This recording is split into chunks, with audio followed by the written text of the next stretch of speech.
Esports.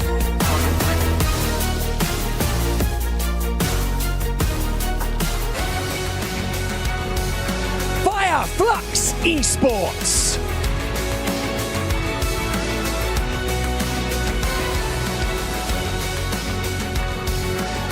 Team Vision.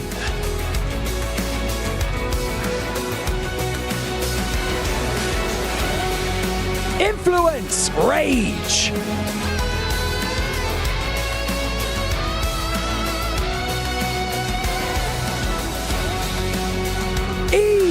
Arena.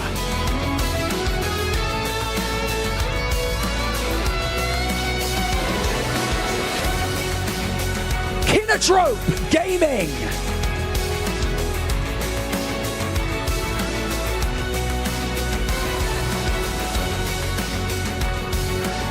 AXTMG.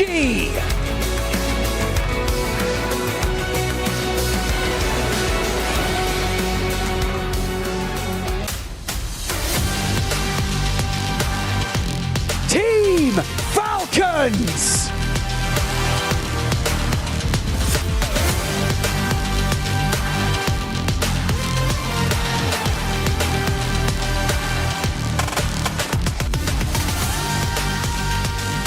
Alpha 7 Esports.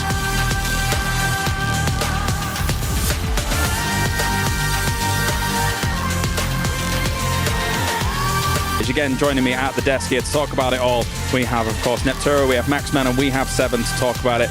As Alpha 7, our current defending champions, our defending title holders here, are currently facing potential elimination. Let's see if they can make it out. I think they may, but let's talk about some of the other teams that we want to talk about here. Nepturo, of course, as another huge titan of PUBG Mobile. Regnum Carrier currently also finds themselves down here as well. And no one expected that to happen. I mean, Regnum, they've been the most talked about team, I think even above A7 really. I feel like they have gotten the most conversation about them coming into this event. And here they are in survival stage. I will say in their defense though, that they actually had a really good group stage. 42 points day 1, 39 points day 2. That's very, very consistent. It's just that with a 2-point difference from 8th place, somebody's got to be in that 9th place. Unfortunately, it was them. But for me, they didn't play all that badly, to me. I would agree. I think it was just still a really good attempt, but it's nowhere near what we saw back in PMGO, right? They are not up to that level just yet. But no, they're getting back into it. I saw that right now that I think Tospic was bouldering, and you had Silas just chilling next to the pool. They're having a good time. They're feeling comfy here in Riyadh, but they're going to try and make it in the top 8. Final thoughts here before we get to it, Seven? It's going to be Team Falcons. I want to see how they're going to be performing. And talking in regards to players, Narvalo's one team that I actually want to see him step it up a little bit more. If I'm not mistaken, I think he ended up with 0 eliminations for all of group stage, which is insane. That's a disaster. That is a disaster. And I mean, they were only 37 points across the group stage. Thank you very much, guys. I'm getting word that we are ready to head into the game here. It's an understood situation why Alpha 7 and Falcons are being focused on here. 2 massive names who are now here in the survival stage. Let's head over to the casters for game number 1 here. Thank you very much, James. We are locked in, dialed into position, and excited to kick off the survival stage here live from Riyadh, Saudi Arabia. Myself, Jackie, and of course the magnificent Blank, who are going to be bringing you the action live as it comes to us. Some good talking points set up by the desk, as always, very Maxim-esque.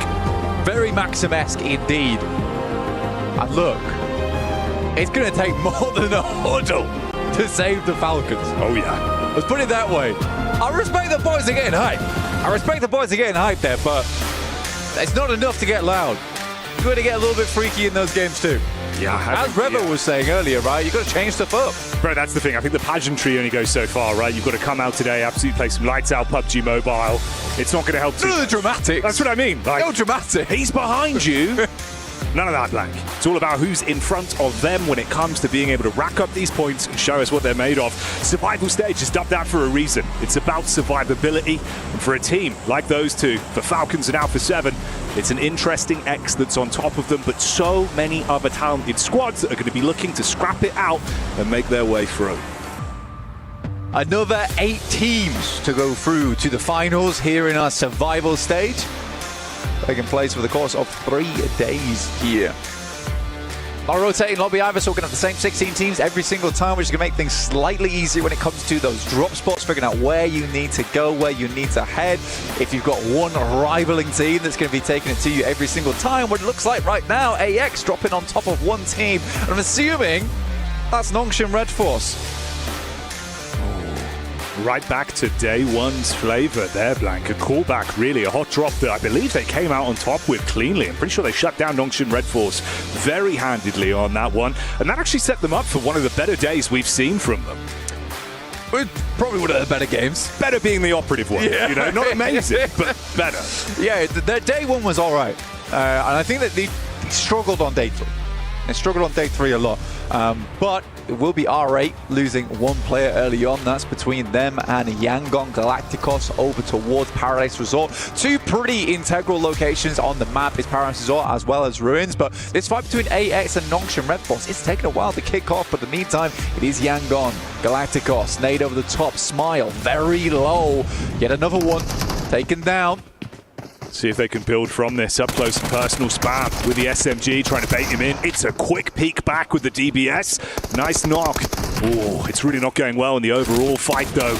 You can see him being able to convert onto these knocks as well, so it's getting messy for both sides. Got the vector out. Fast fire rate on the side, but a good tag around the edge. But somehow he absolutely fumbles it. Say Cloud will stay up here.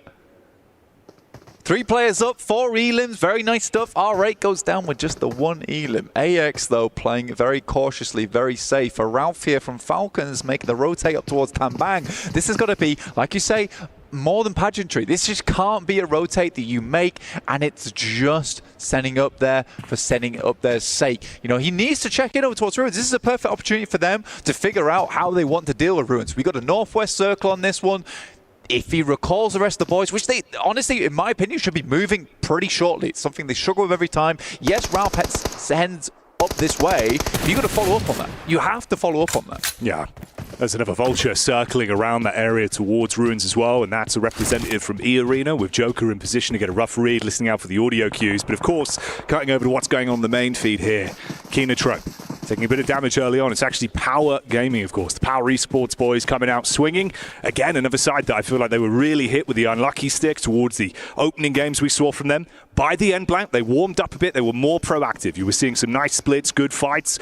It's not really been that same level of lethality, though, I was expecting to see from Power. Easy was pretty pissed, let's be honest, on that final day. There was a couple of moments where they dropped the ball.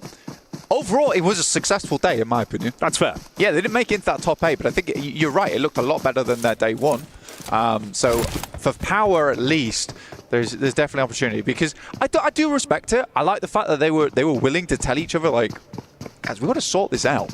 There are some situations where we're just not playing well. And you know things are bad when Easy's the one who's holding the reins a lot of times. You don't want to see Al-Haji in that front line. Narvalo's down.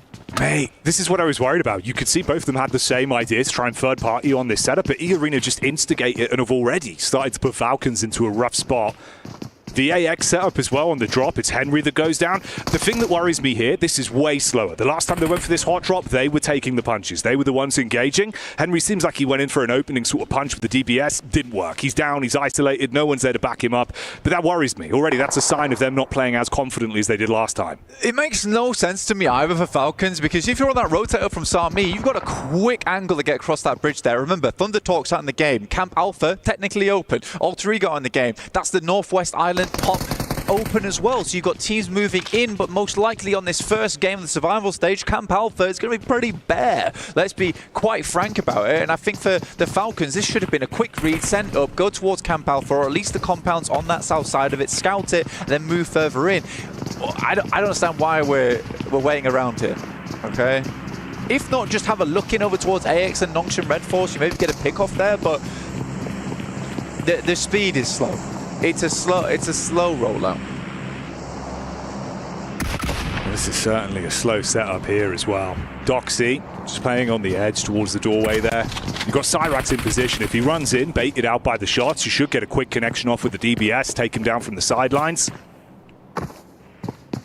There's only 3 of them left, of course, with Henry falling early. Oh, the decision-making on it! He had the timing for so long. Doxy gets in, not just with one, but a second follow-up supported by the squad, and that's how they shut them down.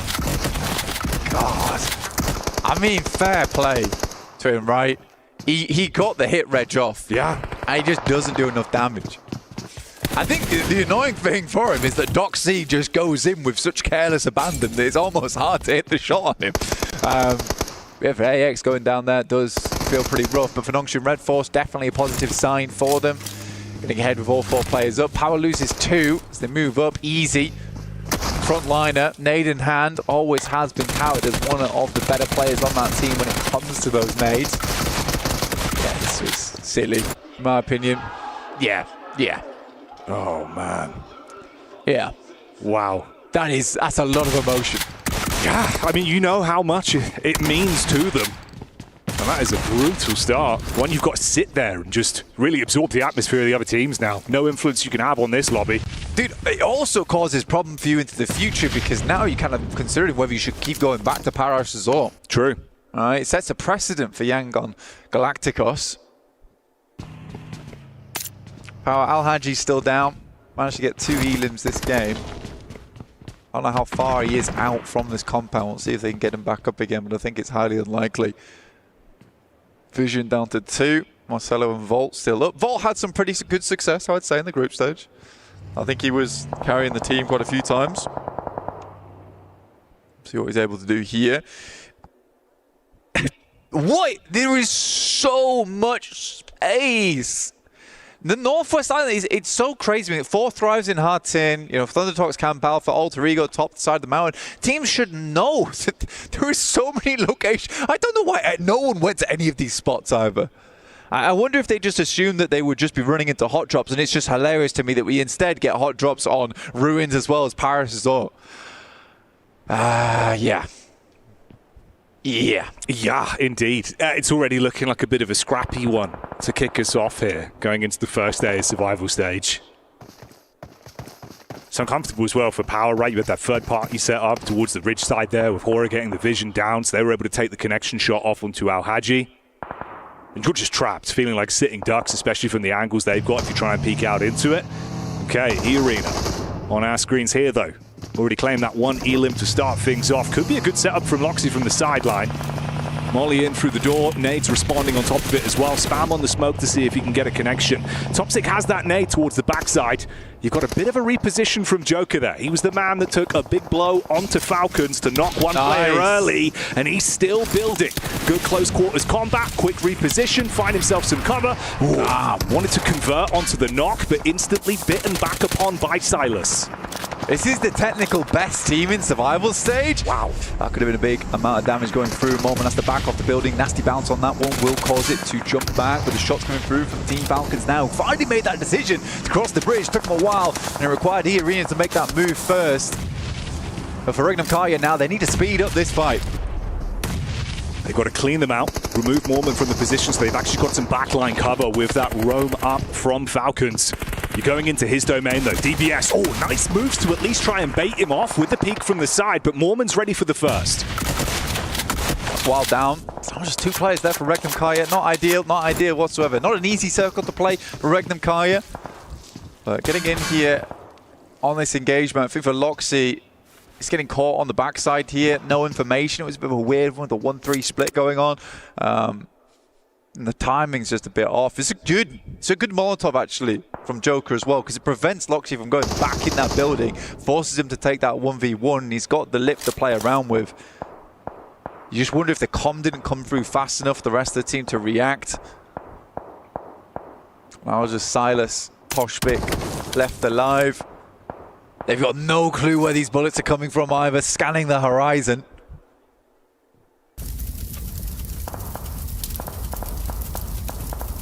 And the Elim feed as well, it's that delayed fight that was going on between Vision and Power.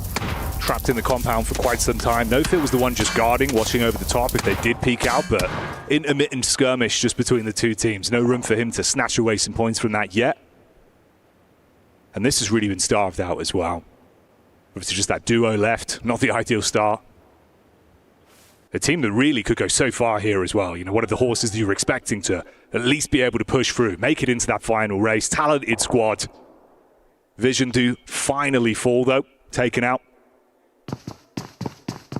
Yeah, Alteki, very shiny coat on that one coming off the back of PMGO. And to be honest, I put a lot of stock in that team. Yeah. I put a lot of stock in Regnum Kaya.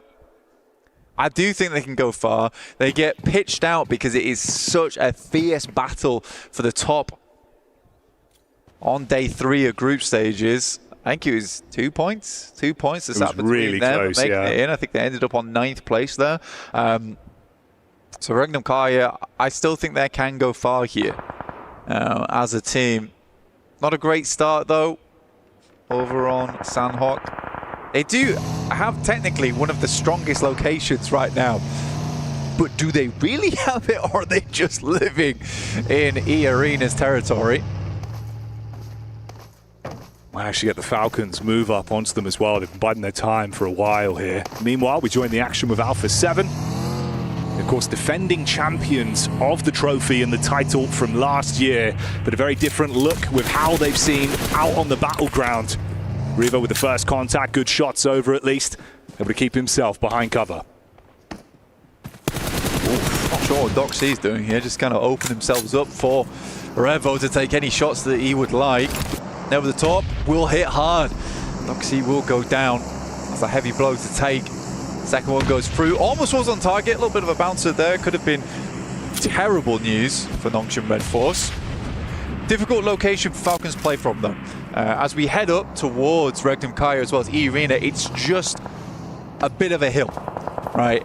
It's pretty sheer, and again, if we keep circling in on this location, it's going to be downhill battles for some of these teams, and more often than not, an uphill battle for quite a few of them. Yeah, you would be firmly on struggle street. This fight continuing here as well. Issue is for Nongshim in the back line. You're going to get closer and closer towards the Falcons. You're going to have bullets coming in from either side, feeling uncomfortable with the split as well, down to just 2 players off the back of this. Some nice nade work from Squash. He's been quite consistent, I'll give him that as well. It's been nice to see what Squash has been bringing to the roster. He's fitted quite well, you know, like a glove. Which is nice to see. For Alpha 7, they can just get on board with him. They're right, though. They do have to try something different because it's not working. You could, this is very different for Alpha 7, I would say. It's a much more passive playstyle than we usually see over on Sanok. They took their time to head over towards this position. The circle does afford them that time, though, over on this southern bridge. And I do wonder how they're going to play this one out. Luckily for them, Falcons are losing a player. You've got Nongshim Red Force down to 2. So there is a route in for Alpha 7.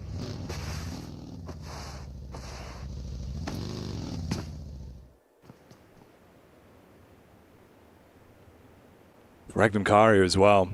It feels like it's so unfortunate with the setup there of how that initial fight went. And ever since, right, you've been trapped. Silas just having to keep himself in cover with the vehicle behind.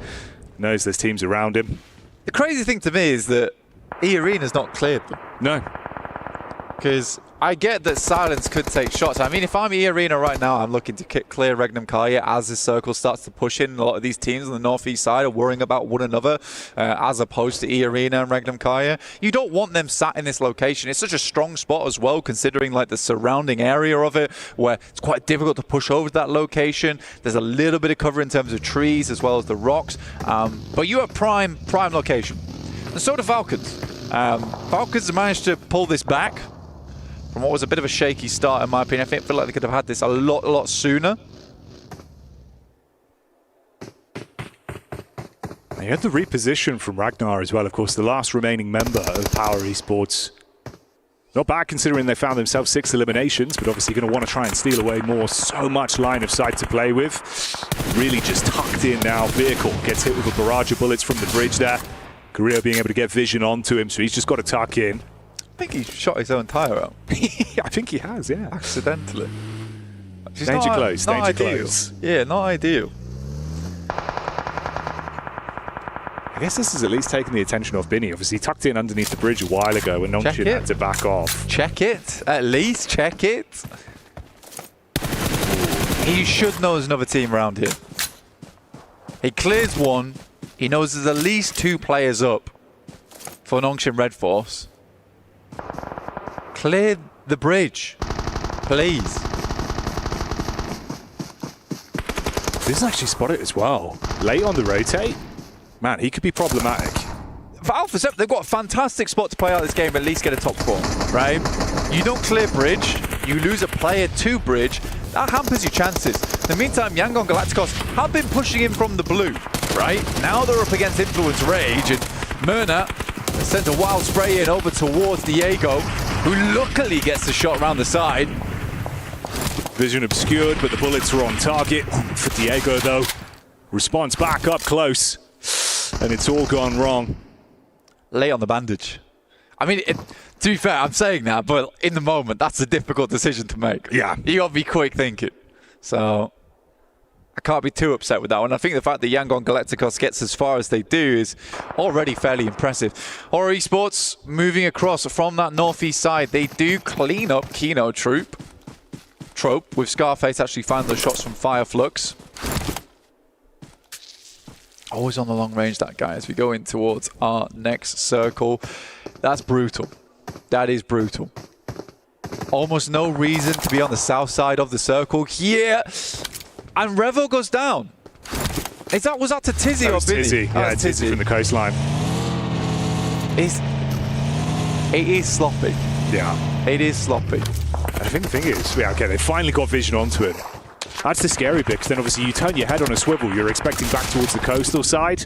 Binny might have been able to cause some issues, both dive in towards the water. Oh, mate. This is getting messy. Squash is looking around the side. There is a team coming through. That is a nice angle. Well played, Squash.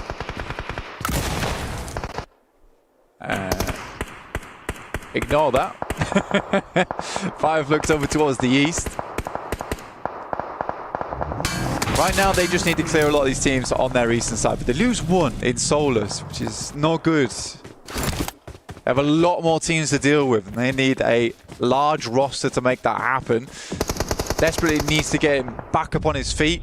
Binny will go down eventually. Regnum Kaya actually winning on the north side. Squash finally being able to finish that one off onto Binny as well. And you're right. It's not ideal whatsoever for intense game.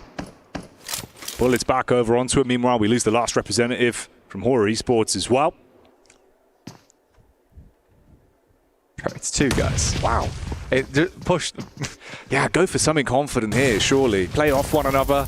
I mean, Silas has just been tucked in this exact pass for like a good, 5-10 minutes? Effectively uncontested. The nade back. This is wild. This is wild. One on the left-hand side will go down. Toshbik needs to be quick on the trigger, though. If he wants to get Silas back up, one goes down the back lines. They might just finish this off. Now just Mormon left alive. Toshbik in a 1v1. Oh, the peek into it.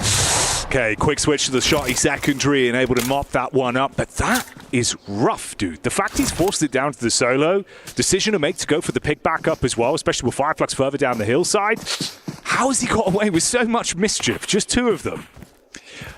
35 seconds. I think he has time to get Sakura back up again, but yeah, messy. Very, very messy. I do think that Arena could just have pushed them slightly earlier there. With nades, take two angles. If you're getting shot, just back it up. Falcons, though, fantastic spot. Could have had 4. Arvalo didn't go down. But Alpha 7 do make it to that coastal side, and Tizzy continues to be a problem. Yeah, the double spray. What? He got the backline angle for a double spray onto Alpha 7. They know he's here. They were aware from so long ago. Exposed himself to it. This is brutal, bro. Roll up as well. Falcons potentially realizing now's the time to go in. Koa from the sideline spots them. Exchange on points between either team. We say goodbye to Alpha 7. And Falcons looking to put themselves in a good spot. I was hoping Falcons just take down Tizzy there. Honestly. Fair play to the Falcons. This has been an odd game all round. Let's be honest. I think Falcons could have been quicker over towards that north side. There's a lot of teams on that northwest island that were cut out in that top 8. Who were finding the most success there. Nade goes down over towards Ralph. My. Literally eats it, chomps down on it. No big deal. That's nuts. A Maxim-esque nade right on target, but he barely survives with a sliver of HP. Difference is, obviously, when you look at the battle of attrition, right? Falcons the only squad that have 3 players left alive going into this. Want to play off one another, rotate over from Fireflux as well. The Arena in position to at least get a shot potentially back onto Redox from the side. Scarface is not... He's a bit of an unknown factor here for these teams because he is incredibly good when it comes to these open sight lines. They also have this ridge to work around. And Fireflux are currently inside the circle. Falcons have to push out into that open ground. E-Arena also need to move, but they're close to the circle, so they can afford to wait slightly. You can see here Koa as well as Ralph edging closer and closer. That's a big Molotov. Very, very nicely placed. That's Ralph going down, and Koa has to play in the smokes, but there's Scarface. Oh, here he comes. Unloads the magazine, gets a clean connection off. Sakura down, sideline back over from Redox. Goes both ways. Wave goodbye to E-Arena. Leaves us in the final fight with just 2 squads, Fireflux and Falcons. This is fantastic from Koa, man. He has to immediately start moving up. He knows he can't delay. And I think actually Fireflux won't expect him being this close. Like, that was a stellar decision from him.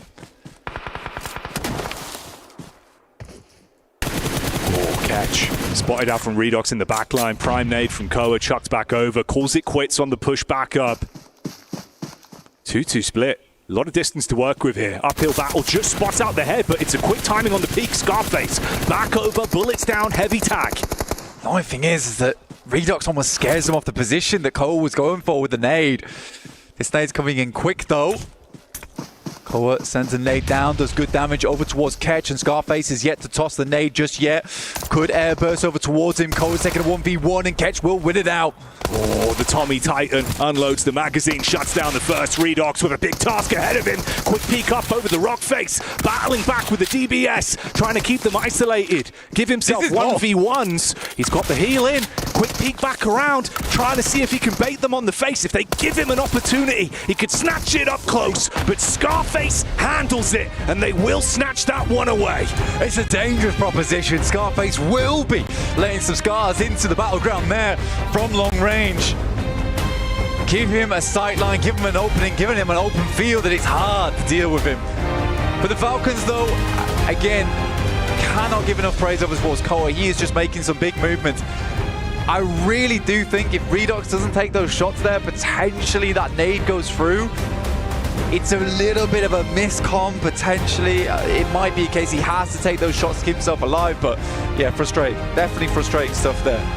It just felt like the pace, very slow burn on that one as well. You can see they're not over-egging it. I don't know if that's going to be a problematic issue though as well, but there just isn't that much level of instant engages, the quick confidence, the plays you'd expect them to make. A little bit more timid, they walk away with second place. Fireflux take that one to kick off the survival stage. We'll bring you more action in a few minutes' time.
Cybertron's future is near.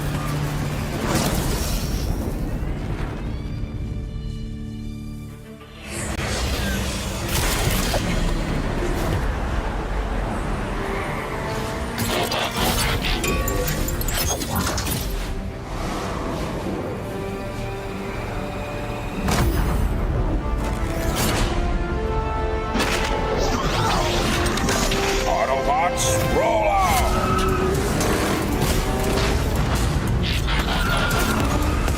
This planet reeks of weakness.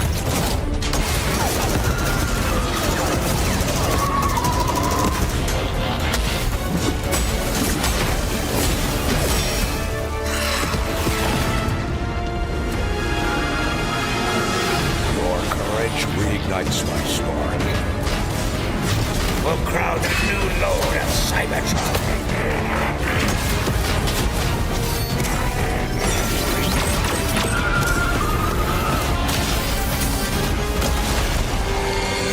Roll for freedom.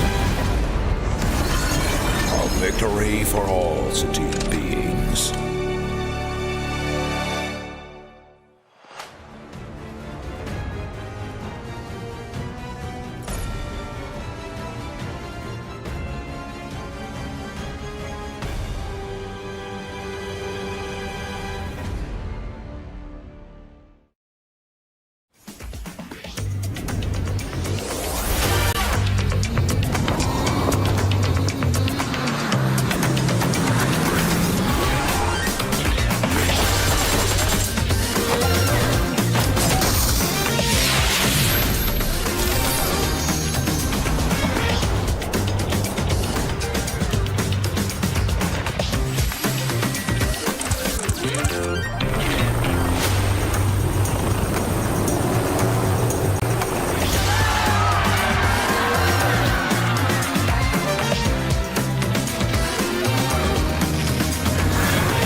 A region notorious for excellence and inflatables, apparently, here for the Esports World Cup. And we have got ourselves a victory for Fireflux. Impressive stuff from them coming in on Sanok and being able to get the dub. Joining me, Seven, as well as Maxman.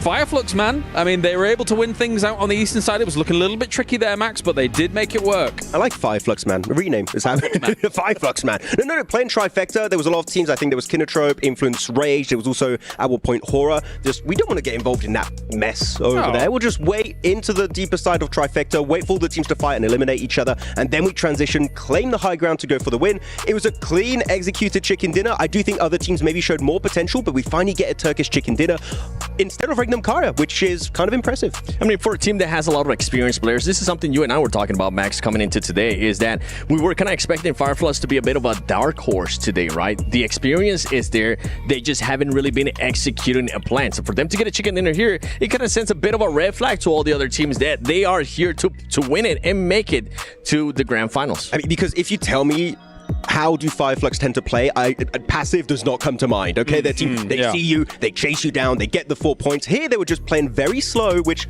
that shows growth for me, that they might be able to make in the top 8. I think something that was cool about their approach towards those final circles is they were hedging their bets. We were talking about how the coastline can be very strong in these kinds of circles, but also you have Scarface North trying to position as if he could potentially take the high ground. Once the circle shifts come in here, Seven, they're like, okay, we can take this high ground, we can leverage this against their opponents, and I think it was really good for them to have options available. Yeah, and at the end, I mean, you saw them being able to react to Koa once Koa was trying to get an angle on them too.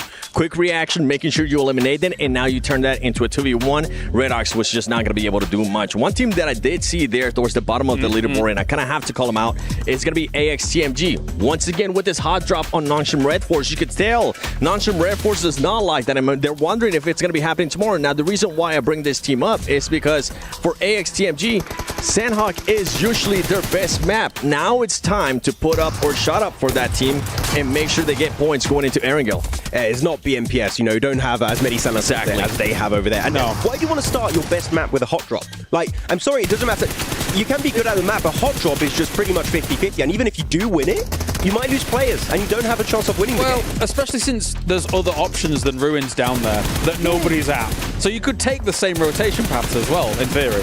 Yeah, I could see why they did it, especially because they won that first hot drop back in group stage, and then it kind of forced them out. So they're feeling themselves, they're feeling confident. Yeah. They think they're going to do it again, but that was not the case. I'm hoping that one of these two teams is going to be giving up. And if it's any team, I would highly suggest for AXTMG to just step away. You're talking about AXTMG, R8, Yangon Galacticos. Yes. That was happening in Paradise Resort. I thought it was completely resolved after the group stage, right? We know where all these teams drop. So you know these compounds, these cities are overtaken. Why is it happening again when you only have, again, 12 games? You need to make every game count, so this is going to hurt them really, really badly here for the survival stage. Very small sample size of 12 games. And if 2 games on a Sanok are going to be an aggressive starts and things like that, I would argue in a really long form tournament, Paradise Resort's not that bad a spot to actually challenge for compared to a Ruins, right, Max? But I mean, at the same time, only 2 of them.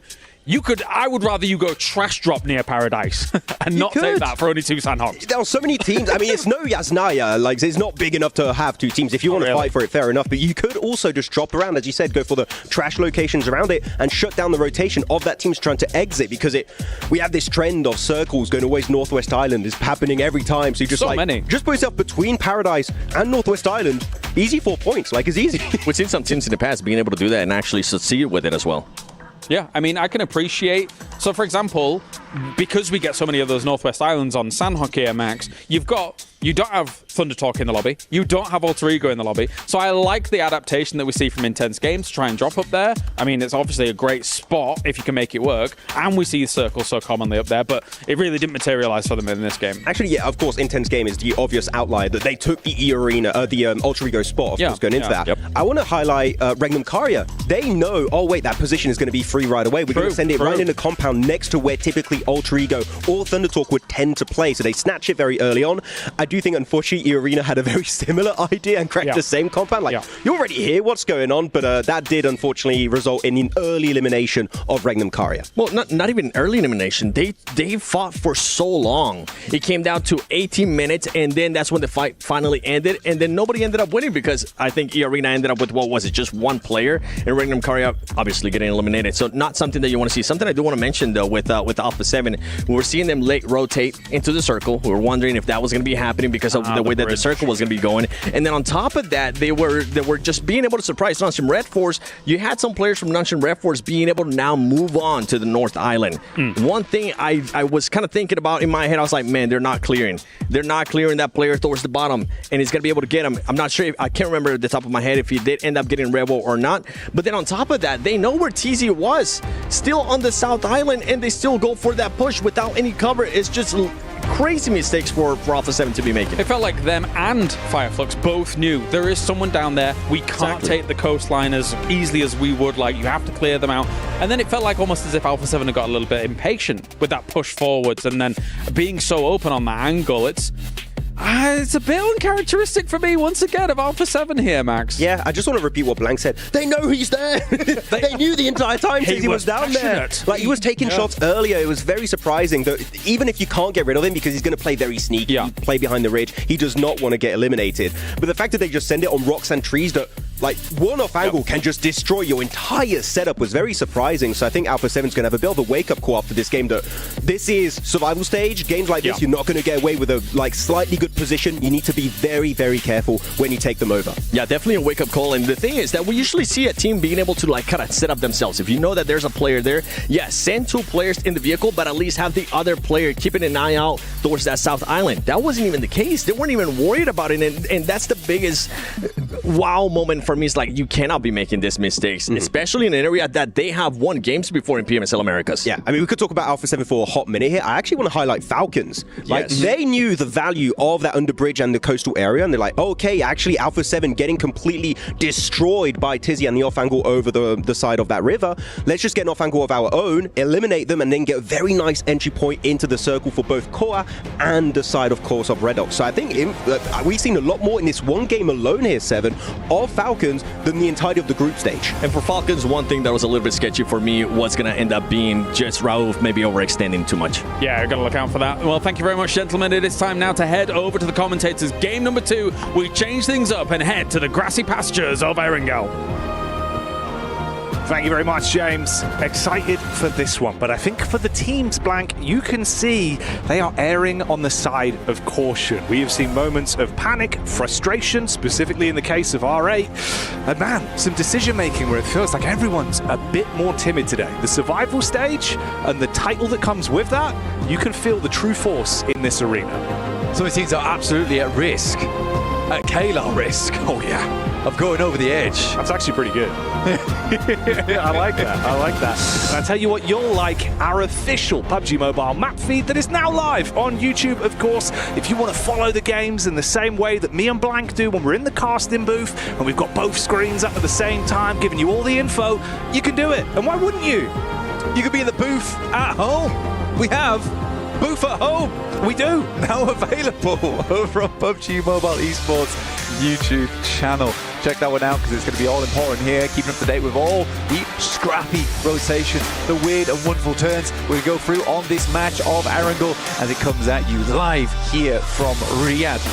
Very excited to see how this one plays out because you're right. I think it's a perfect opportunity to bring this up. It's just they're stressed. Yeah.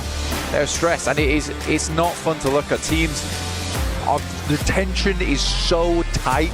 And I'm feeling like for some of these teams, that string's going to snap and it's going to be explosive. I'm going to get back into this. I mean, you see Rebel just rubbing the eyes down. I mean, he is... That last game, I mean, yeah, rub the eyes. Blind. Blind to Binny. Apparently so, right? It just felt like they knew about those positions. They were aware of what they had to do, but when it came down to decision-making, it just wasn't Alpha 7. It really wasn't. It didn't have that same caliber that we know they can play to. Yeah. I don't know, man. I was saying to you, it feels almost like you're watching 4 individuals that are fighting amongst themselves. It's not that sort of team ethic that we saw that took them to that title win last year. And a lot can change in 12 months. Mafioso was the rock for that team, and now it's kind of squash who's that player for them. It's weird as well because for Alpha 7, I mean, those 3 players have been together for the longest time. They have some very good grouping and play well off the back of one another. But I think the days are gone now where Revo could kind of just step up to absolutely anybody in the lobby and win with a DBS, just hands down. I think he has to play off the rest of his team and just having those moments where you're like, I'm just going to push up. It doesn't work anymore. Anyway, we banged on a lot about Alpha 7 there. Currently on a split up towards that north side. Let's hope it goes well in this game for them. And instead, let's take a look at Falcons. The last game could be described as some sloppy maneuvers. I think that they could make it through to the top 8 with that kind of play style. They looked a lot more solid over in PMSL EU. And I think they need to get back into things. I think for them, honestly, the pressure is probably less on here in survival stage, and it's pulled back a little bit, you know? That pressure to go straight to main stage, all the crowd cheering for them, not as much for them here over in the survival stage. But again, it is still Ko who's making a lot of those big movements, a lot of those big decisions, and I'd like to see some more of the team, you know, step up for them, because right now you can't be the only one making those plays, forcing the team into good positions. Yeah, I think again on that note as well, you could see sort of the high pressure decision making. The comms looked a little bit messy, and in the survival stage, I just don't think you can be allowed that luxury. It's got to be point perfect. The choreography needs to be nailed every time. And if we're ever looking at them where it feels like, oh, you know, it's paralysis by analysis, they're not able to instantly make that heads-up call, I just don't think that embodies how that team needs to play. We'll see, though, obviously. Game 1, right, we'll put it to one side. Let's focus up on the rest of the survival stage today. We're going to our second outing now. We'll see how the land starts to lie. Of course, relatively close grouping for the mid-portions of the teams there. Not gigantic point earners for the most part. For Fireflux, I bet they're very pleased about the Sandhawk. I think it's been quite a while since we've seen an actual good Fireflux Sandhawk. I think they were always in the conversation towards the end game, but getting themselves a chicken dinner must feel very, very good. You saw them shouting. They were elated by that win. It's a good moment for them. And I think for Fireflux, this is certainly the spark that might start something special for them in the survival stage. for their PMSL EU outing. You know, it was pretty decent, all things considered.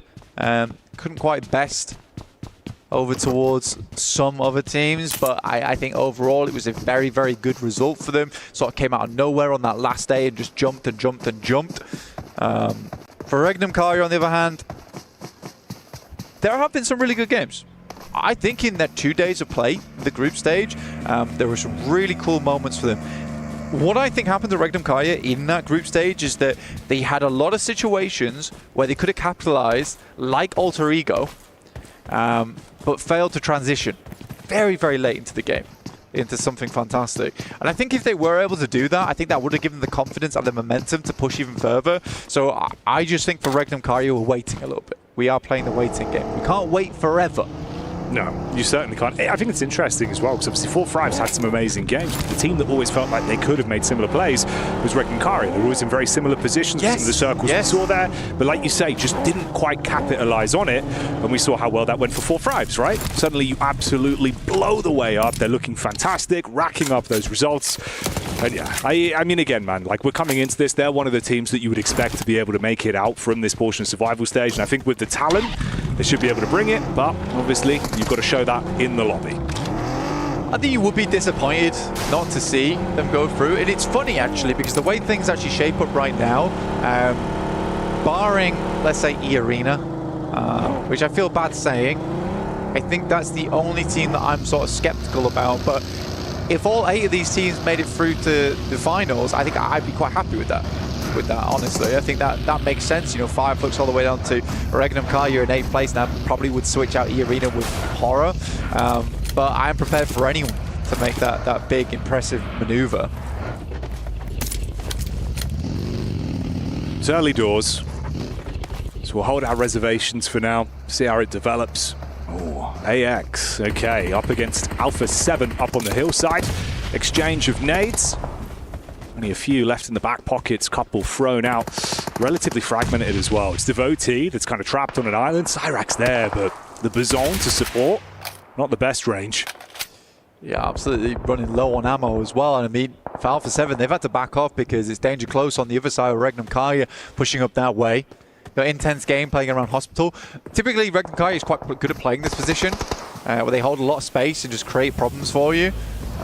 It's very central right now as well, so I don't think many teams are too unhappy with their spot for Alpha 7.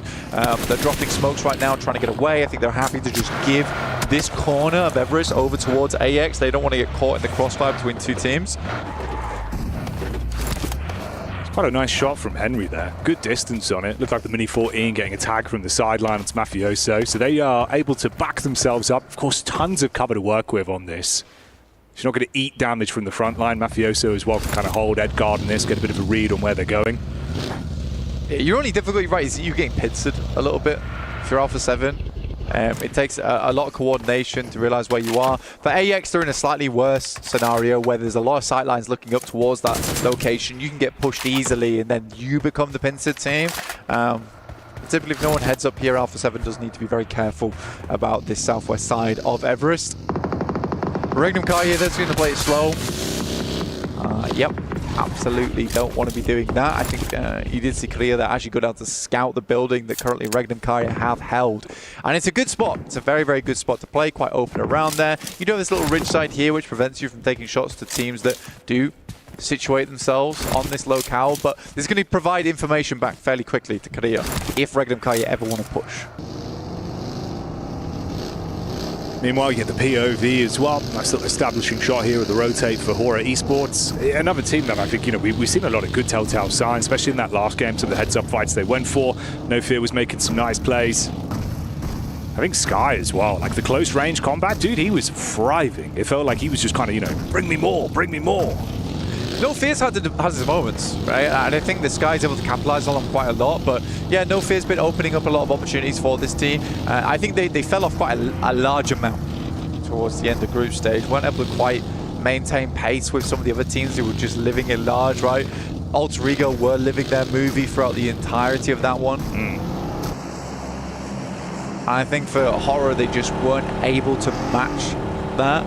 I think here in this type of lobby, it's a much easier locale to really display some of that strength that they have. Now, this is an awkward one. You can see a tons of team on the western side of this circle. You're pushing out over towards open ground, over towards Pachinki. You don't necessarily want to head over towards one of those cities nice and early here. But for your team vision, I think heading over towards Church right now, getting that high ground set up, you could easily go for something like that. You won't want Fireflux coming in from that eastern side to pick that one up too quickly. So yeah, I think for team vision, it is just a case of getting vision over towards Church, making sure it's not taken, because it is an astronomical amount of teams that are on the western edge.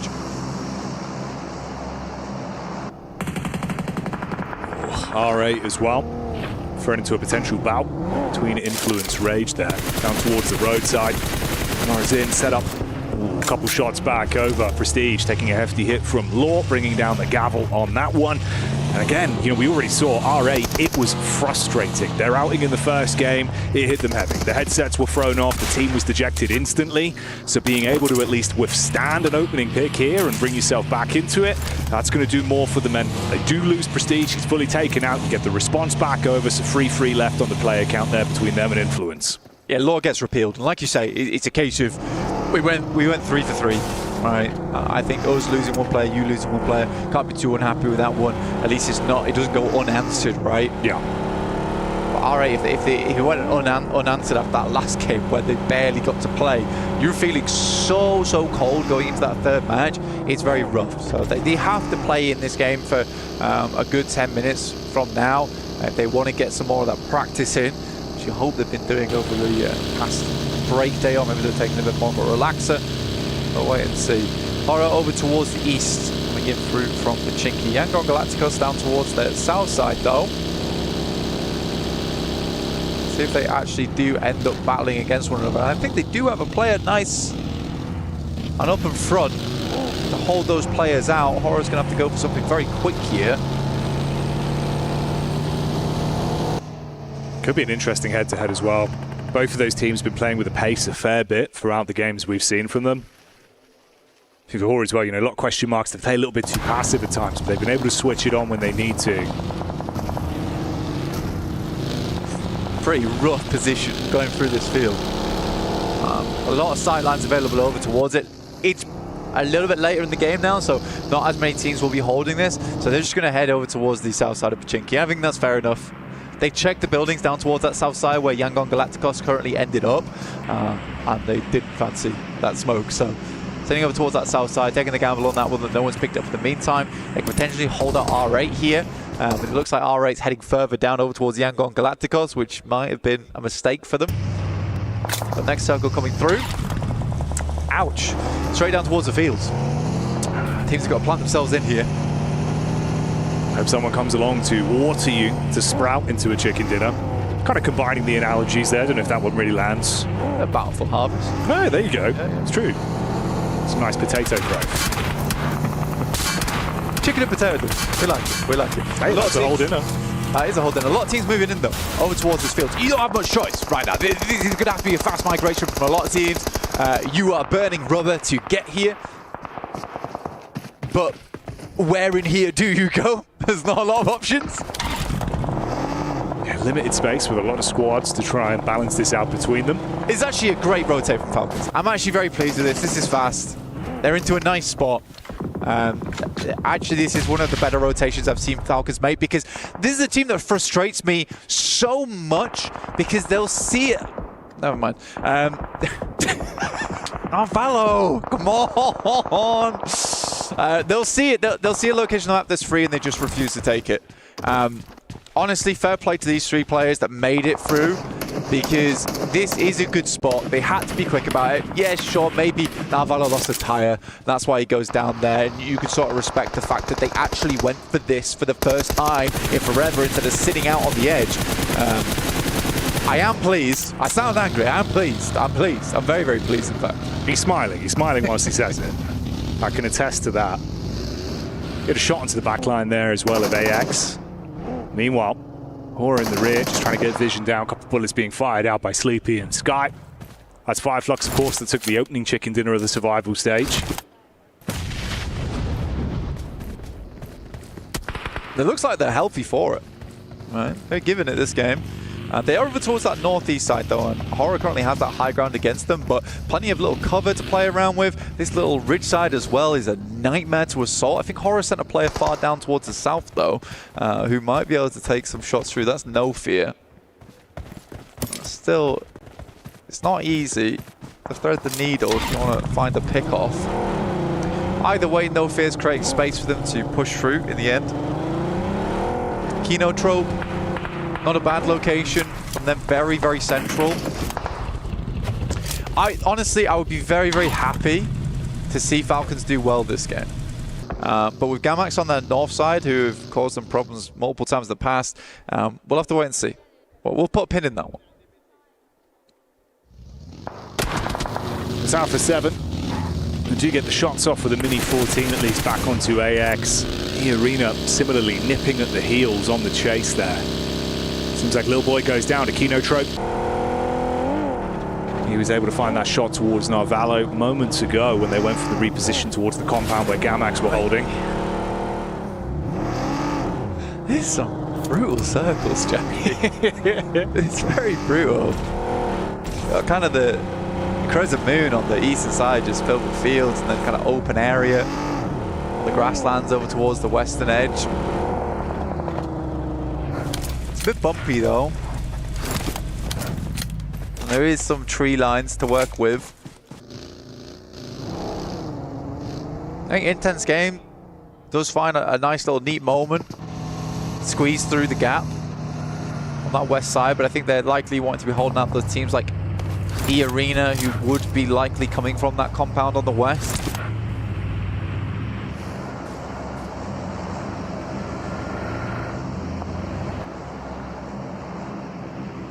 Heads on a swivel here for Fireflux as well. Found a stab back over towards Vision. They would take that man down, out of commission. Still looking for more, potentially reposition back over from Scarface onto Horror. Meanwhile, on our screens here, you can see the nades being cast out down towards Intense Game. The Dolphins have got to make a move quick. It's one shot. He couldn't quite land it though. Madness. Sleepy does go down. Scarface actually pushes really far out towards the eastern side. It's a nice pickup from him. I don't think he needs to push this too far though. He can probably come back towards the team. He's just making sure that Sleepy ends up in the blue. And he can confirm that, which he will do now. Intense Game, lobs nades. Too close. And then too far. And then yet again too close. So the geometry on that one, not great.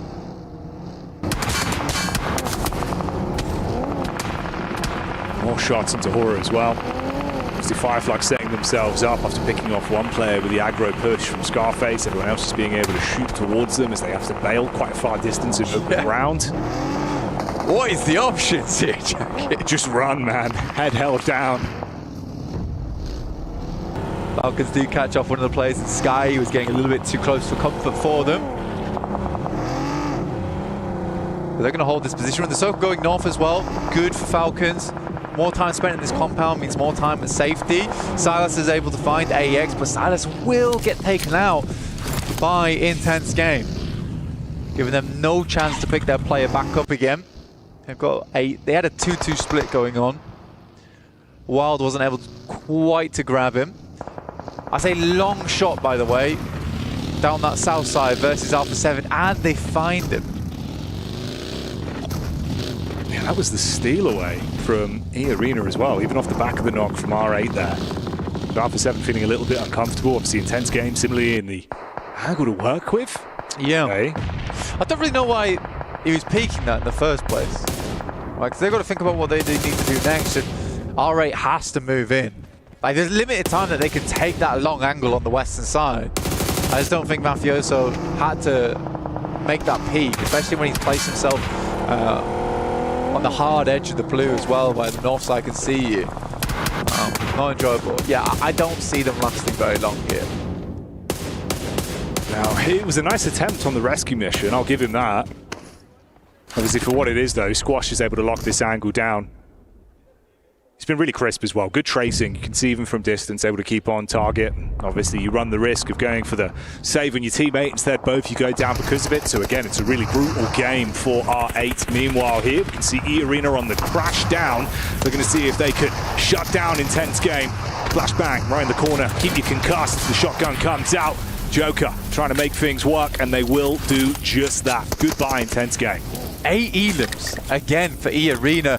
Weird moments where E-Arena like has these cool plays, but then will completely cool off. The engine will stall, and we see if that happens right here, right now versus Alpha 7s. They make their way up. They hear the fighting. It's a good opening knock, and they're sending more in. What are you doing? Oh, let him crawl in at least. So grouped, they give that one up basically for free with the shrapnel being thrown over from Alpha 7. Al-Haji even taking pot shots from the side now, got an angle on the top of the ridge. The nade follow-up, that should basically be E-Arena completely blown to bits. I mean, you've got one guy, it's just Joker trying to get away. Everyone else in a horrific position. It's a good clean up onto Intense Game, but if you're E-Arena there, now's not the time to start looting up. It's the time to get going. Right, you got to figure out your next move. Teams are moving in from your south side. You should know that from that compound that was sat underneath them. Tony K goes down to Al-Haji, who's bringing the pain in this game. In the meantime, most teams are on the outer edge. There's not a lot of area to play. You can see here, it is just barren ground. And that bountiful harvest we were talking about earlier might not be quite coming through for a lot of our teams. Oof. Koa getting the spot there on towards Solus. Damage back over from Power as well. As Vahidin's able to show his impact of Power Gaming, revving the engines, keeping the momentum going. For R8, they did get the revive back up onto the knocked players. There is still 2 alive in commission. That was Marth with the heads-up maneuver to keep him up whilst the attention was turned from Alpha 7. And of course, on that E-Arena crash that we saw moments ago. For R8, they made it a fair way into this game. I think they had to. They needed something to give themselves a little bit of confidence going into the next matches after that first one where it looked brutal for them. It looked absolutely brutal. Power in the meantime, though, like a locust over on this western side of the map, ruining all of our crops, realistically. Taking one shot after another at stragglers. The more they clear on the western side as well, the more strength they'll have in towards that end game. It looks like Easy's going to scout down over towards Alpha 7 here. We're getting peppered. And this is that split from Reg and Karia that aren't actually in a bad position whatsoever. You can see the bullets over from Loxy. He's got them pinned in. Marth trying to take a couple of shots from the side as well. See if he can steal away anything from this. Revo's realizing, man, like the entire team is just being cauterized. They can't get towards one another. You are trapped in position. Marth getting the headshot on that as well, coming back to haunt them. They threw the first stone at R8, but instead that's just fragmented the entire team for a late game finish on this one. Ida getting knocked there out in the open. Again, for Korea, I respect their attempt. I mean, he had to get out there, couldn't wait around for the vehicle to pop. It would have taken his life. He's managed to crawl all the way across the Revo, though. Kind of impressive. He's actually made it that far. Yeah, it's a good smoke train. Eden goes for a blind nade. A guess on it. Just having a look at the smokes.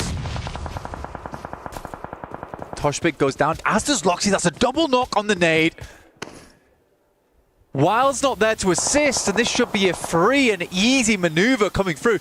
That must have been directly through those slits on the top of the shack there as well. What a nade that comes through there. Oh, yeah, I think you leave him. I think you leave him. I think if you're Wild, you're looking for a survival game. I don't even know why you bothered. You got to know when to cut your losses on that one. Yeah. No one to fold him. Exactly, man. Can't be going for these gambles right now. This is not the time to do it. I mean, at least with the reset, obviously, you've got the 2 players from Alpha 7. They were able to get the pick back up in Korea so they can play off one another, but they have to just bail. The position was compromised for so long. Kenotrope inside of the slight hut there. Back towards the hovercraft. Tuck in, see if they could steal that one. Key still in it. Nade over the top, just into the back line. If that's on target, it could be uncomfortable, and they're pinned in at least. You got the flames in front of them, the nade over the backside. Hora getting hit by Easy as well, makes that look easy. What days? Korea goes down. Just Revo still up. Nongshim Red Force in the back lines as well, taking shots. Some good nades, some good ordnance coming through from Kino Troop to keep them at bay. In the meantime, Falcons will have to deal with Gamax on this north side eventually. They played a slow game with one of the only teams that had a compound for this long, but they need to step up now. All right, versus Gamax, this is where they need to win this fight. I think it would be a crying shame if they lose this engagement.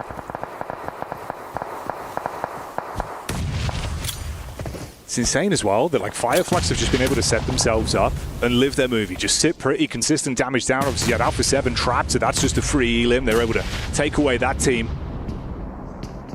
And they have been sharing this land for so long. I mean, Gamax have basically been sat here with 2 players for an absolute age.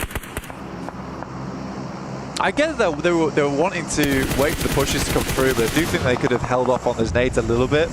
But I think Falcons just wanted to confirm their cause on this north side. It sort of makes sense. They will have to move down now. It really depends on how aware they are of the rest of the circle. Like, what's the scenario? What's the situation? Have they been keeping tabs? This is a long ramp from Koa over towards Power, which I personally think is really dangerous. Yeah, this is kind of insane. Honestly, this is a Power that look really strong in this match especially. They've been playing some great PUBG Mobile. The fights they've been taking, it's heads up, it's quick decision making, they're relying on one another. Push into this, you better be ready, Blank. Yeah, it's nice. It's very nice. I will say, though, from Koa, the ramp he made on at least his hillside, quite safe to go for, but he does not give a damn. Koa is dragging the team at times, kicking and screaming into these locations. And if it's the case that Ralph's making these calls, Koa is absolutely on the money when it comes to it. He's like, you want me to go scout that? I'll do it right now. No hesitation. And that's an initial knock coming through over towards Ragnar. Yeah, that might have thrown you a bone. That's from R8 as well. So is R8 being able to get the shot into the back line? They could engage off of this. It'd be the opportunity to go for it. Obviously, you can get that player back up pretty quickly, though. They're giving them time to work with on this. They've got a little bit of cover for it. Yeah, they have to move down. But I think they understand that for Power, they've got to move first. Likely they'll send south, which I think Easy's doing right now. Kino Troop's just been living inside that shack for a long, long time. No one's been able to get close enough to send nades in. It is very much in the open. 2 loot crates to work with, though, for Fireflux, so they get a gift from up on high.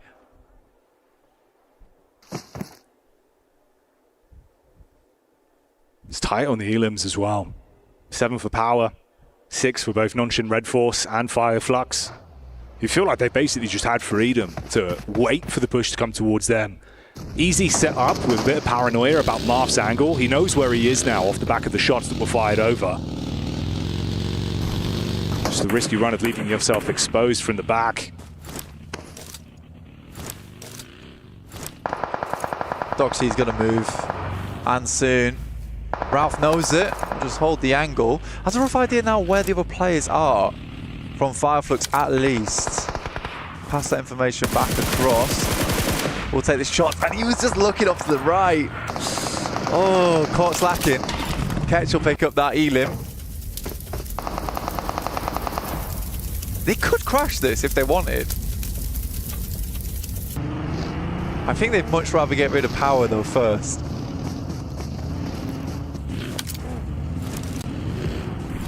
Still the move Power have been making. The push back over onto Marth, you steal away the bit of cover from him for now. Still 3 players alive. Getting a lot of reads onto this. Attention being drawn over towards Fireflux as well from the majority of the squads. And the Kenotrope still just being able to live on borrowed time. Just sat tucked in, dropping the smokes, keeping it uncomfortable for teams to get close. Again, I think what's happening right now is the nades used by Falcons versus Gamax, which I think was unnecessary. They were going to go down at some point either way, as that blue pushed them out. Koa does find Ketch. What a shot. And what a timing on it. No one goes down, and they can crash it. I think they have to crash it. Ralph's going to send in first here. Dropping as much medication as possible. Complete misread on the angle. Has to be happening from Redox. Koa's left behind, and Madcap lives this one out. Oh, man. The shots from the side from Kenotrope are huge as well to buy time, and this comes back to bite them in the bottom. I mean, you can get the res back up, get him in position. They've still got a good angle to fight with on this one. Fragments them massively. And for Power, They might be in a spot to potentially steal some of this away. You got the scout from Vahidan at least looking for the read back over. I'm just not entirely sure what the idea was. I think they'd bought themselves some time, in which case they could start looking out over towards Power. They didn't even bother to try and scout those players. Ketch is going to send out of the way, immediately ducks down, M79 in the hands, but it will be Ragnar to find those shots, just barely clipping him through the grass. I don't know why Ralph would have wanted that angle in the first place. Like, where do you go from there?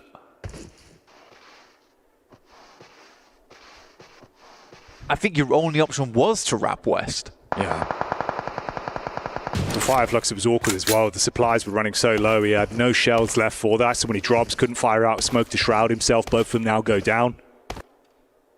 You're out of commission, leaves us with a final three. Koa barely crawling into the zone, belly on the ground, looking for the angle towards Kino Trope. Oh, the timing! So exposed. He can take this shack though and play in it, and hope he gets a second. There's a player on his right though, and he does not know. Ragnar with the angle, nade over the backside, shots at the feet, so low on HP. One bullet and a dream is all that he'd need. The peek back up. Oh, the knock on the Ragnar fragments Power, but they've still got the manpower advantage on this one, and it's down to Falcons with just Koa. Peek over the top side, spots the head of Easy, shrouded with the smokes, but bullets coming in from 3 separate angles. This is a nightmare scenario. Just has to guess the angles. We'll just send back. I mean, well played to Koa. Again, it seems like the player on that team that sort of has his head screwed on a little bit. I don't understand that push from Ralph. I don't know why he'd want that position from Fireflux. Again, he just try and wrap on top of Power. It's an interesting one, Jackie. But again, Falcons do get themselves a second place. I love that they push that position. A lot of times they just won't take those opportunities when they're right in front of them. And this time at least they picked up the leaflet. Yeah, they bit at it when it was provided. It might not have been as clean as they were hoping for, but I tell you what, for Power, they were mopping up squads like a spilt drink. Some fantastic action on that one. A great second game, an early chicken dinner, and looking more like the Power that we know and love. It is about time there for Power as well to start pushing those numbers upwards. It was a good play, very well played. Obviously, sweeping on that western side was really nice. Heading up that top side, it's an unfortunate game for Narvalo. I think we've had plenty of moments there where Narvalo has gone down a little bit early. Not necessarily his fault, just a struggle on the rotation. In the meantime, we're going to head right over and rotate back to the desk after this short break.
I'm currently here with Team Gamex ahead of our survival stage. I have to ask you, why do you think it was that the group stage performance was a little bit of a struggle for you boys?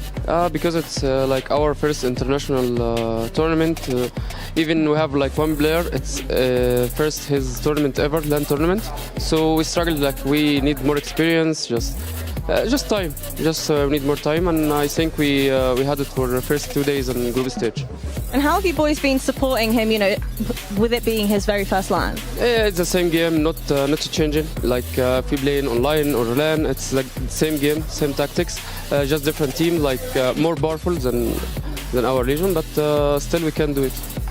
And speaking a little bit more about the performance that you had, there was a distinct lack of eliminations throughout a lot of the games. Talk to me about the game plan heading into survival stage. Can we possibly see more aggression coming through from you? In survival stage, I don't think we're gonna play aggressive for this stage. As a team, I think we will play by the way who make us win only. And obviously, my last question for you boys, you headed into this entire event having won the National Egypt Championship. Do you think the play style of all of these international teams is much different? Exactly, too much different, because like national championship is way different with international, because like we have 14 national and then BMSL and then PMWC, so it's a long way to get here. Would you say that the competition here at EWC is way more difficult than the national? Yeah, exactly, than ever national region. All right, well, best of luck to you boys. I'm hoping to see more fight coming out of you, and we'll see you in the survival stage. Thanks. Well, we have Power overwhelming here at PMWC, as Power's been able to take the first match on the grassy pastures of Erangel. Joining me is Seven, as well as Maxman. Seven's loving it. He loves that Power's been able to take this one. Talk to me about Power. I was just happy to see them play like how when we would just tell them, good job, we were watching PMSL Mina. And the reason why I said that is because they would end up third-partying quite a lot. You know, don't worry, I'll break it down for you. 12 eliminations out of this team, but they were just being a lot more proactive. They were third-partying fights. They were making sure that they got a lot of ground. At one point, they were having a 1-1-2 split, which was quite impressive. And then, I mean, at the end, the way that they were able to play that perfectly, just waiting until the last second, sending 2 players towards the south, maintaining 1 player there towards the top of the hill, that was the winning play. All the teams in this game were pretty much in the field like, please, sir, can we have a good position? Power, no, this is our mountain. You're not going up here. And actually, because of that, they kind of push away E-Arena. They eliminate that team onto the western side, and they avoid Alpha 7 from claiming the high ground position pretty much this entire game. So they were very, very controlling on that little high ground position up northwest. So Power, they had a really good setup on their second day of the group stage, and it seems like we are seeing a bit of a continuation of that here in the survival. Another strong fight back from Fireflux as well, coming in as the only team really from the east. I thought maybe we could have a bit more of a 2-2 split going on for them. The 4 in that one location seems a bit much, Max, and it did cost them some casualties. Well, unfortunately, you got a lot of teams around you. You have Nongshim, you have Falcons looking your way. One little hay bale is just not going to cut it, defensively speaking, and you're just going to be losing players. So it didn't work out for them. It's unfortunate, good entry point, but the circle is just forcing you in a bad spot that you can't defend properly. And it didn't help them that they were just focusing so much on the fight happening between Kino and then Alpha 7. They didn't even realize what was happening towards the south of them. Zero scouting. It ends up hurting them. Let's take a look at the match report overall here for this one, as Mr. Joker here getting himself 6 eliminations. Catch though, that's actually quite impressive damage from coming in from the fields, Max, considering that you're really trying to bunker down, really not draw too much attention about yourself. So that's very well done. They were trying to play it silent until Power got involved, because they got in that one building on the high ground position of that big plateau up north, and they were just getting naded to hell by all of Power. Like I think the Power were just out of utility after that fight. They just looted the crates of the arena. They were really struggling at that point. One team though that did have a potential semblance of control. Oh no! Do you want me to bring up Falcons? We can talk about Falcons all day. Yeah, should we? Yeah, let's do it. All right, let's look at this. We don't push 1 by 1 normally, and what are Falcons doing? 2 solo drive-bys right next to Fireflux to instantly punish it. I mean, this is literally, you use this as an example of how not to do a push. And Falcons, unfortunately, a team that we expect to do well, just not able to claim that control. That could have been a game-winning angle if they got it too. It really would have been. And I think what keeps hurting this team is just losing Narvalo so early on. Once again, back-to-back games where they end up losing Narvalo, and they're kind of forced to do this kind of pushes. They're maybe not expecting it. It is a dumb push. Something that we're not used to out of this team, but then you're going to have to readjust. Luckily for them, Koa did decide to stay in the back and very proactive, showing why he was the MVP for PMSL EU. I actually think if that fight, even if they do beat Fireflux, I think the car keeps going in the blue zone. So I think it was like it's phase A. I think they still go out even if they win it. So that was a bit of an odd one. Don't do that. Don't do that.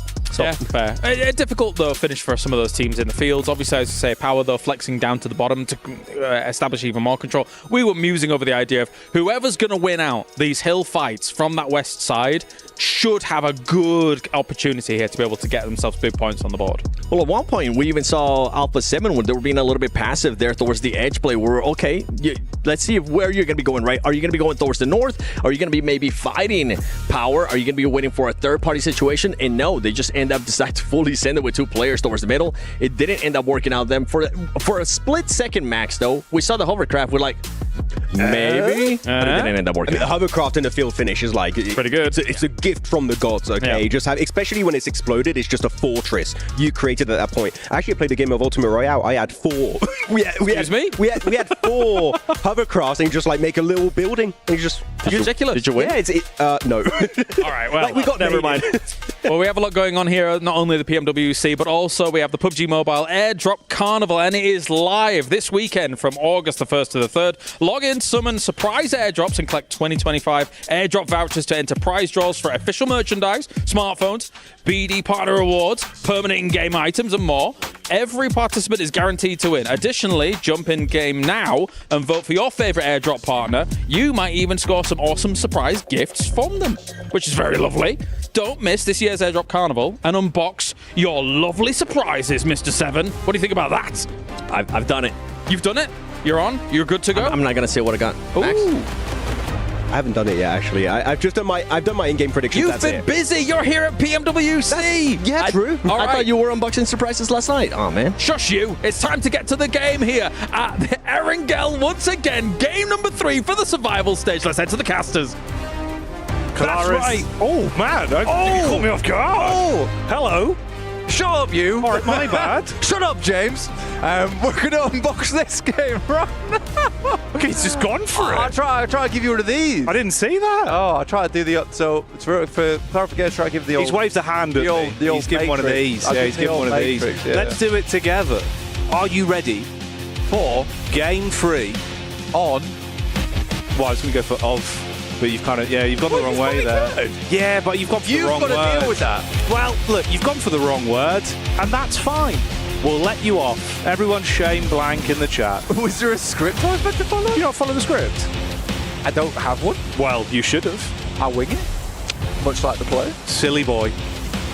Actually, it's pretty good. It's 2 wings. It is. A double winger. That's me and you right there. On either side. Double propellers. On either arm. We're heading over to match number 3. I am... You tangled? Tangled, dude. Untangled. I've untangled myself. Good. Teams are going to have to untangle themselves from this awkward playing path, which is a straight line, but the drops are not easy. You're going to get a little bit lost in the forest of the drop. It's quite a windy day. It is.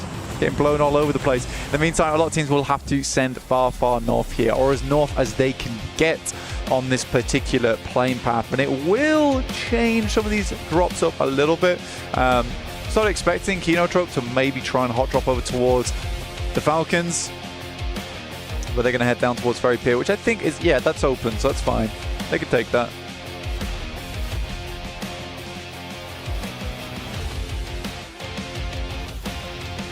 It's your turn now. Wow, it seems like you want to do all the talking. Hey. Just wondered if you keep going. No, bro. I'm done. It's all right. We do a little back and forth here. We're trying out a new stand-up comedy routine. Let us know if that landed. Otherwise, we'll just do normal intros for tomorrow. I tried to make it very clear. I didn't make it very clear. Yeah. Let's be honest with myself. Well, that's fair. A little bit of introspection But is The good. Rock doesn't give a damn about what you've got to say, because I'm all about the gameplay. And that's what we're here for, Blank. Now you talk. Now you talk. Can I speak That's you. now? Now you talk. My turn. Woo! Back on the mic Dropped a again. woo. It's my turn. A woo. It's amazing. Give us some gravitas. I'm quite gravitas. Yeah. Woo! There you go. Was you like that? Was that good? Surely that's got everyone hyped up, right? Yeah, I'm hyped. Yeah. I've hyped myself up. Good.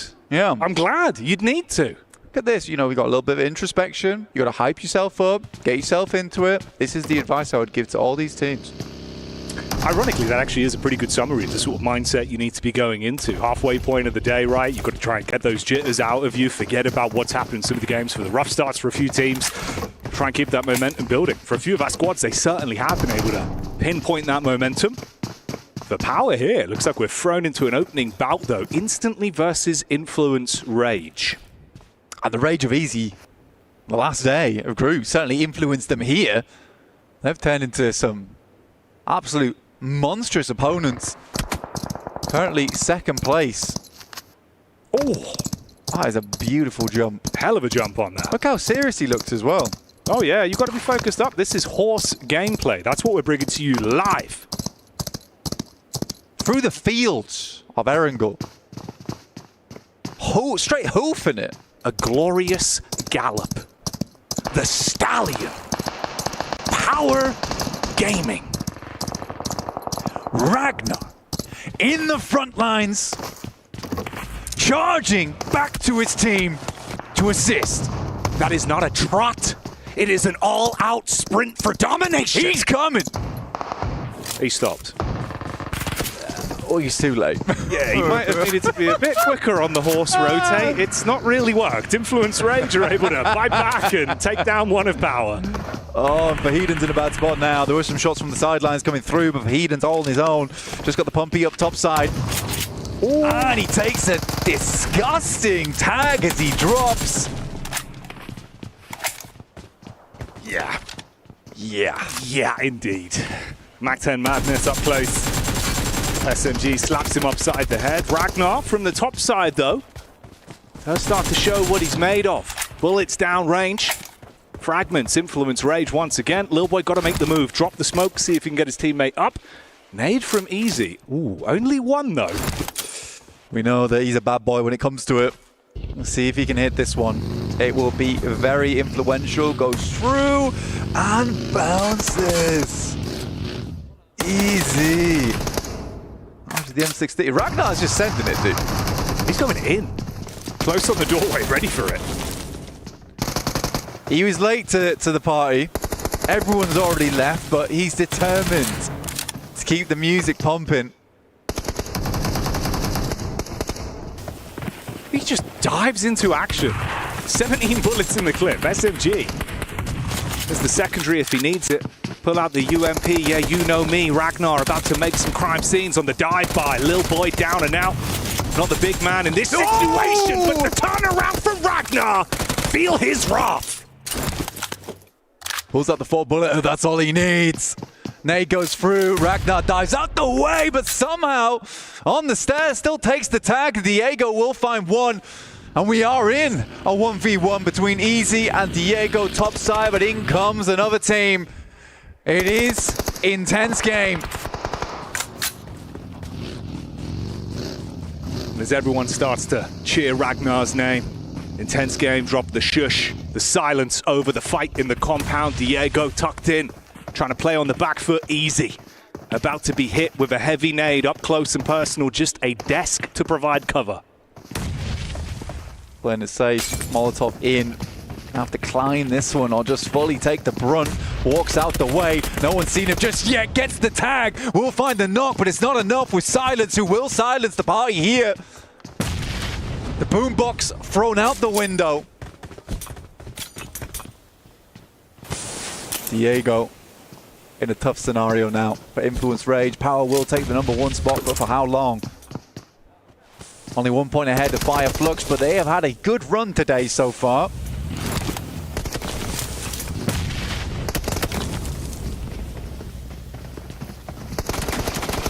for Diego.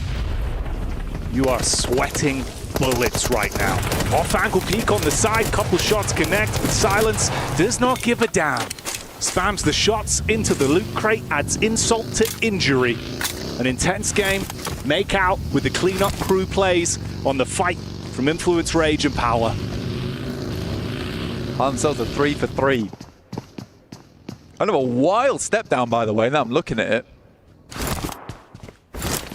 Alpha 7 in 6th with just the 11 points. That drops down to 9 in 7th. We're in just single digits all the way through to 16th. AX with a big fat goose egg.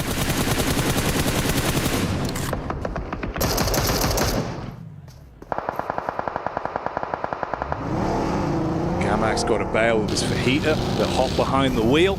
Terrified about having a bike taken out of him as Squash was looking for the setup with the trace. Able to limp out of there with his lives behind the steering wheel.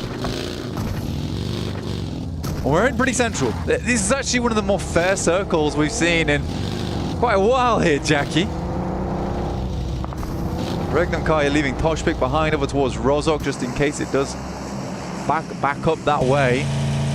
And for Regnum Kaya currently in 9th place with just the 8 points. It's not been an ideal result, but heading back up over towards Rozok. This is a good opportunity for them. Team that we put a lot of potential in. Potentially this is the game to do it. We'll have Horror Esports wrapping up on that north side. Does Loxy go down here? Because they are just rocking straight up towards him. And it will be Wild to take the first. And that's the Kino trope of all teams.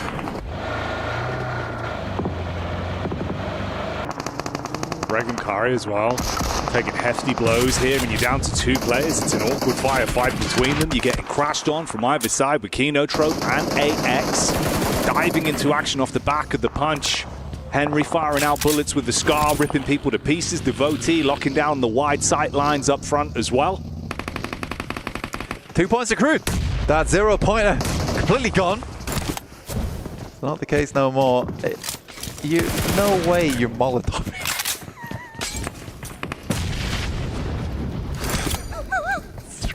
Cooking Silence in the corner. Put on for barbecue. Unnecessary, but tasty. They'll take that point. Ozzy Sands barbecue opening soon. Pre-order your tickets for the grand launch. We got turkey on the menu.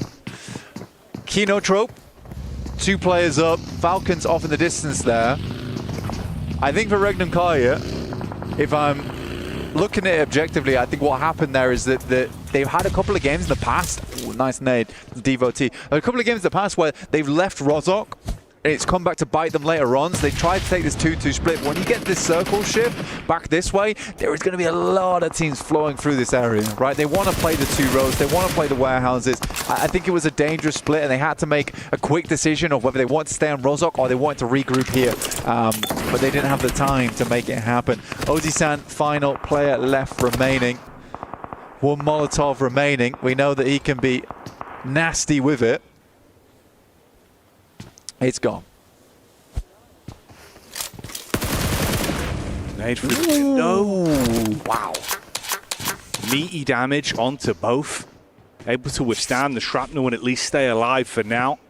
Arian setting up on the sideline behind the rock as well, trying to get a read onto Ozzy-san.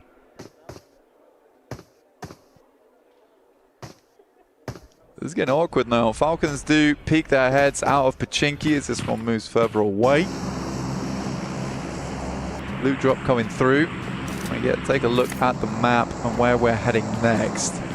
This has been very central. Not so much anymore. Heads up over towards Rozok and Regnum Kaya.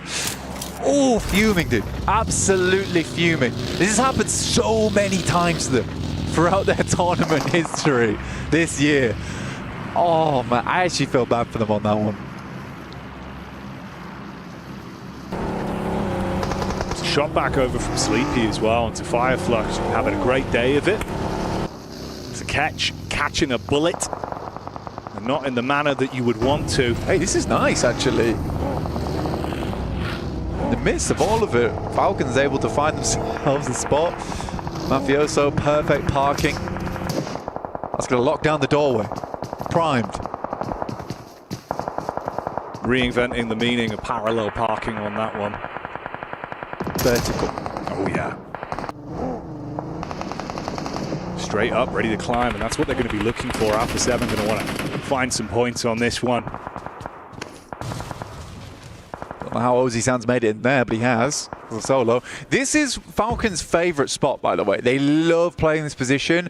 My only issue with it is that the 3-story sometimes gets pushed a little bit too hard, and I don't think that the Falcons quite have a solution for it yet.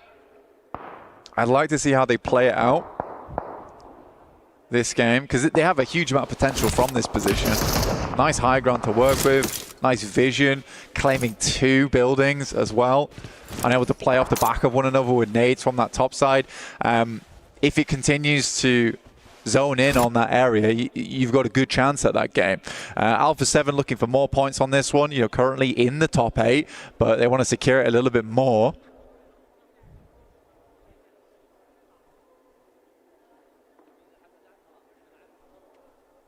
Get the little establishing shot as well, top-down POV, giving you an understanding of just how close these squads are to one another. Ooh, yawn. Yeah, replay on this one. It was cinematic. It was cinematic. Nearly made it through the window. Did. Squeezed it through. Like a TARDIS. The window is bigger than you think. Yeah. It's bigger on the on the inside. On the inside. Yeah. Yeah, if it's smaller on the inside, it'd be a bit of a shame. It'd be weird, wouldn't it? Yeah. I went to my TARDIS. It's a closet. Yeah. Where's all the space? This is a high-tech machinery. Budget cuts. We couldn't have all the space on the inside. That would be a weird parallax effect. I'm not going to like it. Smile, taking some shots out the window for Yangon. One of their top players towards that group stage, just putting a huge amount of work in. There is some games where Yangon's able to get quite a few points. Usually they do limp in towards those final circles though. This is hella awkward for Falcons as we send over towards that eastern side. Now Gamax might have played a blinder on this one accidentally. Obviously you don't know where the circle's going to go, but that's actually a really nice place to play and gives you a huge amount of control. Now Falcons is at the back of the queue. Fantastic compound a minute ago, not so much anymore. Horror's quite glad, despite being one of the first to this location, they didn't fully commit, and they didn't have to. They had the option to play on this eastern side, and they'll get a lot of benefit off the back of that.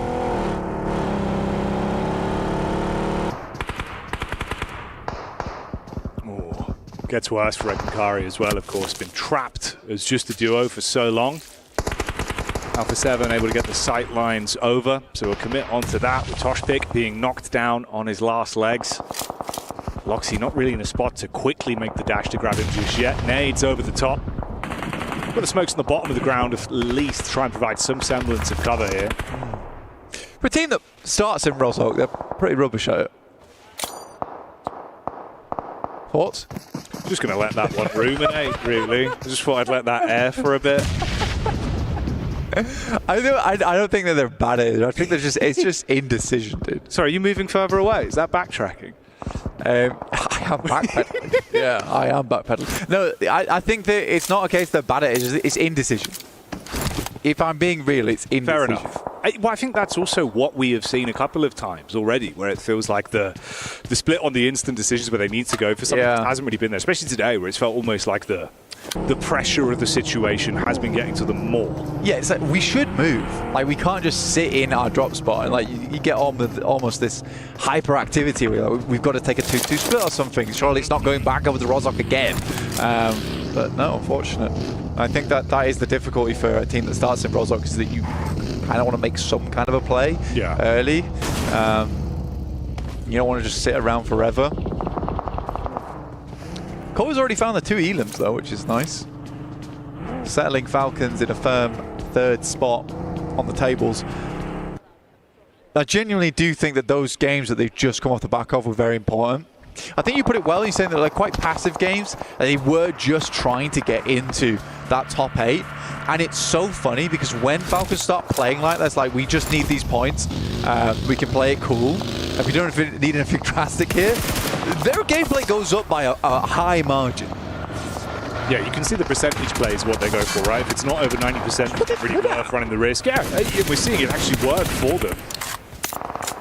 Very T with a connection back over onto Never Alone as he's tried to make the dash there for Vision. To join the rest of the squad over towards the compound side, so a bit of a split, 1-3 on them, having to try and link back up. It's Volt that's a key piece of this team as well. Yeah.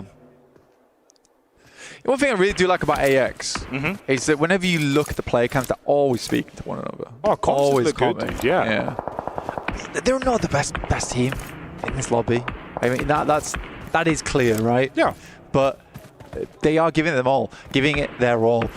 It comes back to Rozok. Gamax also quite unhappy with this one. We've had East hard shift to West hard shift. Man, if Regnum Kai just sat still, you know, could have been a very different game for them. Alpha 7 playing on that south side. Still at 4 players as well, and I think it's a good position to play. You don't have to worry about a lot of the major action happening on that north side. You can sit pretty down towards the south. Yes, you don't have the high ground, but there is less teams to contend with.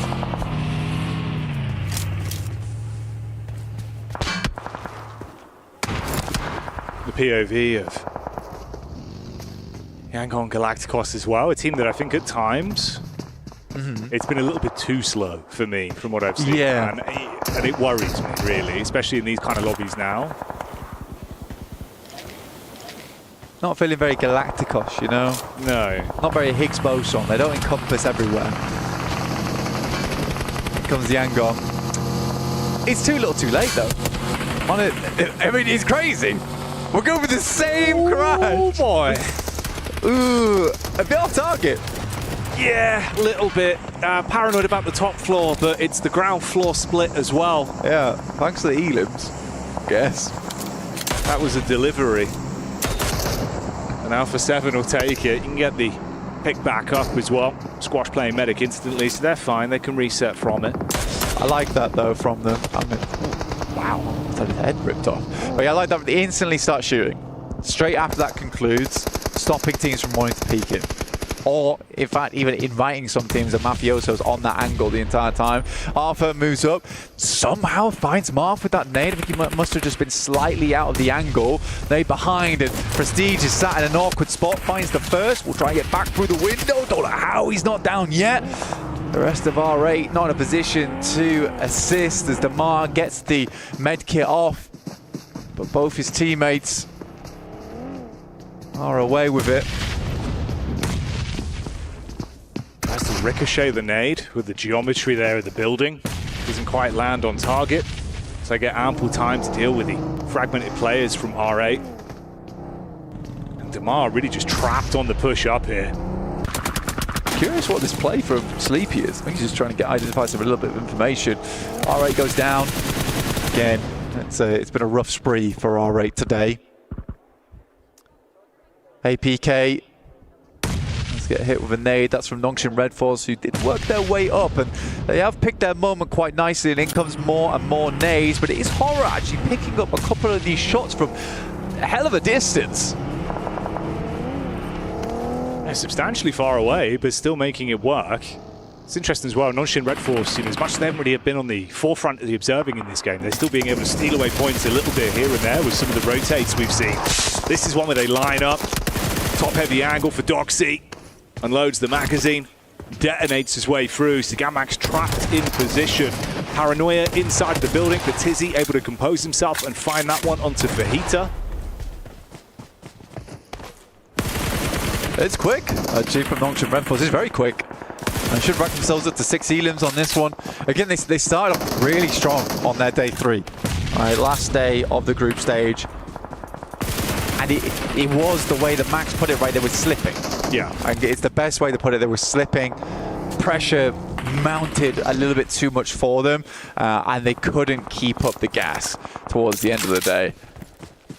They've gone away from it. I think they looked visibly upset with themselves as well on day 3. You could only feel bad for them. Yeah, you saw some of the individuals, you know, really not sort of turning any cheek to show their emotion. If they had a bad game, it was very obvious. But, I mean, it felt like they did at least kind of unpack the bag with it. So, you know, it was a rough game. They were able to reset. You didn't carry those emotions on. Dude, there was a big solve in that last day for them. Yeah. Right? There was a big solve on their gameplay, how they wanted to work these things out. And I liked that. I did like that from them. Figured out their gameplay. And they're going to bring that into survival stage. So it wasn't like they didn't gain anything from that day 3. Tizzy finding yet another with Volt on a long angle from Mansion. Oh, baited out for the fight, and it's a sideline shot coming back in from Sky. He has been influential on the map. Yeah. Like some really good shots from the M4.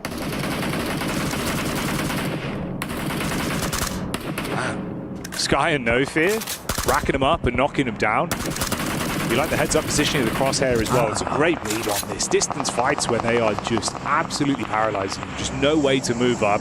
Good clean-up crew action over onto Vision. That was Volt as the last man. He's now gone. And it's actually, to be honest with you, that early rotate out from Sleepy was quite nice. They got a lot of information off the back of that. They knew which angles to watch. They didn't have to move out from the eastern side of Rosok, but they do it anyway just to pick up some free elims and clear out the eastern side. That's their big goal there. Now they can start to work the issue over towards the west.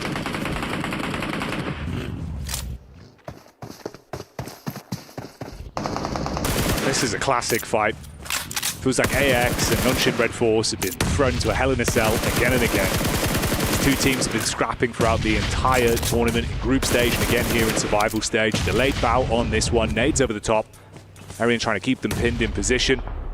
Tizzy with the nade back over. Binny relatively low as well. Has to top himself back up. Nade after nade. That looks like a better air burst in my opinion, but Cyrax does take a lot of damage. Thunderstrike from the air there. In the meantime, Horror moves up over towards Fireflux. They find Solus as a solo in one of the buildings. Unresable right now. It's hard to get yourself across to, and he should just bleed out on this one. Close quarters, nades. You got to tuck him with a shotty. Good tag. Sizzy quite low. P90 up close. Henry inside of the smoke with the shotty. And another. Function Red Force. Very much cut down. Domination from Henry's side of the ring. Another good nade coming through from Horror. They are working the angle. Oh, a prime nade from Zizzy. Right on target. Fragments the setup from AX. Henry has to make a hero maneuver on this one. Wraps up close. Molly over the top, smoke up front to provide some sort of cover for his teammate, but Tizzy peeks in from the top, struggling to get the quick reposition off and switch to the right gun for the job. Couldn't handle it. Cyrax in the back line now, spamming through the smoke, but it goes both ways. Not much vision to work off on this. Oh, hello. This is a cool rotate coming through from Falcons. They wrapped all the way from that north side. They left one player behind. Redox takes out one, and they're looking to clear up Nongshim Red Force on this third party. This is way more aggressive from the Falcons. They start to flap their wings a little bit. Turning up the tempo, and it's what you want to see. We were saying they've been playing smart, passive games, looking for placements. But mixing in a good score on eliminations as well would be huge for their momentum. The bonnet hits the face of Tizzy, and they look to end the opportunity. Roll him down on the reverse. More elims on this. Up close, Raf takes a bit of damage from the peak, but they do handle it. Koa spots that one with a UMP, and you stop Nongshim Red Force that were building a huge elimination game. 10 already. They're taken out of commitment. Second closest, of course, is now Falcons with 7. I mean, this is great, though, for the Falcons, because now they have control over towards the south side of Rozok. They also have Redox still holding that building on the northwest side. He holds his own. It's the first time we've seen a solo Falcon being able to do that. And that's really cool, because now they have a lot of presence on the map here. Needs be, they can wrap back round again. It's going to be a little bit awkward versus E Arena, but it is possible. So they have 2 corners of the map, so they can confirm on either side. The worst thing to happen here if it confirms fully northeast. That's the one thing they haven't accounted for.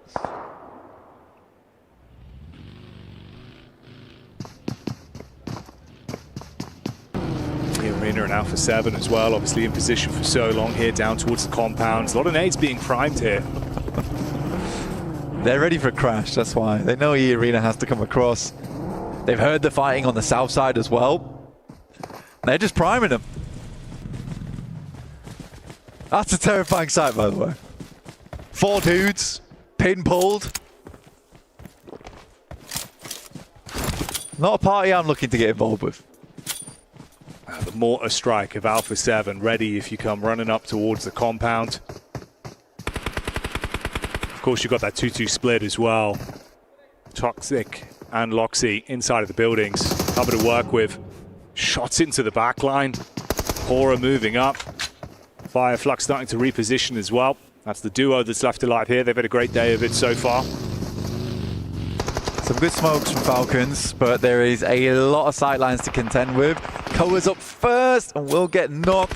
Grevo's got 5 nades, so plenty here. Ascend over the top side. I think the Falcons are going to find this tough, honestly. Stop short. That's a good stop as well. They know the smokes haven't dissipated yet, so they can afford to stop short. There is a shot that goes through there as E Arena sees that Alpha 7 is distracted. Oh, here's the problem though. It's not just nades from Alpha 7. Now they're coming in from Hora as well, down on the roadside. Narvalo is eating a ton of damage. Ralph's forced to push further up to actually get himself into cover to play with. So both barrels being given here. Alpha 7 losing Revo. Squash just gets back up again. Tony K drops a nade, but it's long. They're in the kitchen and needs to cook this nade to perfection. Ralph finding Revo, steals that one away, but it's Toshpik to take him out. It's all down to Redox. 6 teams, last circle. Korea firing off the shots in close range. Holds back E Arena. Only Mormon remains. They split on the push-up, hoping they could get in before the pick-me-up. Onto Squash. Didn't go that way. Comes back to haunt them. Valo's still up, actually. Didn't even realize it. And he's going to try and get placement here. There's potential for it as well as everyone starts to get cut out on that northern side. Now Valo walking up. This is a bold maneuver. Surprised he's even getting in here. Finds one off the back of it. Mafioso's down. Mormon's still sending nades in. Mormon on the slow walk up. Pin pulled for the nade. Bounce round the corner. Squash gets flattened. Mormon makes the play. Potential for the follow-up as well. Close quarters combat. Carrillo trying to hold on for Alpha 7. Able to connect that back. Silence E Arena, but now Narvello knows that he can make his move. Gets up close with the DBS. Oh! Huge kill. That is a beautiful E-limp to put them back into a position. He can get Squash back up. Wait a minute. Regnum Kaya still going strong with Loxy. Hitting these shots here. It might not be the end of the world after all. Carrillo has to send a nade over. It's not perfect, but now he's got to make the cross. Carrillo going for it. No way, Loxy. Taking opportunities where they're presented. Regan Karia being able to play this one picture perfect with the opportunities that have been presented by other teams. Everyone's overlooked them. Sideline from No Fear, living up to his name as he pops up. Silences Loxy. There's the shot back over. And that's the way it goes. Hora played that game incredibly well. From the early rotate into the eastern side, the push out slightly further over towards Gamax, spotting all the commotion over towards Nongshim Red Force and cutting away at their opposition on the eastern edge. But shout out to Loxy. I did not think the Regnum guy would survive that long. And you do want Loxy as your final player on that team when it comes to those clutch moments. Heads up calls. Reading it so well as well. Opportunities when everyone's attention was taken away from them. Like you said, subverting expectations. It was a brutal beginning for them, but they put it together. They pieced away some points at the very least. For Alpha 7, what a tough task they had there versus E Arena, Falcons on one side. Not an easy maneuver to make happen. Carrillo does survive it all. Could have been pretty sick if Narvalo hit that shot, but looks a lot better from the Falcons. It certainly does. They're building. The wings have been spread, but the action is intense. So join us for more after the break.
Pulsar Legionnaire available now. First outfit with special head animations and voice lines. The Pulsar Legionnaire set comes with its own super cute voice lines that can be toggled on or off. What happened? Bye, friend. Hello, Earth. I'm here. It also features the upgradable Hyperion ship DSR and Jet Reaver glider with special animations. Experience parachuting like never before. That's not all. Even more rewards await. Event period, July 25th, 2025 through August 26th, 2025. What are you waiting for? Get the new Guild set now.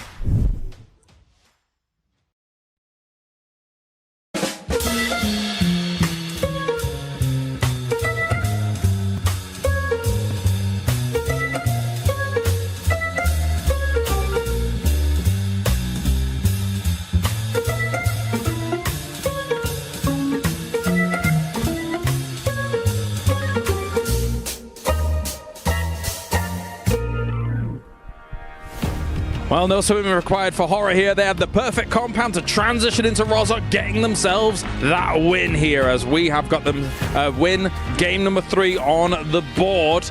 Brilliant stuff by them. Joining me, Neptura, as well as Seven, to talk about this victory from them. Neptura, this was all them sweeping through Rozhok, looking fantastic.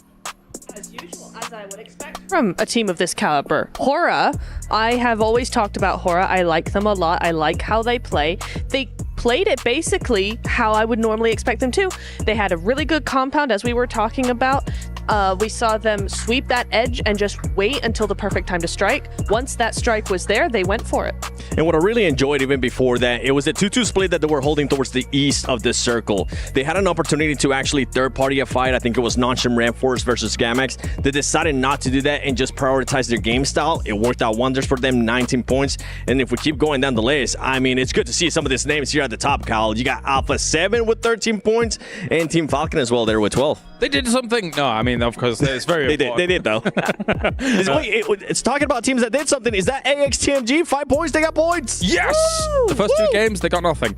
So we were hoping for a little bit of a step up from them, of course, here. And this is definitely a bit of a step up here, Natura.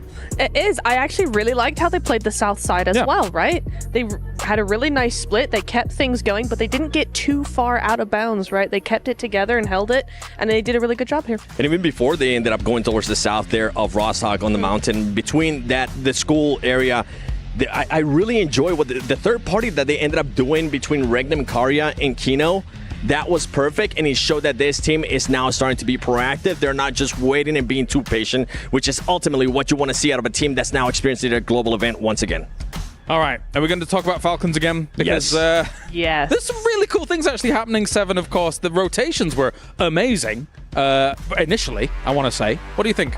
I mean, this right here, I felt like, and you kind of said it too, you said that this might have been the rotation of the tournament so far. I would definitely have to agree with that. I love that they did a 3-1 split too. They adjusted a little bit of what they were able to do in the last game, except this time they actually sent more players that could actually eliminate the rest of the squad. Great third party, but even before that, I enjoy what they did towards the north of Rozhok, Neptura, because they were just controlling everything. They weren't letting anybody get close by. And what I'm really enjoying from them as well is that they're learning from the group stage. They're not doing too much. They find a compound that they like. They make sure they hold that compound, and then there's no risk of them actually getting taken apart unless there's a full-on crash right against them. But so far, they're actually keeping to themselves, keeping together, and saving themselves for that late game. Yeah, and if I had to nitpick there on this last match for Team Falcons, it would be the execution there towards the end. They did have a great rotation, but when it came down to it, they were just sending one player by one. They sent in Ko up first, hoping that he'll be able to do something, and then they just stopped in an area that you were just going to get grenaded. Max was calling it out too. I got a chance to see it. At that point, just go for a full crash. Yeah. I mean, you've left one north, right? I get why they might want to do something like this, not only hunting down those elims, Neptura, but also negating the problem in Rozhok finish that is the road, because that's such a huge problem for these teams. Yeah, it is a huge problem, and I really actually like the 1-3 split, as we were saying, right? Because it would allow them to have this pincer move going on. But I think maybe the way the zone was working or something, they actually, those 3 players on the south rotated down towards A7. They should have maybe gone onto the other side so they could do a pincer move with Redux on the north. And it just didn't work out that way, so it was a 1v1, 1-by-1. Well, let's head down to Barney now as he is ready with Falcons to see what they think after some of these games.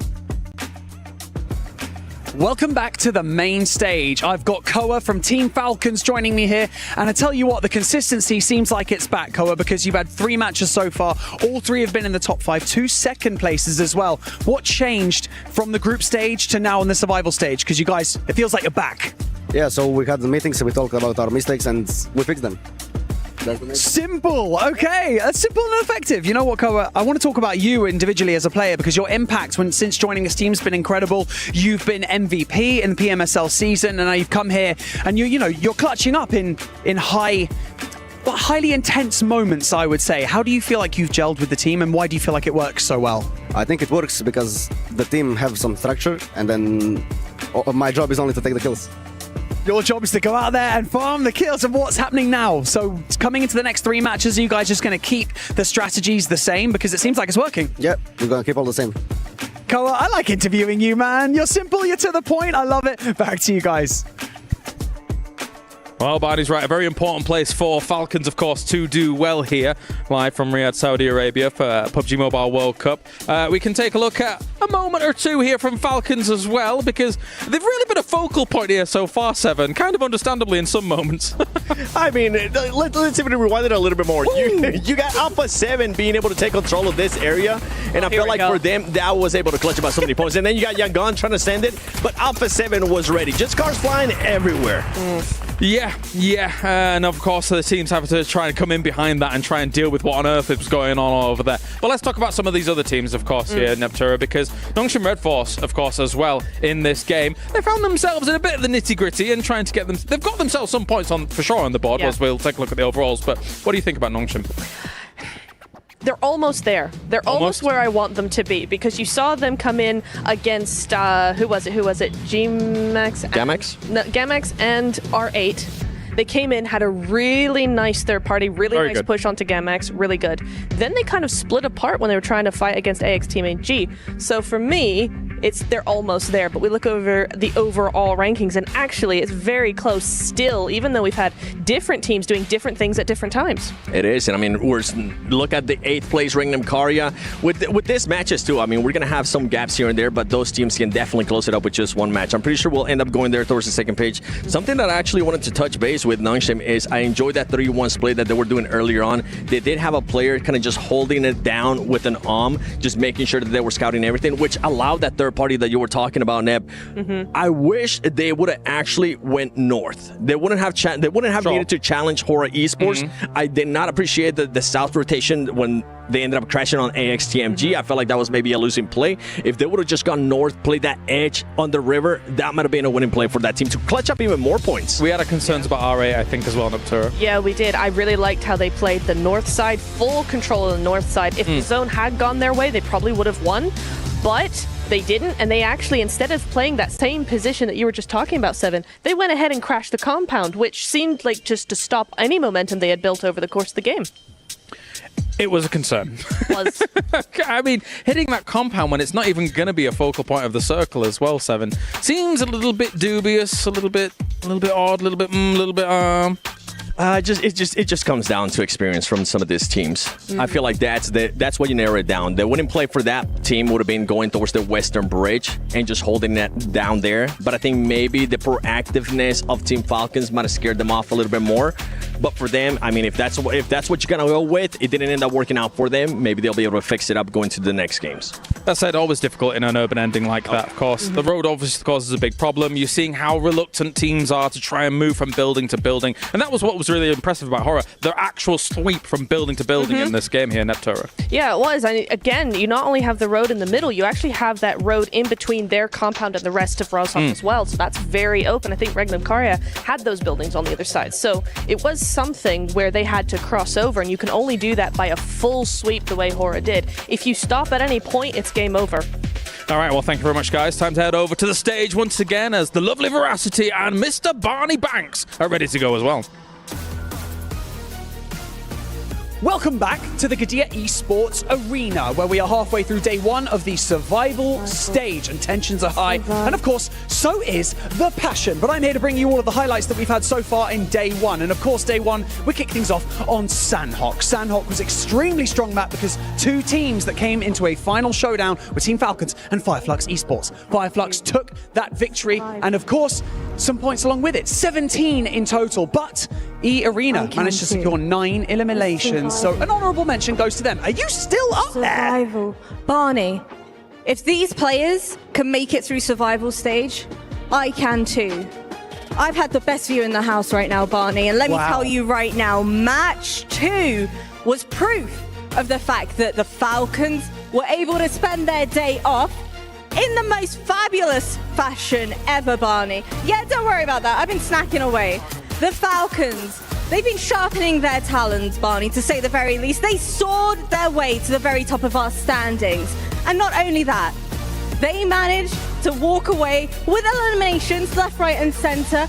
But unfortunately, Fireflux Esports began clipping away at their wings. Our final fight, though, it saw Power Esports taking down the lone survivor representing the Falcons, and that was Koa, marking the 3rd chicken dinner right here at this event for Power Esports. Going into map number 3, Nongshim Red Force kicked things off extremely strong with 10 eliminations by stage 7 of that particular map. But in the end, it was Hora Esports that managed to clinch that victory and claim that chicken dinner for their own as well. So that's nice. A good amount of points for Hora Esports for us to see.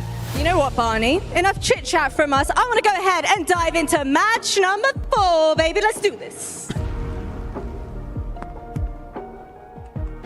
Great to see Veracity finally getting down from the high ground. She was up there for a while, saw the banana peel, a whole bunch of candy. She was vegging out, but what else are you going to do when you're stuck on an island? Speaking of which, we're going into Erangel for map number 4, PMWC. It's been exciting today, truly, and the reason why his teams that didn't necessarily perform well during the group stage are really showing up in the survival stage. We've already witnessed Fireflux, right, get a victory, which was their first winner chicken dinner of the tournament. That includes their group stage performance. Now for Power, well, they sit at a total of 3, granted 1 for today, and then Ora showing up and getting a win in game number 3 and doing it in sensational fashion, which puts the pressure, John, on so many other wonderful teams.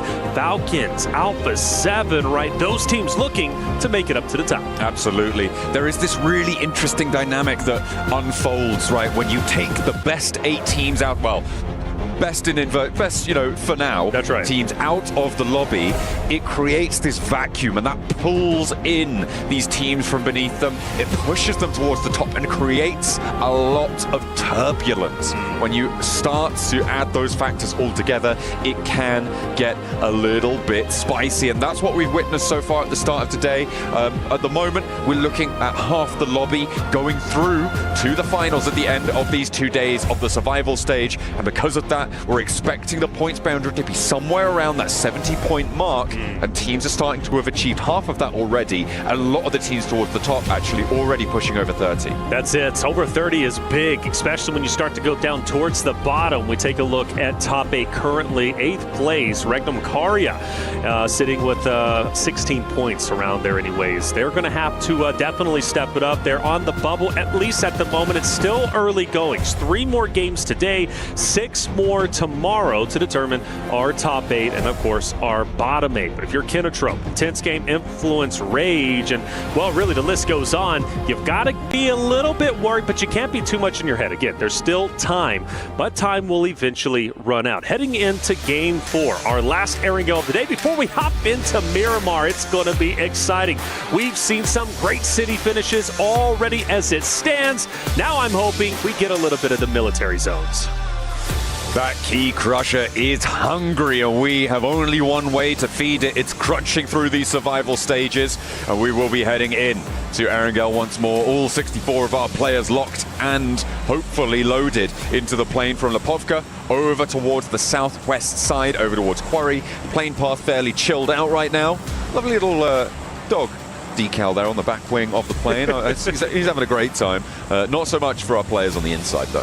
Flying high, flying high. Okay, so plane path looks pretty good, pretty standard. Everybody who wants to go wherever they want to go pretty much has free reign to do so. Georgia Pool obviously going to see quite a bit of activity up there with Alpha 7 and Co. America's region's loving that location. For the rest, though, military, I'm feeling it in my bones. John, I think this next zone is about to be spicy. I'm hoping I'm right, but I hope I just cast a Kirsten. It's a bones-based feeling here. I'm feeling it. And we're going purely off the vibe. That's it.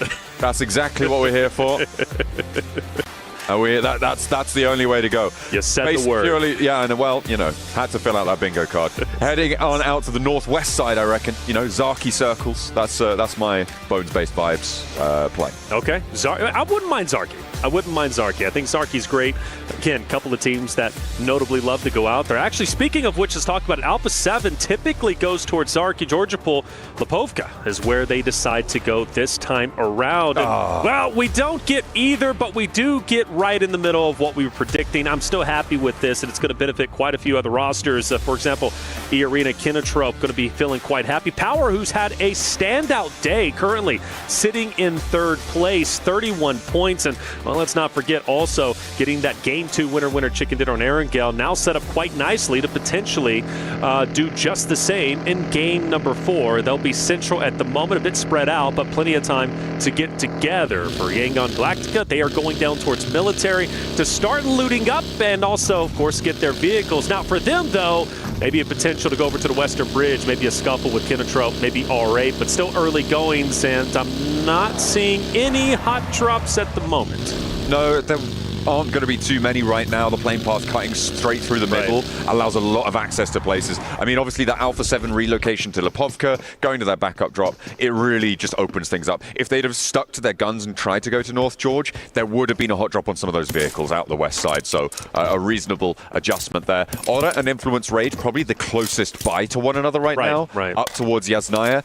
But it looks like they're just sort of keeping each other at arm's distance. They don't want to get too aggy with it, and I think rightly so. You certainly, when you have a numbers advantage, don't want to push too hard, and Influence Rage as well, just looking to keep things calm, especially down in that 12th place. They want to get out of this early drop into those later game rotations. Falcons also pretty much dead center. They have nobody around them, at least at the moment. They've had a stellar day. We talked about it throughout the group stage. Falcons, bit of an underperformance, right? Needing to step it up in the survival stage where their tournament lives are at risk. It would be weird, I must say, not to see Team Falcons representing in the final stages in that Smash Point competition, but they're doing very, very well. We mentioned 70 being the cutoff. They've already surpassed the halfway point. They still have a little bit more work, but let's face it, Falcons, if they can perform well in these back end of the 3 games of our 6 today, they can absolutely qualify based off of day 1. The thing that's very encouraging about the Falcons' performance right now that maybe isn't attributed to the other teams that sit around them is that they've done this through consistency, right? They haven't won a game yet. They have just been consistently getting into the top 5, right? And that is a great result for the Falcons to be able to have that spot available to them. The downside of what I've seen from them today is that there have been good rotations, good decisions being made. Yes. The mechanical execution of them has been subpar. Specifically, I think it's safe to say Ralph has had a couple of missteps, and I think Narvalo as well, obviously going down a lot earlier in the games than they would have liked to. You can attribute that to getting a little bit too bold on the scouting, maybe less of a mechanical issue, but I do think there are still a few wobbles here and there, and hopefully they can get themselves nice and steady, because it's working right now. The question is, will it work if they go to the finals? Would you bring back those top 8 teams? Yeah, and that's a question, right? And that's a question they're going to have to ask themselves when they do head into the finals. Obviously, the task at hand now is just top 8. And, well, speaking of one of those teams who's close to the bubble is Alpha 7 on your screen, a team that obviously is coming in with squash this time around, but regardless, the returning champions, the heroes of the Americas region who play so incredibly well. I would be, again, just like the Falcons narrative, it would be so weird not to see Alpha 7 representing themselves during the Smash Points group or finals just coming up next week. But for Alpha 7, they're still relatively healthy. I do feel like they have gotten punished at multiple moments, but for now, I'm not too worried about them. I think they're going to be just fine. Now, for other teams from the Americas region, Influence, Rage, Intense Game, I do start to get a bit worried. I don't think they are performing well. And you go back to Influence, Rage during the group play, specifically their performance during day 1 group play for them, I felt they were coming in hot. I thought they looked great. but survival stage, nothing like their group play performance. No, I mean, it does really change the dynamic, as I mentioned before, right? When you are taking out those top 8 teams, in every single match, no matter which groups we're in, you're expecting there to be about 5, maybe 6 of those teams in the top 8 to be playing in the lobby, and removing those teams has really changed the dynamics here, and teams have taken advantage of that. And like you were highlighting there, some teams have had to eat mud on the flip side, right? Because you have to for a team to do better, another team has to do worse, right? It swings around the bounce. That's it. Yeah, that's it. Well, I will say Team Vision also another roster that surprised me being so far down. You go back to group play and they were performing incredibly well, having plenty of highlight moments. Were they in the top echelon? No, but Vision still a team that is struggling. Ragnar Karya now in a fight against AXTMG and Silas, a guy who, again, is trying to create history for himself. He's already has a large history of performances and great moments throughout PUBG Mobile history. This tournament would complete the trifecta he's currently trying to get, so that's a big opening elimination for him. And for AXTMG, the struggles live on. I think Reckon and Kaya are looking weak this tournament in a way that couldn't be said, I think, for Alpha 7 or Falcons. Sure. They haven't really been in these positions to really take too much. They earned a couple of points on a few of the days, but obviously they're here in the survival stages, and I'm hoping that they can stand up. Like you said, with Silas having that PMGO victory, having that PMGC victory under the belt, adding that third would be the first player in history to do so.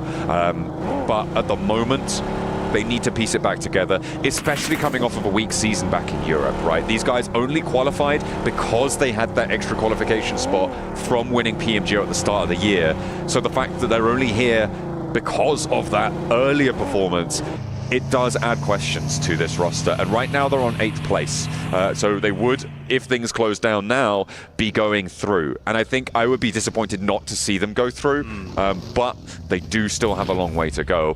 And when they're put back in the fold with the 8 teams already qualified, the same thing's true of as what I said for the Falcons, right? There are those questions that just don't have an answer right now.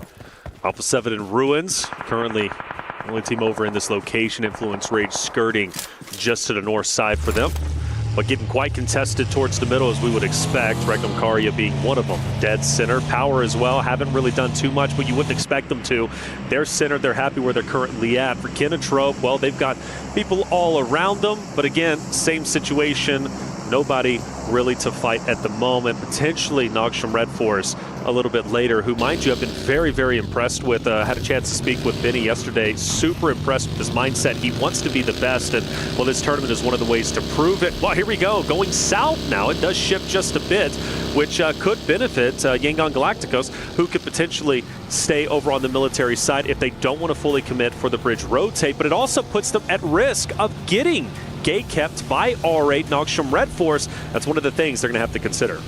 A lot of teams now looking to make their move. A hard south shift forces teams to rotate at the same time. I'm seeing Fireflux moving into the hills to the south of Pachinki there. Nongshim Red Force actually regrouping to the compound that sits over that long hillside that borders the south edge of this circle, where R8 currently take up occupation. Fireflux actually rotating away. Looks like they're going to try and push into the east side of that, and all of these teams from the north going to try and move on top of each other. It is intense game. It is Alpha 7 moving in this area. You've got Power as well, who are a little bit ahead of the curve, and Influence Rage, actually the three-peat of the Americas teams. And when you only have one good team in the region, right, well, you know who you want to see get out of it. Yeah, this is going to be weird because, like you said, you got all 3 Americas region teams, ironically, just right next to each other. You would, I guess, expect that with similar play styles, kind of similar mindsets, obviously from the same region, but it seems like they kind of do this invisible handshake. You go on your way, I'll go on my way, they'll go on their way, and we'll avoid each other for the time being. But as deeper as Influence Rage starts to go, closer and closer, they start to get the power. Fireflux did actually turn around. They're now still in those hills, but it's Gamax, it's Yangon Galacticos, who have now crossed the bridge as well on the south side of the circle, who are poking their noses in. You've also got E-Arena, who have sent a scout down south towards Nongshim Red Force, towards R8, but now Alpha 7 have actually cut off that retreat. On the north side, Aura, Influence Rage now clashing, trying to take position, and first blood for Lorazit. Influence Rage, great shot. Sleepy from a distance, though, takes little boy all the way down to just a sliver of health. He's most likely going to be finished off relatively soon. I don't foresee him getting picked back up. Of course, the med kit pops, but still, Influence Rage got to fight hard. They've, again, struggled so much throughout the survival stage so far across the first 3 maps. They need to hold their ground. Not to mention, Power also starting to come in for a bit of a third party, and No Fear is gone. A nice little flex out there from Al-Haji. Puts the stone in, gets the result he's looking for, adds a point to the tally.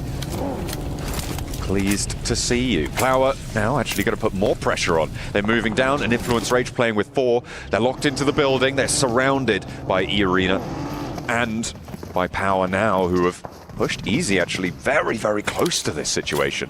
That was a bit too bold, and I think they've read into that. They will pull him back, fold him back into the rest of the team. E-Arena being on the outskirts scares me, however, for Influence Rage. Such a talented roster. They have really proven themselves throughout not only their second day of group play, but also throughout the survival stages already. Having some high placings. Zone will shift once again. Alpha 7 very, very safe where they currently are. Influence Rage, same story. E-Arena, Power around them. Intense game, though, might alleviate some of that pressure. They start the push in. Power encompassing their location. We get on board with the fight going down. IG versus Power. It will be, I believe, will it be a 3v4, if I'm not mistaken? Yeah, currently that's how it sits. Power were a little bit split, but it looks like they're regrouping. They do have that off angle just across the way. Nade in over towards Easy from Silence, and he's quietening him down pretty nicely there. Al-Haji holding the flank still against Influence Rage, but maybe he needs to worry about the inside, but handles business from Fidan.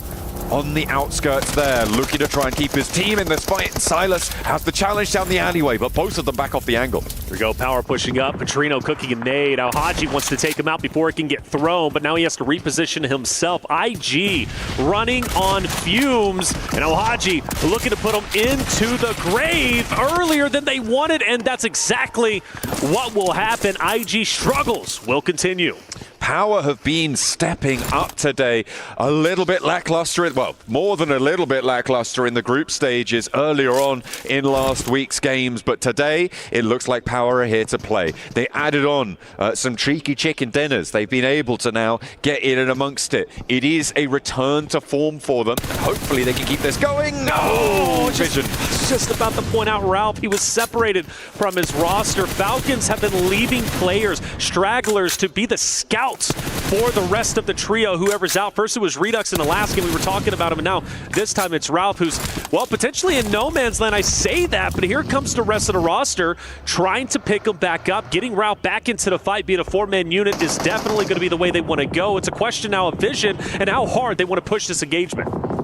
The forward duo for Falcons have a position in this next circle. Koa and Narvalo looking to try and stanchion them down. Try and keep things under control here. Koa puts pressure. The res was sent over towards Ralph. He's up there in a vehicle now, and they can rotate away. Vision actually not opting to crash onto that position. Instead, trying to get ahead of the rotation and split Falcons off from their forward duo.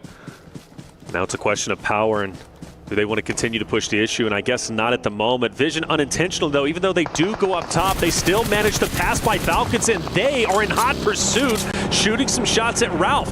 The early knock that they got a little bit earlier, now trying to get the finish. Influence Rage also in the area, and they're going full send. AXTMG also off in the line of sight. So this is getting a bit chaotic in the open field, and as they are pretty much dead center of the zone, everybody's going to be collapsing in. And now Jiggle from Aura. Regis, you got Silas also up there, and Vision Bolt is pushing in, trying to take everybody on, and he's going to fall a bit flat. Vision do a mad rotate through everybody in the circle into the middle of an open field. It was a death ball that they just sent in, hoping to all hell that they'd make it, and they just really didn't. It was honestly a pretty terrible position there for Vision to take. 100%. I think that is probably coming off of, from the Falcons, what was potentially one of the most exciting, fresh, new, dynamic rotations in the tournament so far, into what I think I would categorize as the worst rotation I've seen this tournament. Fully agree, and especially because you get a fresh knock on the Falcons and you don't even fully commit for the finish. You have the man advantage in that moment, and then you decide to pull away, allow Falcons to get the res, and then full send it in the middle of 5 teams? Nah, that just doesn't make sense, and well, clearly they are struggling today as They just sit at the very bottom with only 2 points. Hopefully, they'll start to get it together. A lot of teams on the north, stragglers, trying to come on in. Kinetro, Power. You also have Influence Rage as well. It's going to be pretty tight up towards the northern side of the zone. The first team to get in might be able to play Gatekeeper, but for the time being, everybody's got a lot of space to work with, but that's the thing. There's just a lot of space out in the open, vast area, which is the zone.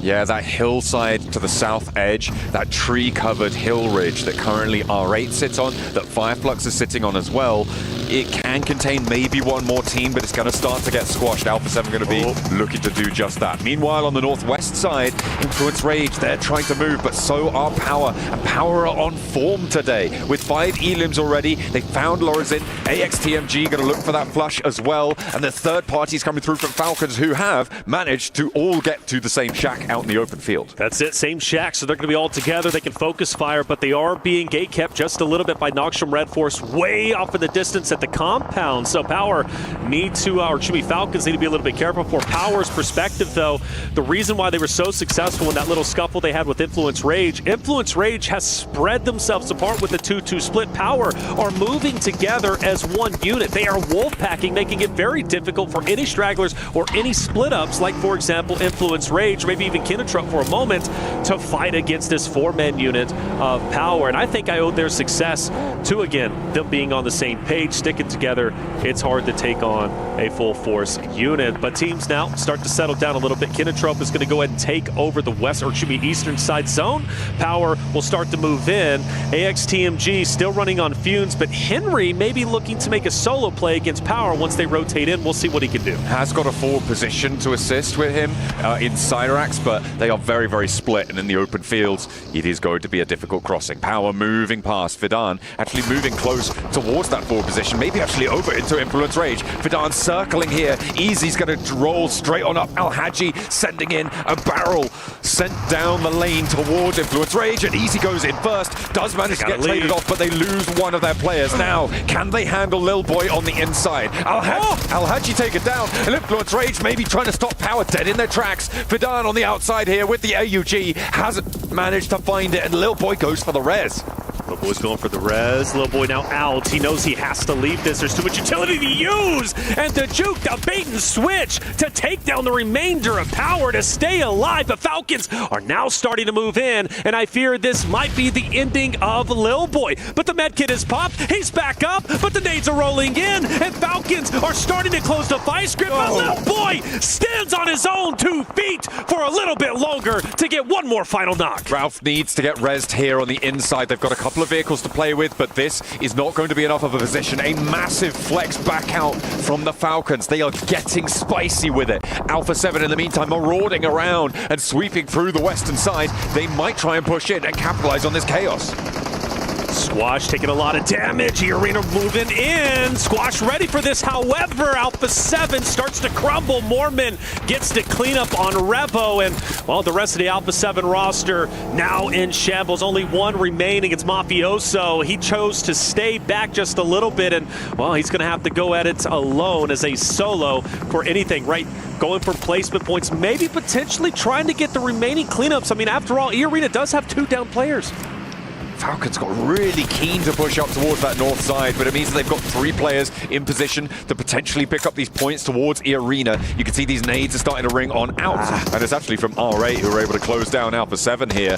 But E-Arena suffering as they try and go for that cross, that northern flex out. The Falcons were all held down towards that number 3 on the minimap there on Narvalo, but now with that flex out, they have those off angles. They now need to rotate back on in. You can see the vehicles they got available to them though, and they should be able to make this crossing. Yeah, E-Arena will maybe split the difference between them. Narvalo might be able to put additional pressure with that split. Noxious Red Force still dead center, by the way. They're going to play a big impact as we get later and later into the stages. R8, the team that, just like others, have been struggling quite a bit. Opposite of another team that is relatively low in the standing. Jangon Galactica, Saycloud Smile just up ahead. Mormon starting to roll in from E-Arena. I would be very, very impressed if Mormon can even pick up one. But with this off angle on R8, I don't know. I'm thinking he can at least start to hurt R8 a little bit, which could open up the door for Young Galacticas to potentially get a clean win here. That's what they'll be looking for here. Gamax trying to push in on the southeast side in the meantime as Fireflux try and hold their own. So far, looks to be in the favor of Fireflux, but Regnum Kaya are chiming in across the way from the north side, pulling them now down to 3 confirmed. Gamax playing with just the 1. It may not be enough to take down Fireflux, but damage has been done, and that's going to slow them down. Talking about those holds out to the west side towards Yangon Galacticos, it really does entrench them in this position a little bit longer. Fireflux being alive a little bit longer, start to push up towards Yangon Galactica. Strax is, well, in the thick of it. Smoke out, nades starting to move in. Falcons keeping the pressure up.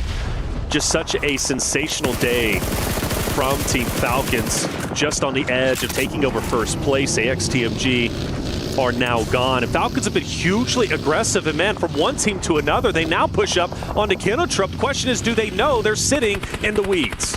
They have managed to spot that first knock, right? So they know that there is a team there sort of trying to navigate the northern side with a hard north shift. It would be a very viable team to try and take out, but Falcons overcommitting here would expose them to Nongshim Red Force, who have been in this compound since the start of Phase 2, almost Phase 1 in fact. They have been chilling here in big ways, right? One Elim, very quiet, difficult to leave if they had to rotate away, but they have control over so much of this open ground now. Without a doubt, and not to mention playing Gatekeeper to Fireflux, playing Gatekeeper to Yangon Galacticus, who's going to have to move into them potentially. So I expect them to be at 5 eliminations relatively soon if they can do everything right. They're already in a very healthy spot, just 4 points away from taking over first place. R8 has been tempting this fight opposite of Falcons for quite some time. They managed to stay up. They, of course, only have 3 members, but you can do a lot of damage with 3. But you mentioned Nongshim Red Force playing the Gatekeepers, and well, Damar's going straight into him. Just going straight on through, trying to see if he can keep an edge, and it looks like they're going to let him play on this wall for now, but the Falcons might have something to say about that. Damar may be exposed. The rest of R8 actually going to continue that push. He knows he's getting unchallenged, so they've got that western building under control. An interesting decision for Nongshim Red Force not to hold them out. They're going to give the western side of the compound to R8.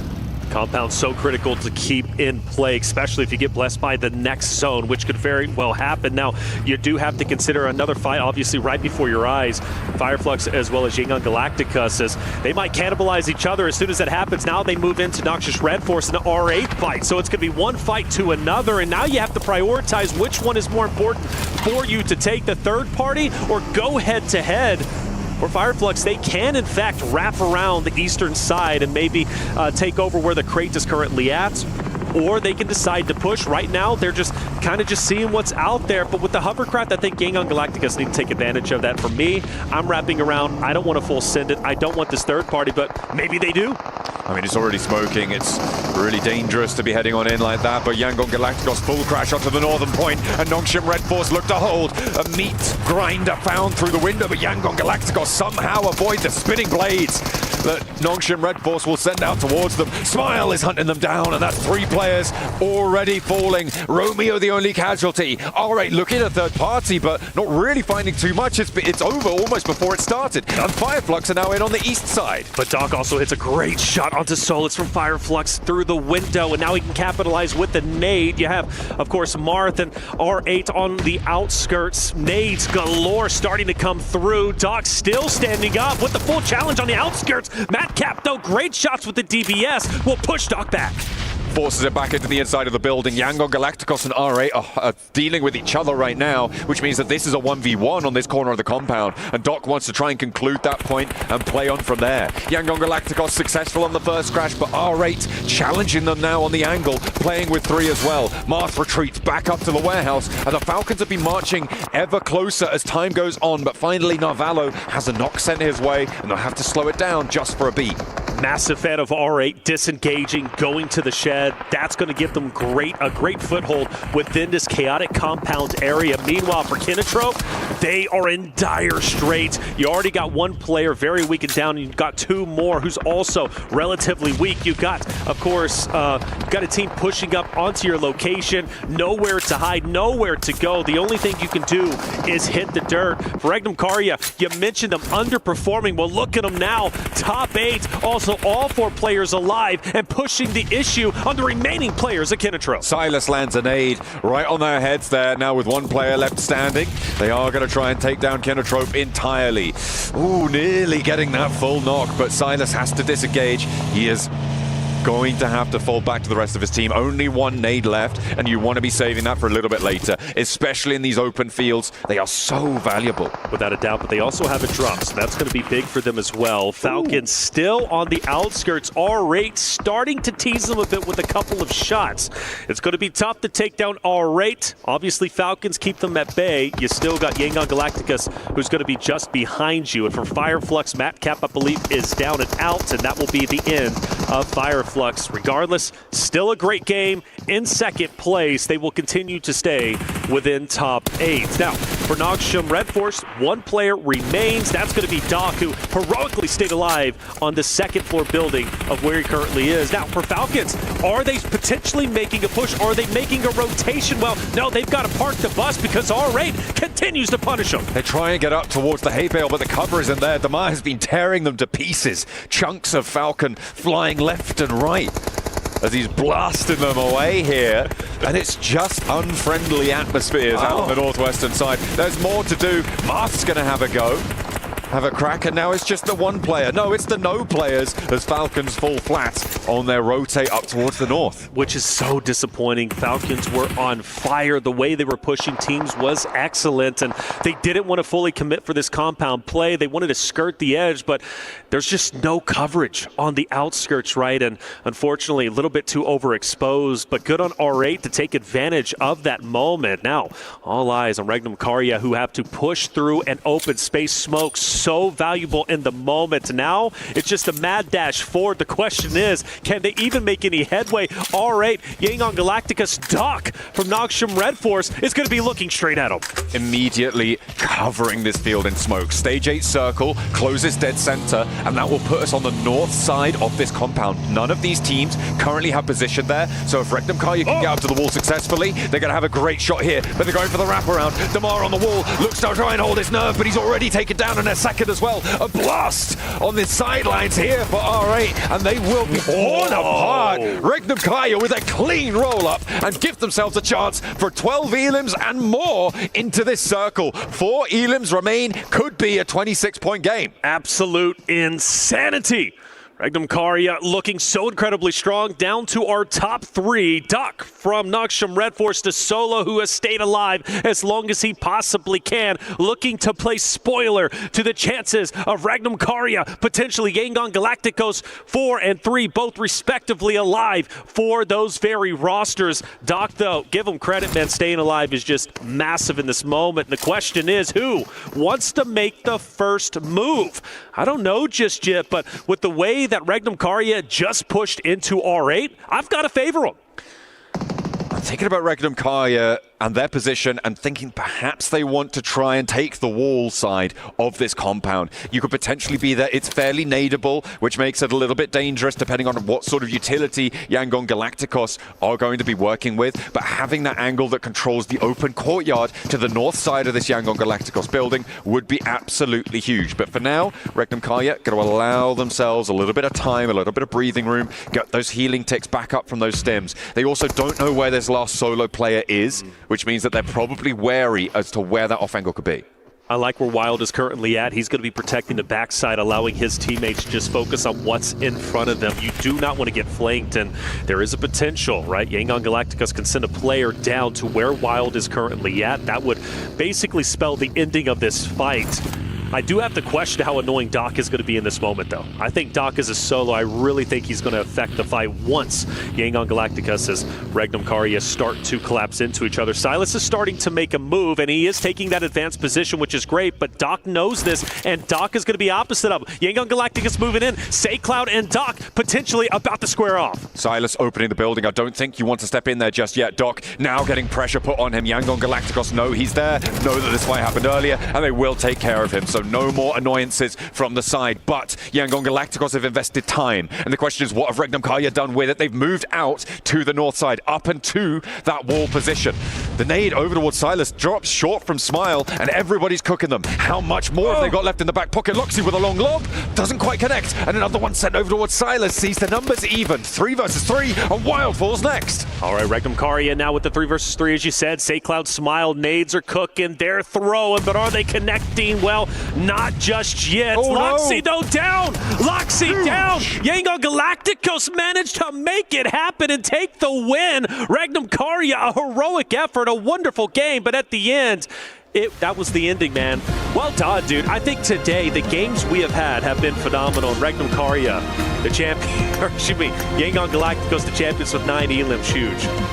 A brilliant result for them in the end. And Yangon Galacticos, yeah, the happy to see that one close it down. That position that Doc held in the end, okay, a little bit more aura farming coming through from Yangon Galacticos, hitting them with the boat dance. But you know what? In the end, it felt like Regnum Karya maybe gave a little bit too much leeway to Yangon Galacticos. They played towards the back of the compound for a long time, right? They could have potentially taken control, got a little bit further forwards. The circle closed a little bit further south than I thought it would, so could have been a little bit more of a decision maker there, but I think getting rid of Doc was brilliant from Yangon Galacticos. Regnum Karya allowed them to transverse, though, across that compound. They could have done more. 12 elims in a second place, however, that's going to put you up on, what, 18 points on the match, and that's a great result. Yeah, without a doubt, especially since we talked about their struggles. So a game like this, very much needed, puts them closer to that potential theoretical 70-point threshold. Regnum Karya looking so very strong. And there it is. Game number 4 is done. We go to a break. When we come back, Game 5 Miramar coming your way.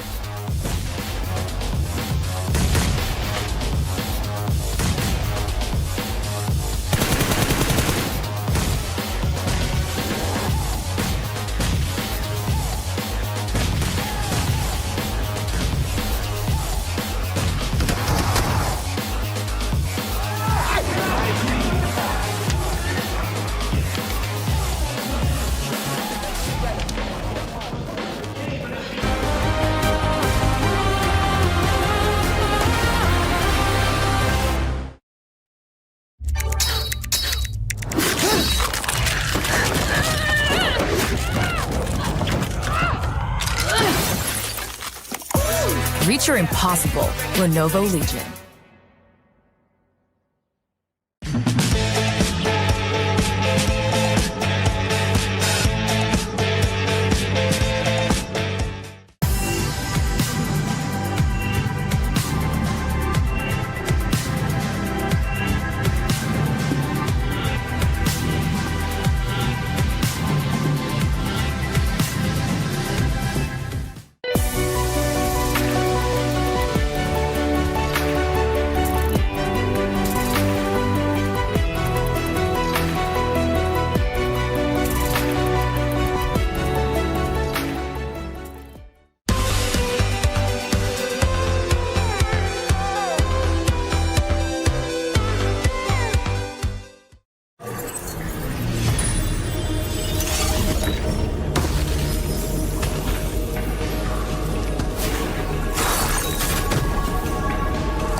The highly anticipated addition to the Mummy series outfits is here.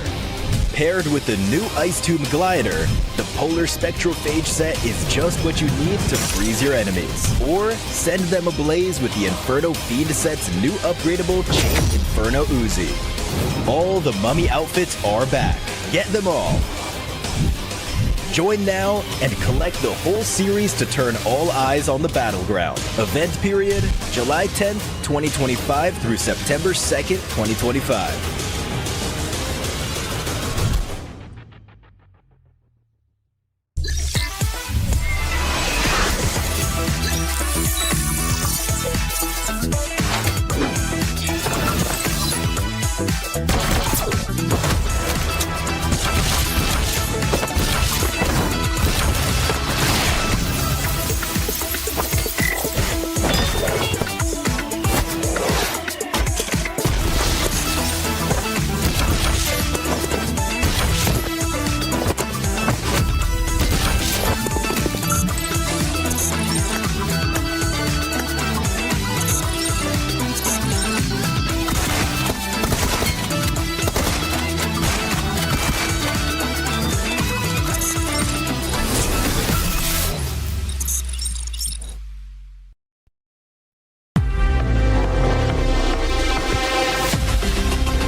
Hadi oğlum. Beraber. Bir canı bunda. Tamam. Bekle oğlum, beni bekle, beni bekle. Bekliyorum. Basıyor, can basıyor mu? Yok, basmıyor.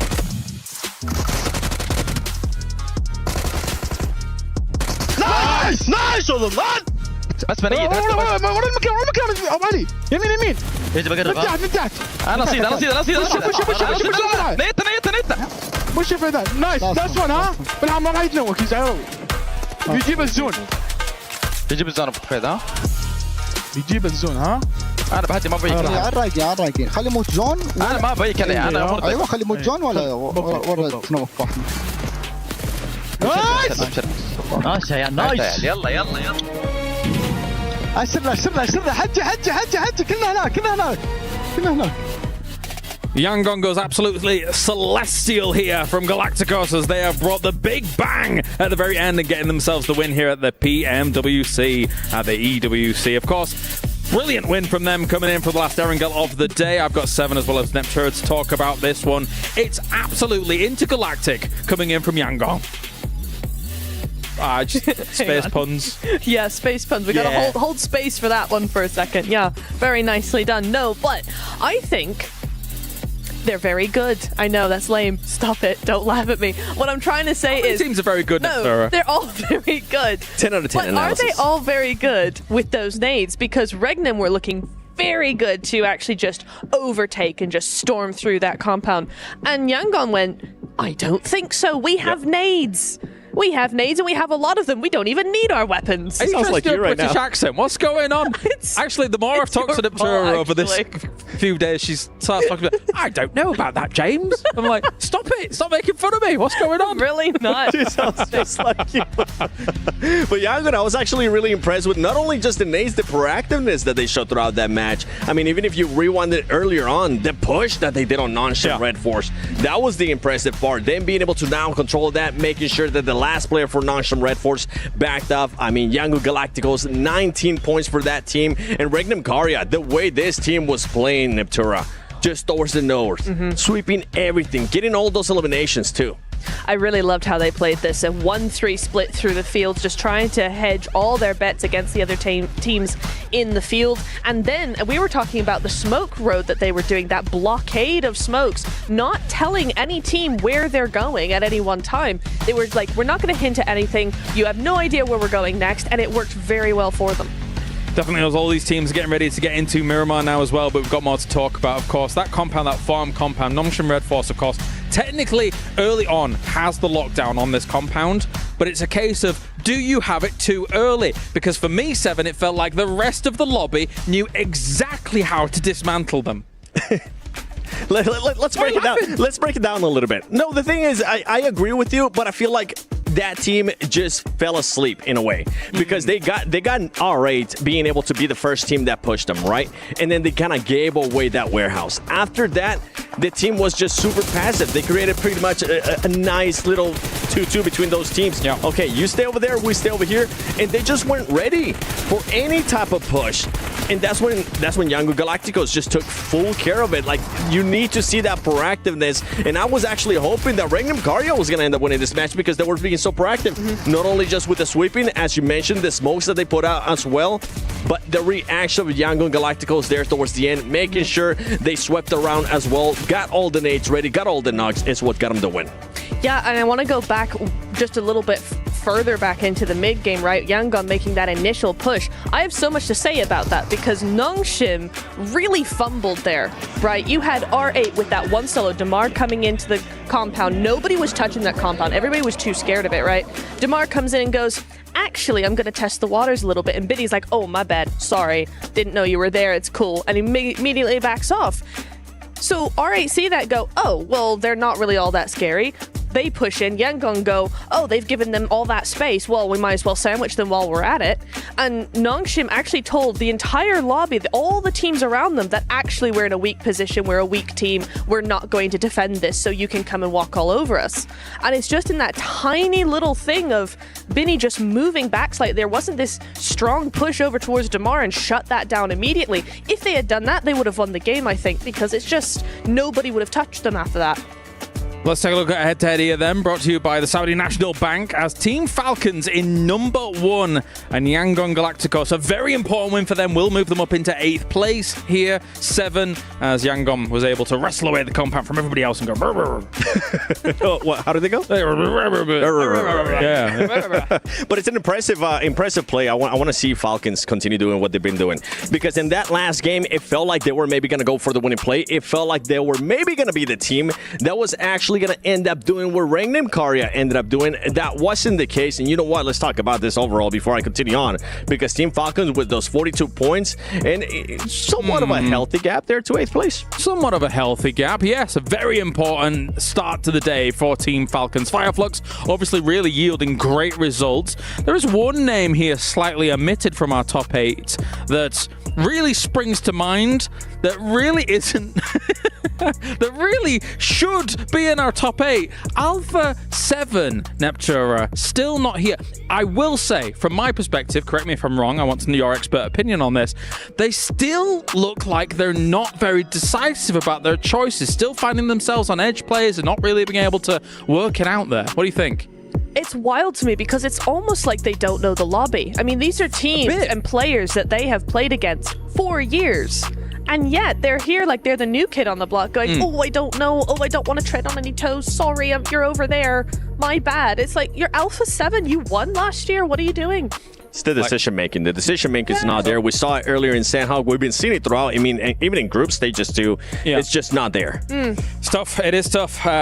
Before we actually get into the next game, of course, we have the PUBG Mobile Airdrop Carnival, and it's now live, of course, this weekend from August 1st to the 3rd. Log in, summon surprise airdrops, and collect 2025 airdrop vouchers to enter prize draws for official merchandise, smartphones, BD partner rewards, permanent in-game items, and more.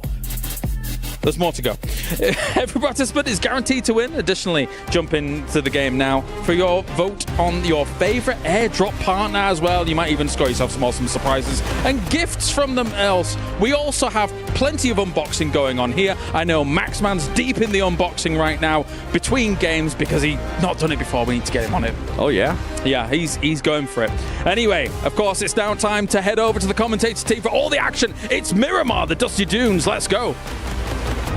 So there you go, beautiful unboxings leading into the final 2 maps of the day, where we will reach our halfway mark through the survival stages, and our teams will be hoping against hope and hopefully doing a little bit more than that as well to take themselves into the finals. 8 slots are there at the moment, as the desk highlighted towards the end. The indecisive, timorous Alpha 7.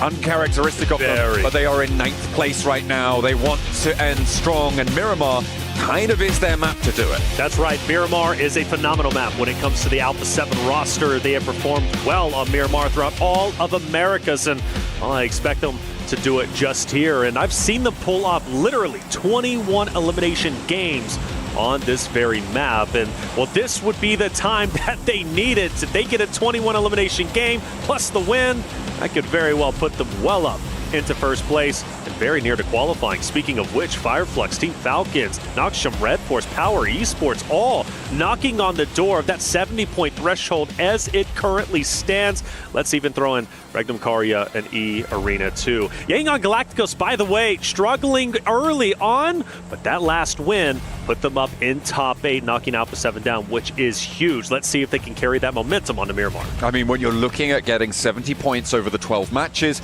you're looking at maybe having 4 big games under your belt where you're starting to stretch into the teens and then keeping your lower games consistent, and that can be sort of healthy to sit, right? You're getting up above 50 points on your good games, on your 4 big games, and then in your 8 small games, you're looking to put the rest, so about 20 points up on those games, which in general is going to be very doable for those teams towards the top, right? They've already posted those numbers. They've already played 4 big games. The question is consistency, keeping those lower scoring matches under the belt nice and consistent. That is what I'm looking for. You could, of course, just, if you're Falcons, just put up a big 30-point game, 28-point game and get there already, It's just that easy. So I think they should do that, actually. Well, talking about Falcons, that's a great narrative because look at where they land. Right next to Alpha 7, 2 giants.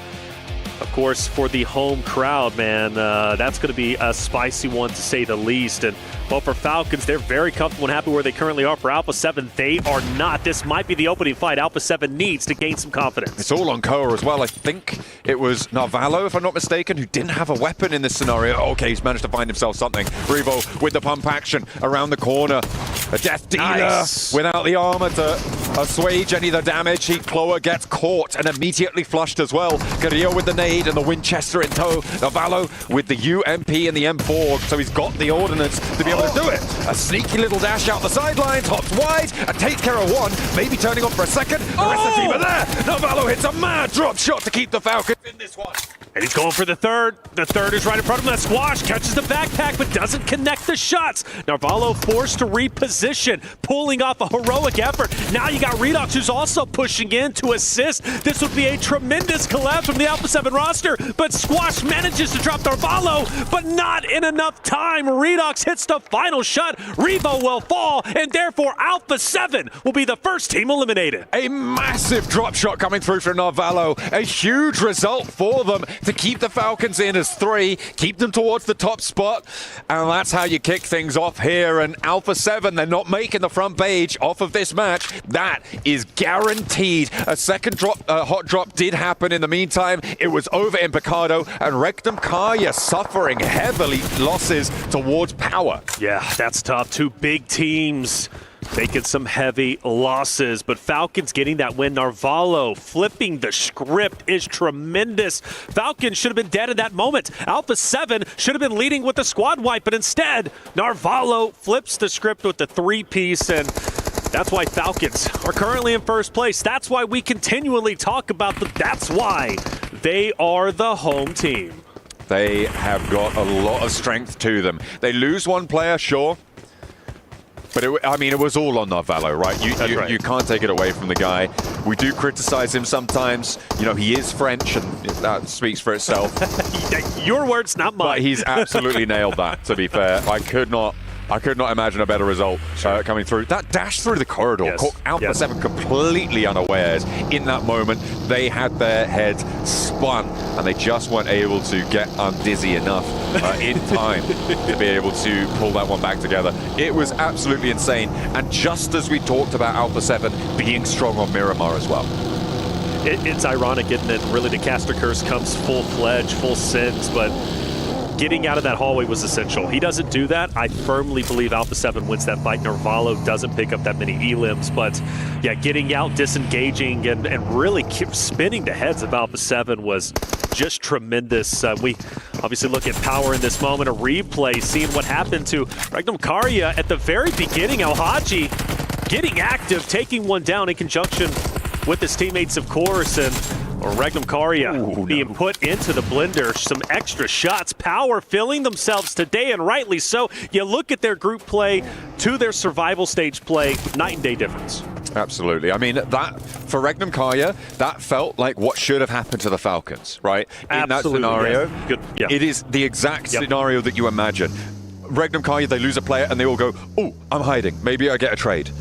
Not Narvalo, and he's able to pull that one back. And we've banged on enough about him, but it was pretty poggers, as they used to say. All right, that's a historic. Now you're getting wild. That's an old reference. That's an old reference. That one now. That is an old reference, it's a fossil. Indeed. That is a fossil. But I mean, honestly, we talked about it. Last thing I'll say, that could very well be the play of the day, without question. But the play of really, the Falcons are doing well today, man. Without a doubt, Falcons have flipped the script, and it's so great to see that. I spoke with Peck, right, the coach of Team Falcons, and he said it. Look, we still feel comfortable if we go to survival stage. We're okay with that. Naturally, they don't want to, and they didn't want to. They wanted to go from group play straight into smash point format, but it is what it is. They go to survival stage to make the most of it, and they are clearly doing the best they possibly can. And well, for this roster too on your screen, Nox from Red Force been so very happy with their day 2 group play performance, and their survival stage performance is phenomenal. The question was, could they keep up that energy? Well, they absolutely have. Loxy last alive. We obviously saw what happened to Regnum Karya just a little bit earlier. Loxy will continue to fight out in the desert as hard as he possibly can. Just a solo, though. A lone ranger in the Wild West. Let's hope he can keep things together. But he's got basically nothing as well, right? This is the downside. He had to evacuate Picardo on the double, and he just didn't have time to really get anything on board. No meds, no utility, limited armor, ammos, that sort of thing. It's pretty bad. It's pretty bad. I wouldn't be too surprised to see Regnum Karya going down in the next few minutes, especially with teams moving so central as it stands to the east side of Montenuevo, out over towards Picardo as well. A lot of teams have started to conglomerate, and we'll see if that is going to have an impact on Loxy's survival stakes. Yeah, I think he's pretty cooked at the moment, but you know what?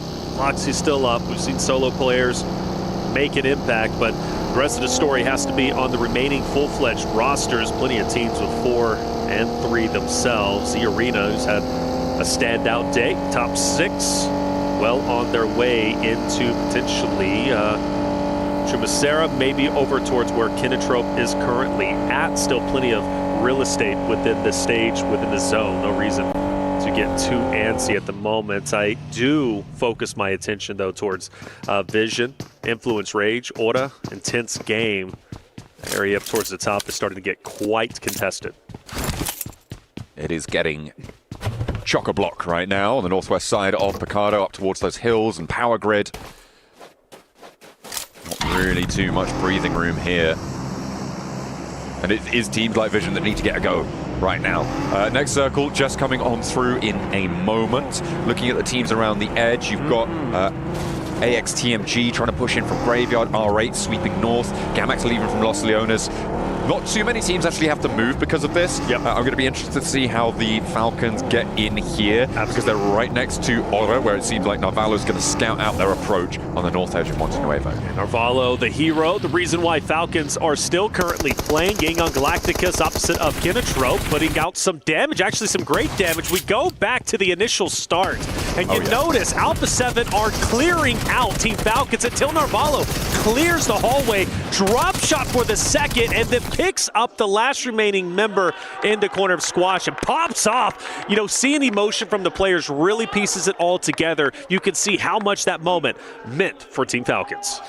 My God, just the weight of the sheer brass bollocks on that player to hit that drop shot. Absolutely. It is unbelievable. And Ralph, very proud. You saw there that Ralph was absolutely thrilled with the result of that one. So a brilliant play coming through from them, and they're probably still going to be feeling themselves as they carry on with 3. E-Arena, though, with a challenge of their own now to deal with. It is Influence Rage, trying to keep things under control, but they've only got 2 players on the side for Influence Rage, and there's a third party off to the north from Vision. One of our first battles for center zone control. And you mentioned that third party. Well, Power is going to take down Mormon. Diego starts to answer back. A much-needed answer through the window. Snips it out. E-Arena, we'll see you later. Influence Rage took some damage. They lose 2 players, but good on them for staying up. And, well, you had Power with the third party off in the distance. Vision, as you mentioned, on that hilltop. The good thing is for Influence Rage, they are quite literally dead center. Despite them not having the man advantage in multiple fights, there's no reason for them to move. But Team Vision, same scenario. They're not going anywhere. And once Diego and Level, if they do have to leave that hardcover POI alone, any of the members from Vision, they're going to be ready.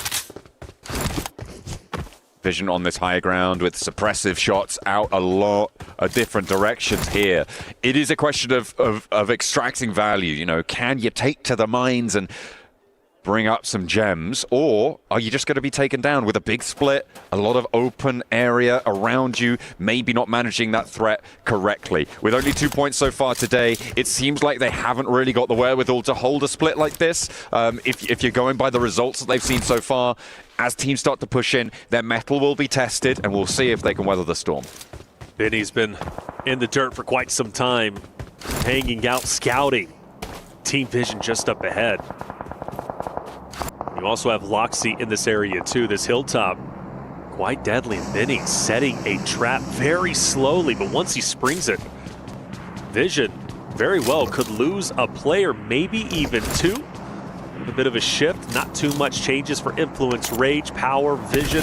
They're still going to be chilling where they currently are at, and we'll have to see how this hilltop fight is going to end up unfolding. Such a critical spot that teams want to lock in. And, well, you mentioned Team Falcons earlier, rotating out from the outside, coming in. They are quickly moving in, and Influence Rage has started to fire some shots on Team Falcons. I think Falcons have just lost 1 on the approach there. Yeah, you can see they're now on 2 players. They tried to crash in towards Power. It's not going well. Right now, Power's split is bold, but it's working. They have got that western point held down and easy all the way out to the eastern side with 4 players alive. It looks like they are going to go for that regroup, so they aren't going to try and get too bold with it there. They've extracted the value from the corner compound, and they're just going to retreat off it. I think that's sensible, and they are going to be able to make out like bandits with 5 elims, and now a position on the east in a very central location. Very much indeed. Team Power looking so strong. Team Falcons taking the shack. I never liked this spot. John, I'm not a favorite guy for the shack, man. His spot is rough. I call it the Dev Shack. IG is going to keep them in check, but that's where the Falcons decide to stay. As far as I'm concerned, any point Falcons get from this moment is a miracle. Every single point Falcons is able to accumulate is simply due to Narvalo. So we'll take the victories. We'll take the W's where we can get them. But for IG, hanging out at the moment. Horta, though, curious what they do from the outside looking in, because you got No Fear and co, who's going to be on the advanced position. And, well, they can simply push up into Falcons IG a little bit later on. For Yangon Galacticus, the winners, though, of our last game, Kinatrope keeping them back, forcing Yangon Galacticus to go all the way into Papa Blue and reposition.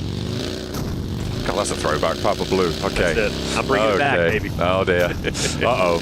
Yangon Galacticos got to re-rotate out on this one onto the south side, and Romeo dips back in. It's only stage 3. We are going to see them sent on in. Maybe scouting towards Kinatrope here, who are rotating out to the southeast side, but not getting too bold with it. I like that. He's heard a couple of those shots coming through. He'll know that there's a player now off in the distance. They can draw a little short, take a couple of shots. The rest of Kinatrope looking to respond here, and they'll be aware now of a presence to their south side on their flank. Fortunately, not too many other teams are going to put pressure on towards Kinatrope, so they can take the time to deal with this. Smile swings it quite wide. Kinatrope keenly aware of Yangon Galacticus' position and where they are rotating to. Bit of a pause on that fight. I think both of them, instead of engaging onto each other, specifically from Yangon Galacticus pushing up that hilltop for the fight's not going to be easy, so they wait for the next stage to pop. They might have an advantage here, and they will. They should be able to take over the hardcover POIs just on the edge of where the current stage is at, or maybe they could just go ahead and go a little bit deeper. But for them, now having that hardcover POI, gatekeeping Kinatrope could be huge. And for Say Cloud, I think he's setting the trap. I mean, he's close enough to take these shots. He's close enough to take this fight. The question is backup, and the question is what pace do Kinotrope take towards it? Falcons under pressure now. They're 2 players alive, but for how much longer? Narvalo knocked. R8 want to try and circle in. Ralph now the last to stand. 9 rounds in the chamber. None of them are going to connect. A nice little do-si-do sidestep from R8, and that is the Falcons out of the running. They get 4 points on the match. They'll be okay with that. 46 points, not a terrible way to end match 5. Well, for the second game in a row, R8 will take down Team Falcons. They did it just on Erangel, map 4. They do it again here on map 5, albeit again, Team Falcons staying alive as long as they did, pulling out the heroic fight against Alpha 7. We'll give them their flowers despite the early exit. Falcons did exactly what they needed to do. For Say Cloud, he split from his team. Yangon Galacticus has sent their other 3 away, relatively split up. Say Cloud said, I'm staying back. I want to try and attack Kinotrope if I possibly can, but I believe Final is keenly aware that there is a straggler of Say Cloud hanging off in the distance, but that fight still hasn't unfolded just yet, but I'm sure it's going to happen eventually. Lora on the west side, 4 players alive, mounting up now. Make a decision, make your call, and let's go for it. Waiting for teammates to heal up a little bit, and they go up towards the high ground, taking a little bit of flak from across the way, but their rotate continues. They're heading straight on in towards the circle here from the west edge, and they've just got to pull short up on the road, so a small rotate here. They're playing it in dribs and drabs. Kinotrope has finally started to move. Yangon Galacticus says our trap didn't work. We'll reposition and live to fight yet another day. But over here, we got Fireflux fighting up against Noxum Red Force. Matcap, player that was truly instrumental and deep into the last end zone before. He's down. Now Noxum Red Force have a tremendous advantage, especially with Tizzy with the off angle. The question is with Scarface, he's been spotted, but I believe with that off angle, he might actually hurt Doc and Tizzy quite a bit if they try to rotate into Solus and catch. Matcap actually naded himself in that engagement, which is, look, that's bad, right? I would say you don't want to be doing that. That generally ends in disaster. Of a Fireflux losing a player in this compound, they had the numbers advantage. Sure, they maintained it, but it could have been a 2-to-1. Now engagement. Scarface actually sending away, and I at this point, yeah, fair enough. I think this may be smart for Fireflux. Allow Noxum Red Force to hold that longhouse for you. You know you've got power to your south. You want to try and hold face because third parties, they're going to come at you thick and fast if you get a little bit too spread thin. Yeah, he's got a great line of sight too. Noxum Red Force, if they do move out of this spot, they should be spotted. Fireflux taking over the shed. That's going to be great for them. Power most likely going to be the Grim Reapers of everyone in that engagement. Onto Hora. They spot out Kinotrope. Fire a couple of shots. Kinotrope quickly as can be, trying to rotate out. They finally make do, but off in a distance, you've got another solo from Kinotrope, who's firing down on Hora, keeping them to the ground. Gamix also up ahead, and Kinotrope has to fight off. Power's position just keeps getting better and better with these circle shifts. Dead center, controller compounds, hillsides to play around as well. They're out in the open a little bit, but they've got so much maneuverability, and the teams around them have got none. That northern side, Visions are going to have to leave their high ground position that they've held for so long. And Loxy, who's been solo since that drop, is going to have to do the same. He's dead now, will not be playing on into this one. So from the north side, it's just Vision who have to make their dash. But the western edge is about to get chaotic. There are 4 teams looking to push on in from this location, and Gamex are going to look to stop them all. What a No Fear taking down the vehicle. That's going to leave one of the member from Kinotrope out in the open. He can't really disengage from this fight. No Fear is keeping his head down. And it's going to be up to, of course, Kinotrope to try and get this player out of there. The van starts to roll in. Do they hop in for a quick disengagement? They're going to need to. The question is, where do they go? Because Gamix hold the hardcover POIs just in front of them. But if they can somehow distance themselves from Hora, they can live to fight another day. But I got to be honest with you, I don't like where Kinotrope is currently at. The question is, can Gamex do this hold, right? Can they actually make it work? On the 5 matches they played today, 6 points only.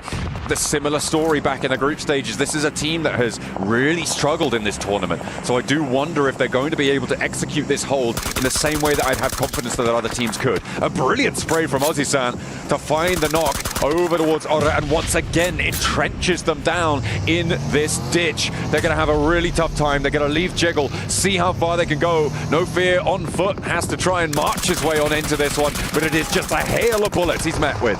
But do they know where he's currently at? Do they know he's going to be on foot? Ozzy-san really IG rolls in. Hora might be totally dismantled, and IG does exactly that, and now they can focus their attention on the remaining members who's going to be up top for Kinetrup. Final, big Nate 3 down. Rafa, what are you going to do in this moment? Anything? Can he even get out? I don't think so. The fact that Kinetrup has turned the fight, turned the tides in their favor is tremendous. 17 tons of death crates in the area. Everybody's going down. Kinetrup looking to try and stay alive across the road, but they've still got to go a little bit further. Everybody needs to look both ways on this one, and it is just hell for leather as these bullets storm their way on in. No Fear spraying down, but it is Ora, I think, the only team to actually still have a representative alive, but the blue zone's going to push them out, and that is that. On the western edge, nobody makes it out. Insanity. We lose 3 teams just like that. IG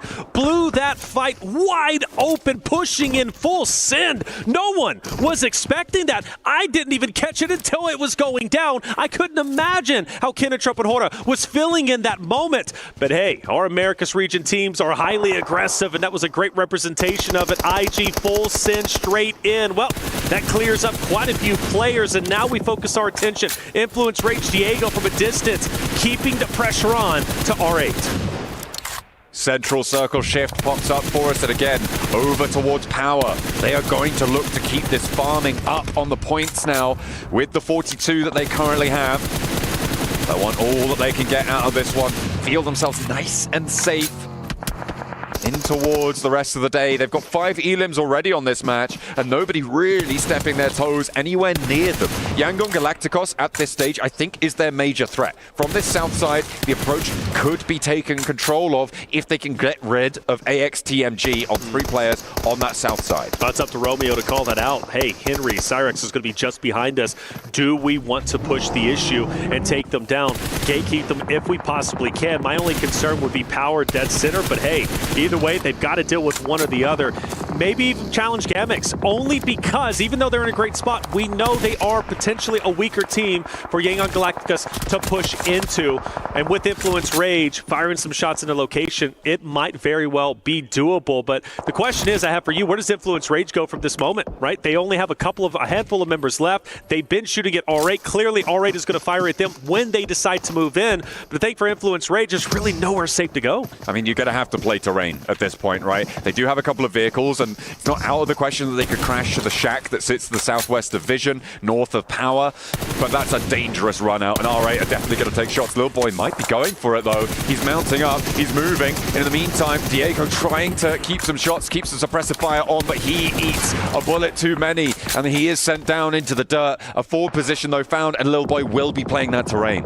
Yeah, I think for Influence Rage, they understood, look, R8's going to be an issue. Hopefully we can get it down. If so, it gives us more leeway to rotate in, but it just doesn't happen. You mentioned Yangon Galacticos pushing in to AXTMG. That's exactly what they do for just a little bit, but eventually back away. But the good news is for 2 players, at least SayCloud and his duo, they managed to push a little bit deeper towards that airdrop. And now for AXTMG, there's really nowhere they can go that's safe. Power takes shots out towards Henry. He's down, he's flushed. Cyrex now looking to potentially regroup towards Devotee, who's trying to suppress Yangon Galacticos in turn, but will not be able to connect on the spray down. Cyrex up to the roadside now, and actually doesn't want to stop there. Gathering momentum, he's going to divert across and play on top of AXTMG's outpost. Devotee has his team regrouped towards him.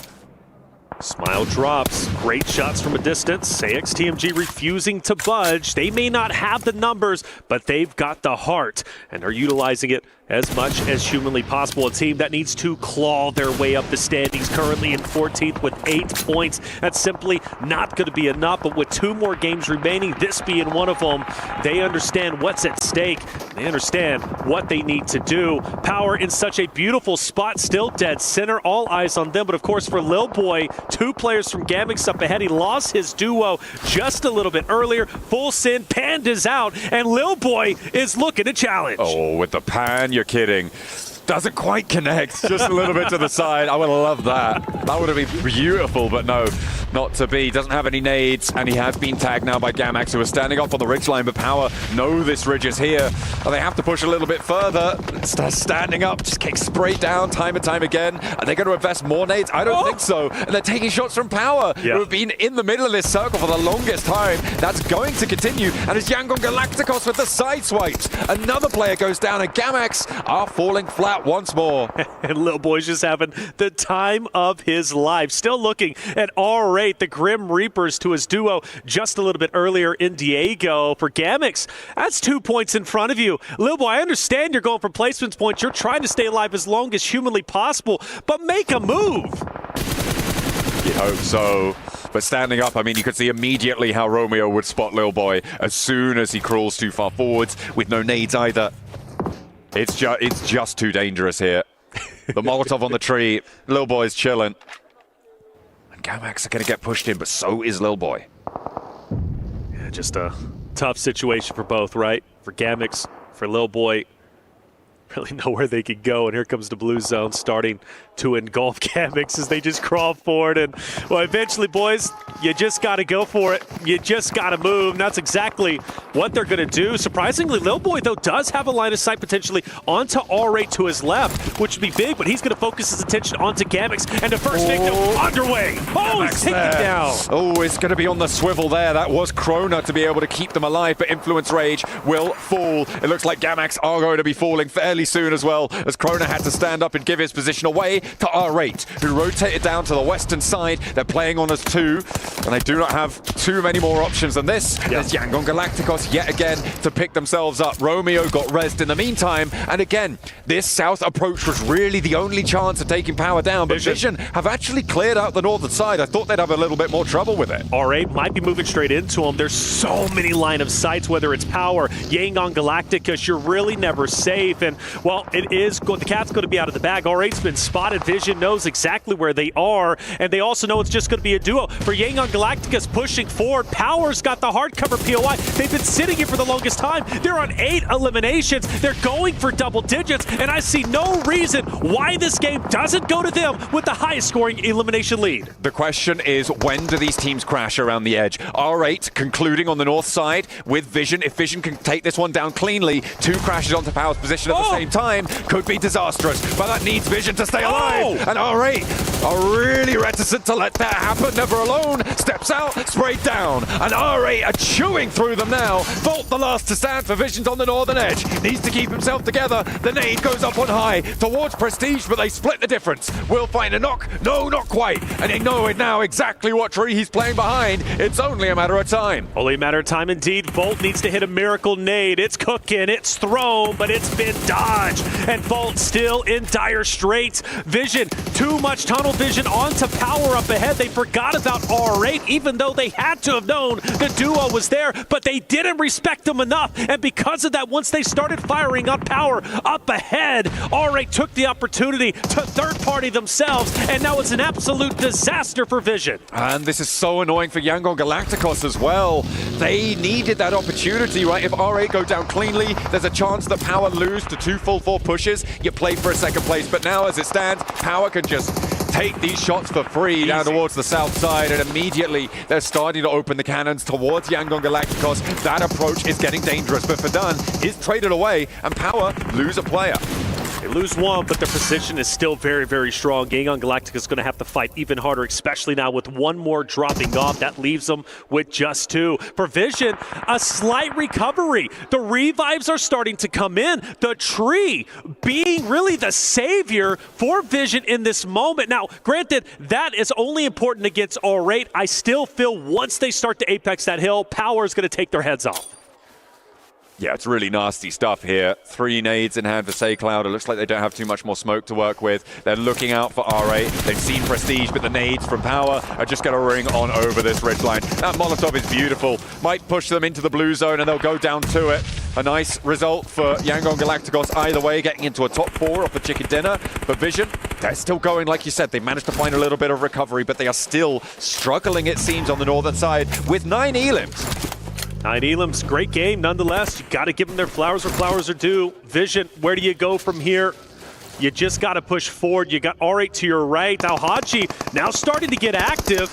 Getting a forward position onto Team Vision. Marcelo as well. Al-Haji's down. Did Power just throw this game away? Oh, I don't know about that one. It is still a lot of pressure onto Vision. They will fall, but now it's a 2 versus 2. Inside the building, Power is going to start to lose pressure very, very quickly. Ragnar needs to find a way out. So does Easy. These walls have now turned into their prison. Oh, and the ankle is swept underneath the vehicle there. It's all up to Easy now in a 1 versus 2. All right, look at her turn things around, but the res can come through, and Al-Haji being back on his feet could be crucial. All right, from Team Falcons, they continue to push forward. They take down Vision, and now they're looking to take the game in sensational fashion. Only 2 more players remain up ahead. Power able to recover just for the meantime. A true 2v2. Easy's moving out. He's taking damage. He's now up close and personal with the team of Power. Prestige, though, refusing to back down, hitting the shots needed as Power starts to collapse. And is it R8? Yes, it is. They take a tremendous victory, taking it away from everyone. Power Esports had the center of the zone for so long, and as soon as the blue zone shifts them out of it, they crumble. That is a great result for R8 to pick up the pace here towards the end of their first day here in the survival stages, but there are still some other good results out of that match. You got Vision starting their journey, seemingly asleep for the first 4 matches. Match number 5, they open their eyes. You've also got to look over towards Team. Well, I mean, I'm even looking at Power with the 2nd place.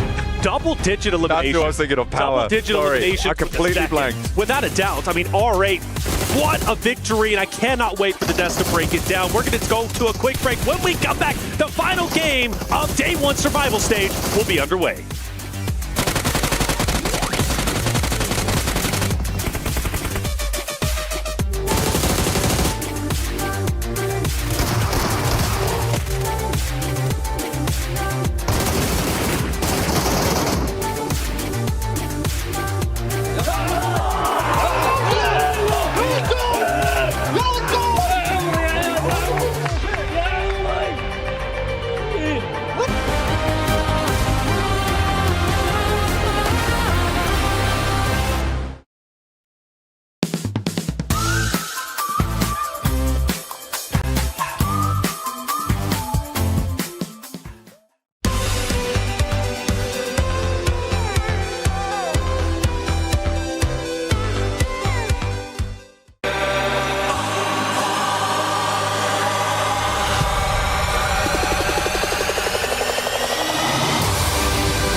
Dear PUBG Mobile fans, we are delighted to invite you to the 2025 PUBG Mobile World Cup at the ESPORTS World Cup in Riyadh, KSA. This exciting event will take place from July 25th to August 3rd at the Boulevard City. We've prepared tons of event perks, such as the PMWC avatar frame, ESPORTS Passion Set, ESPORTS Passion Parachute, and tons more items. Let's check out how you can get all these rewards. During the tournament, go to the Pandora event page via Lobby, Event Center, Esports to join the event. Mormon from SEA, Top from CSA, Pedrinho from the Americas, Silas from the EU, and Prestige from MENA will guide you through the 5 major parts of the event. They consist of tournament celebration, prediction rewards, esports shop, themed outfit, and champion challenge. Join these activities to earn rewards and collect esports tokens to redeem even more gifts in the esports shop. The more esports tokens you collect, the better rewards you'll get. You can get up to 2,870 esports tokens from the prediction event. It takes place from July 23rd to August 5th and consists of 3 stages that coincide with the tournament: Group Stage, Survival Stage, and Grand Finals. During the group stage, get 20 esports tokens by predicting the 8 teams you think will advance directly to the Grand Finals. Each correct prediction will grant you an additional 60 tokens. Make a total of 3, 6, and 8 correct predictions to get 300, 680, and 720 tokens, respectively. You'll get another chance during the survival stage to guess the other 8 teams that will make it to the Grand Finals. The rewards are the same as the group stage. During the Grand Finals, you must try and predict the ultimate champion. Just predicting will grant 30 tokens, and a correct prediction will grant 400 tokens. If you're unsure about your predictions, you can let your friends' predictions guide you.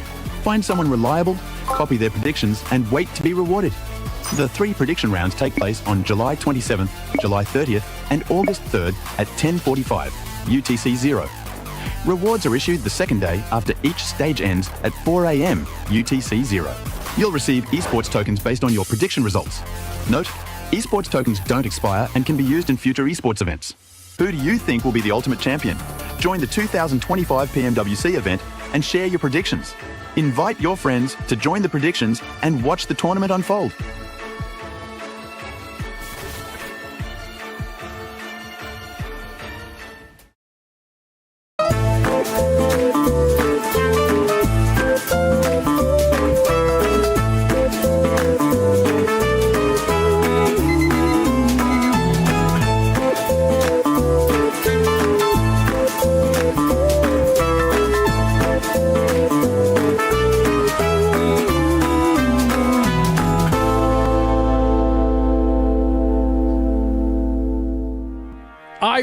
R8, pretty great. 100% 8 out of 8 coming from them here in this game to start Miramar. We have got ourselves a brilliant victory for them here at PMWC. Joining me, we have ourselves Neptura as well as Maxman to talk about this one. And we have got ourselves finally an R8 win here. Neptura, very well done. It's very nice to see. We wanted to see that in group stage. We didn't really, but there we go. And we finally see it here, and it was a really nice one indeed. It's not just an R8 win. This is a meaner podium. Yes, right? it is. R8, you have Power, you have Vision. We're like, oh, they've been kind of underwhelming this tournament so far, but no, they all get to the podium finish. And actually, every team kind of had their very good plays of their own. Of course, Power taking a very strong position super early on. R8 just sweeping the northern side, and Vision being very opportunistic on that fight versus Fireflux and the side of Nongshim Red Force. So they all deserve to be up here on that podium. A tough circle and an attempt at gambling for some of these compounds here, but in the end, it pays off for some of the teams like Power, of course, who admittedly, they don't get themselves the win overall, Neptura, but they were in this compound for so long. They had the pick of the litter about which compound they wanted to go for, and it seems that they picked right. 13 elimination points is way more than I thought they got. No, but I will say R8 took the win from Power in such a way that to me makes sense, right? Because we've been talking, kind of going back and forth about R8, the momentum they were able to build. They had to get to that position in the first place. They weren't, quote unquote, zone blessed, as a lot of people like to say, right? Whereas Power, yeah, they did get a lot of eliminations, but when it comes to that final push, they just didn't have that momentum to back them up. And so for R8, they were able to overpower Power for that reason, because they had to get so many eliminations and fight so hard to get to that second place. Look, we're going to say a lot about Mina this game. Did Alpha 7 just get 1 point again? Like, I am scared for Alpha 7. You're concerned? Very much so. I am also concerned as we take a look at all these numbers coming in from this game as well. I mean, considering that I think there is a world where they may probably do skirt by survival, but if you're getting 7th or 8th with these kinds of performances for Alpha 7, it is now time to get concerned. With only 12 games here, Max. Sorry, the way they're playing here, I don't see them taking home the trophy for the second year in a row. Like, not currently. They're nowhere near to the way they were playing last year, and that was with Magrelin, a player that was not even supposed to stay with the team that long. So I'm very surprised why they just can't find those entry points in the circle. As you go through a few of these highlights here, and yeah, R8, looking back on them, and you said it already here, Neb, how good they were on that northern side. They were just sweeping, very opportunistic, getting these ridge controls. Circle finishes like this is all about, do you know where the good ridges and dips are? And if you do, how can you leverage them to try and get the chicken dinner at the end? It's always really good as well if you have a zone that is going to actually go more towards your drop location as well, right? Because, or near perhaps one of your rotations, because this is where you really get to have that map knowledge. You know your rotation path, you know the area around your drop spot very, very well, or you should. And so for these teams at this level, yes, they are going to know that. So all these little ridges are very, very well known to them. I'd agree. But for looking at R8 at the end of that match, they're actually able to keep your main fragging duo of Ida and Prestige. Like, they're the two guys that they've been around for, what, 3+ years now in PUBG Mobile Esport? When you look at the teams from MENA, you are looking at those two players that are MVP material and able to just actually overwhelm the side of the Power that had two players in Easy and Alhaji. There's also an MVP contender of his own. But good to see MENA stepping up in big ways here today. It's a very important win, considering I was a little bit concerned about watching some of the moves that they were making on Erangel, but if they can kind of capitalize on Miramar a little bit more here, this will be able to put them in good stead. Considering nobody's running away with day one just yet, I want to say. It's kind of relatively even towards the top. Nobody's really sponging up a lot of those points. So that will mean that the cutoff, to a degree, Max, will be a little bit less, which could give Alpha 7 a little bit of a reprieve going into day 2. But they've got to turn it on, man. You're telling me there's a chance they could make it. Maybe. I think the point threshold is going to be a little bit lower than what we had possibly going into the group stage. But actually, looking at Power, final point, they do hot drop, normally in Picardo versus Regnum Karya. So if they don't win that, maybe we see a Regnum Karya win. That's something you want to try and avoid because you had 2 big hot drops. I want to see that fixed on Miramar. Well, of course, before we get into our next game, it is now everyone's favorite segment of the day. Max Man's Grenade of the Day. And yes, full screen. Oh yes, we're back for Maxman's Grenade of the Day. And today we got 2 nades coming your way. Starting off, an absolute fail here from RET Esports. They're chucking the nades all over the place, crashing into the wall next to the side of Regnum. And Yangon also trying to take the engagement here on this final chicken dinner we had earlier on Erangel. But Yangon, they had the nades, they had all the utility in their arsenal ready to strike at the end to wrap it up. And this nade in particular, here you go, look at the timer, down to the last 2 seconds, chucks it right over onto Silas, and he is gone right back to the Shadow Realm. That was a game-winning nade, possibly for Yangon Galacticon. All right, brother. All right, I like that. Yeah, bro. You did sort of alternate between growly and then normal Max voice as well. Oh, look at that. Oh, that was actually a really good nade. Not bad. I was okay with that. What do you think about this, Neptura? Did you enjoy Maxman's growly nade of the day? Yes. Yeah. Well, jeez Louise. Okay, Granny. That was I don't know what that was. They did. Was that an attempt at growling? Possibly. So stop that right now. Don't do that again. No. Okay, that's just for Max. We'll leave Max's nade of the day to Max. Thank you. Fair enough, yeah. But this now leaves us in a very open spot, right, for our final Miramar of the day, as we take a look at all of these players getting ready and good to go. In fact, I am getting word that our teams are almost ready. So without further ado, after that lovely nade of the day, let's head over to the casters of the day. There's another duo, they're also really good. We'll see you in a few. Max-Man! Grenade of the day. That was your best Texas accent I've heard yet. Hey, man, we're going to be playing some more PUBG Mobile. I don't know where that's from. That's more like Louisiana way. But if you guys want to figure out exactly where that's from, well, you need to head over to the map or our official map feed. Of course, you can check that out on our PUBG Mobile Esports YouTube channel so you can see where all of our players are at all times, unless they've been eliminated, because then they won't be on the map feed anymore. That's a fact. Because they'll be out of the game. Yes. So you won't be able to see them. Yeah, exactly. Yeah. But what you can do is rewind it. Ooh. Then you can see them there anyway, even though it won't be live and up to date. You get what I'm trying to say, all right? What I'm trying to say is Maxman has excellent grenades. Only the best grenades. Yes. Everyone says so. Yeah, the close-up really is what sent me. It was the close-up after. We need more Maxman close-ups. We absolutely need more Maxman close-ups. That's that guy. That's the guy. By the way, I heard the French slander earlier. Was that towards Maxman too in the last map? Well, I don't think. I feel like he catches enough flack as it is, so no. Yeah, we'll keep that one going. We'll keep it going. We'll save that in the pocket. We'll save it. We'll save it. Look, Game 5 was phenomenal for a number of different reasons. It's like I look at R8 taking the win in the fashion that they did, which was incredible. As we got the Botans once again, that thing is just everywhere. But we started it with Falcons getting a tremendous clutch, taking down Alpha 7 early on, which begs the question: another hot drop. I don't know. It might end up happening for Alpha 7. They need some confidence for power. Al-Haji taking a little nap, keeping his eyes nice and fresh, ready to go. Out here in the Riyadh sun, it is very toasty, but our teams need to keep it cool, calm, and collected in towards the final match of the day. Of course, we talked about that bubble earlier on the matches that we've had so far. And we're hoping to see at the end of all 12 matches, so at the end of tomorrow, a 70-point boundary. So today, getting over 35 points is where you want to see yourself sat. Yeah, but Clara said it best, like at the moment, there's really there are teams that are shining in specific instances, but at least towards the top, everybody is relatively even, which is going to put even more pressure on those bubble teams going into tomorrow, because I believe there is a slight separation in points anyways, especially when you start getting towards like 6th, 7th, and 8th place, right? So this next game is going to be critical. You always want to end your day on a good foot. So you go into tomorrow's competition knowing, okay, we ended strong, let's start strong. Tomorrow is just 6 games. That's all you got. And we're going to be sending half of the lobby home. That is a heavy, heavy burden on some of the rosters who are towards the bottom.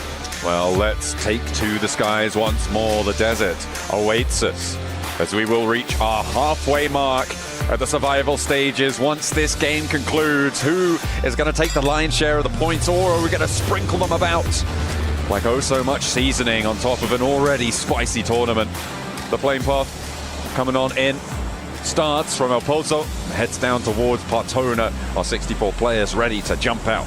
Let's get it going, see how it's going to end up unfolding. El Pozo, I believe, yeah, we had that hot drop, right? Alpha 7 Falcons, do we get the repeat?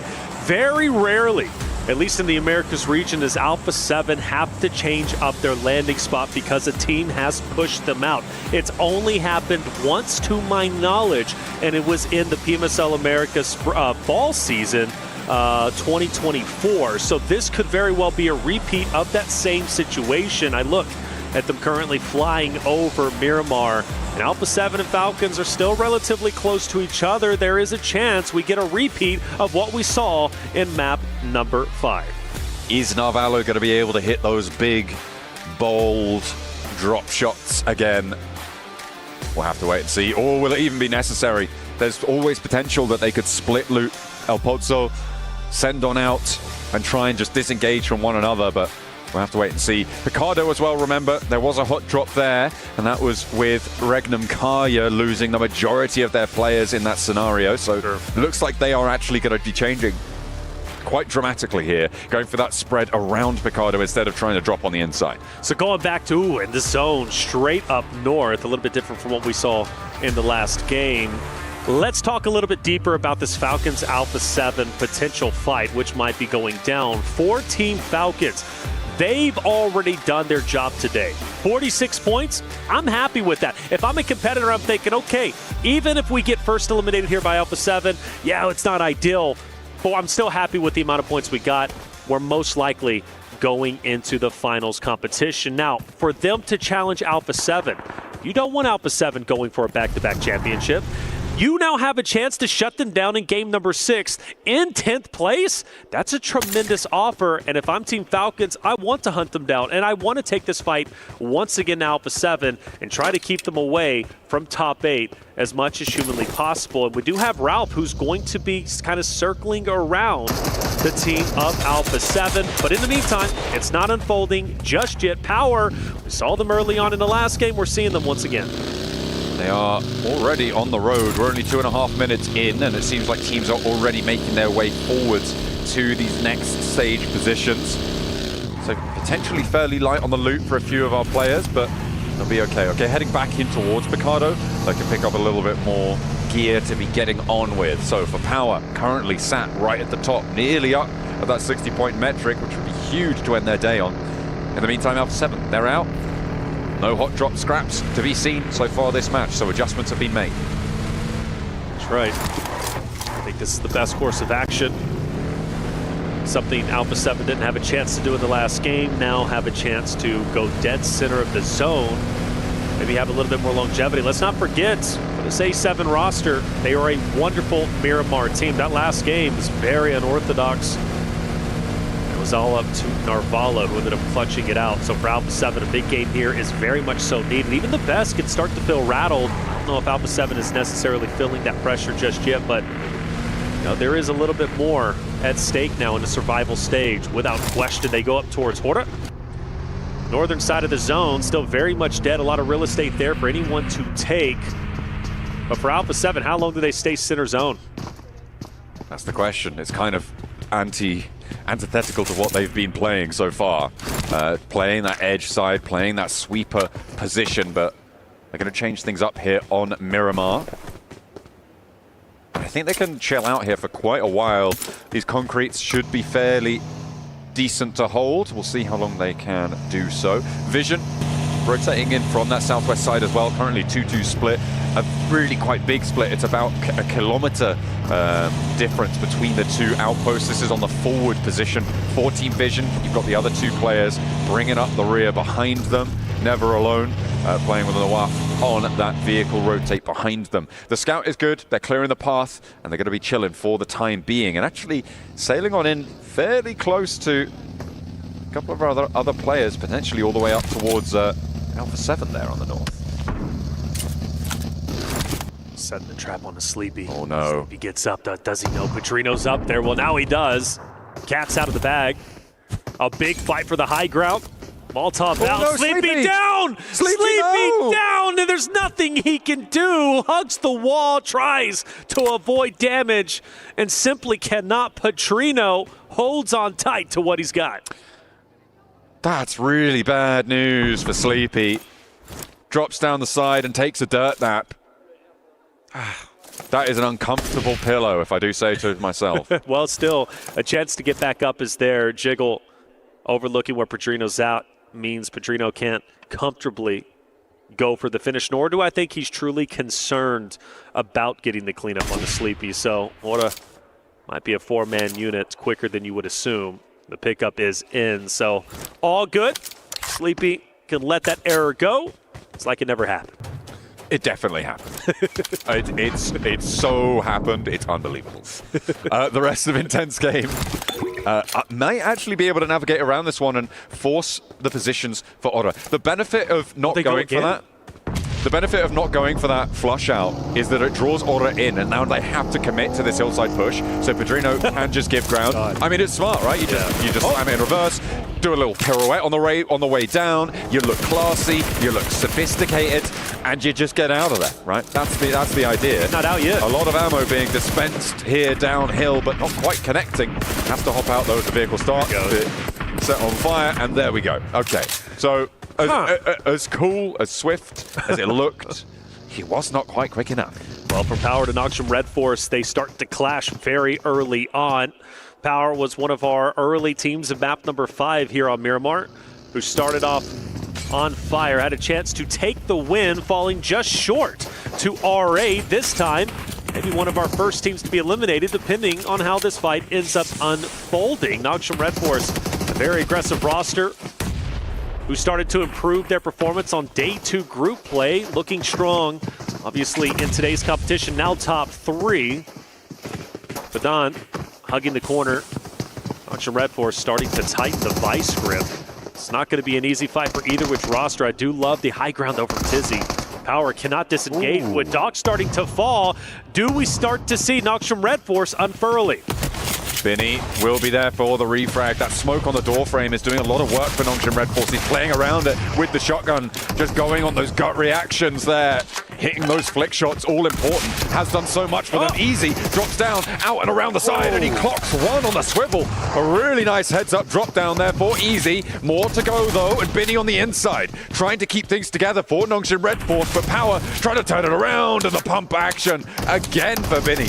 Dispensing a hell of large amount of damage for the roster of Noxium Red Force, and they keep it going. Power done and dusted. Ooh, and that's tough, isn't it? Going into tomorrow's competition, Power, man, they're going to feel good naturally. Great performance when it comes to the top of the standings. Currently first place, 56 near that 70-point theoretical threshold for top 8. They're very healthy, but going from what should have been a guaranteed win, in my opinion, in map number 5 to being first out in map 6, they're going to have to recover short-term memory going into day 2's the final day for the survival stage. The zone shifts wildly down towards the south, and therefore everybody has to full speed ahead straight into the next stage. I'm looking at Regnum Kaya, I'm looking at Fireflux holding down towards these south areas on this map. You've got Fireflux who can control the south edge of Saint Martin, get up into those hills and try and maintain the control. Everybody else on the road. Alpha 7 leading the charge. They leave almost immediately. Rightly so. They've heard that fight across the way. They know Nongshim Red Force are still a little bit battered and bruised. Can't take that fight.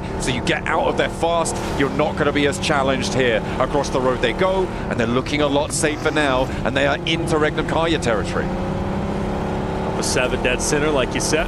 Let's see what happens here as Nongshim Red Force very close to him. Regnum Kaya also starting to tempt fate. Alpha 7 pushes up. This is a must-win fight. Alpha 7 needs to stay alive. It is critical they break into top 8 by the end of the day, and some great utility has already been thrown. Revo is starting to take over the high ground, pushing where Wild is currently at, just down below. Loxy, a solo at multiple times, who has managed to stand his ground. This time has a full force around him. It's only going to make him a better player. Squash, pre-fires, no connections, and the dance will continue.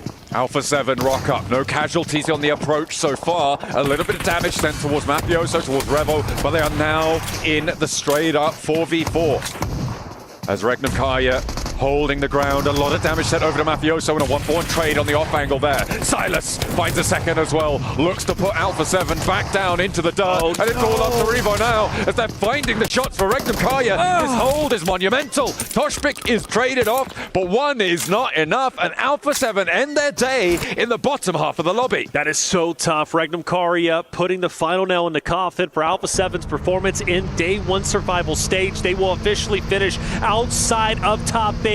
Tomorrow has to go so much better if they want even a chance to go to the finals and defend their title from last year.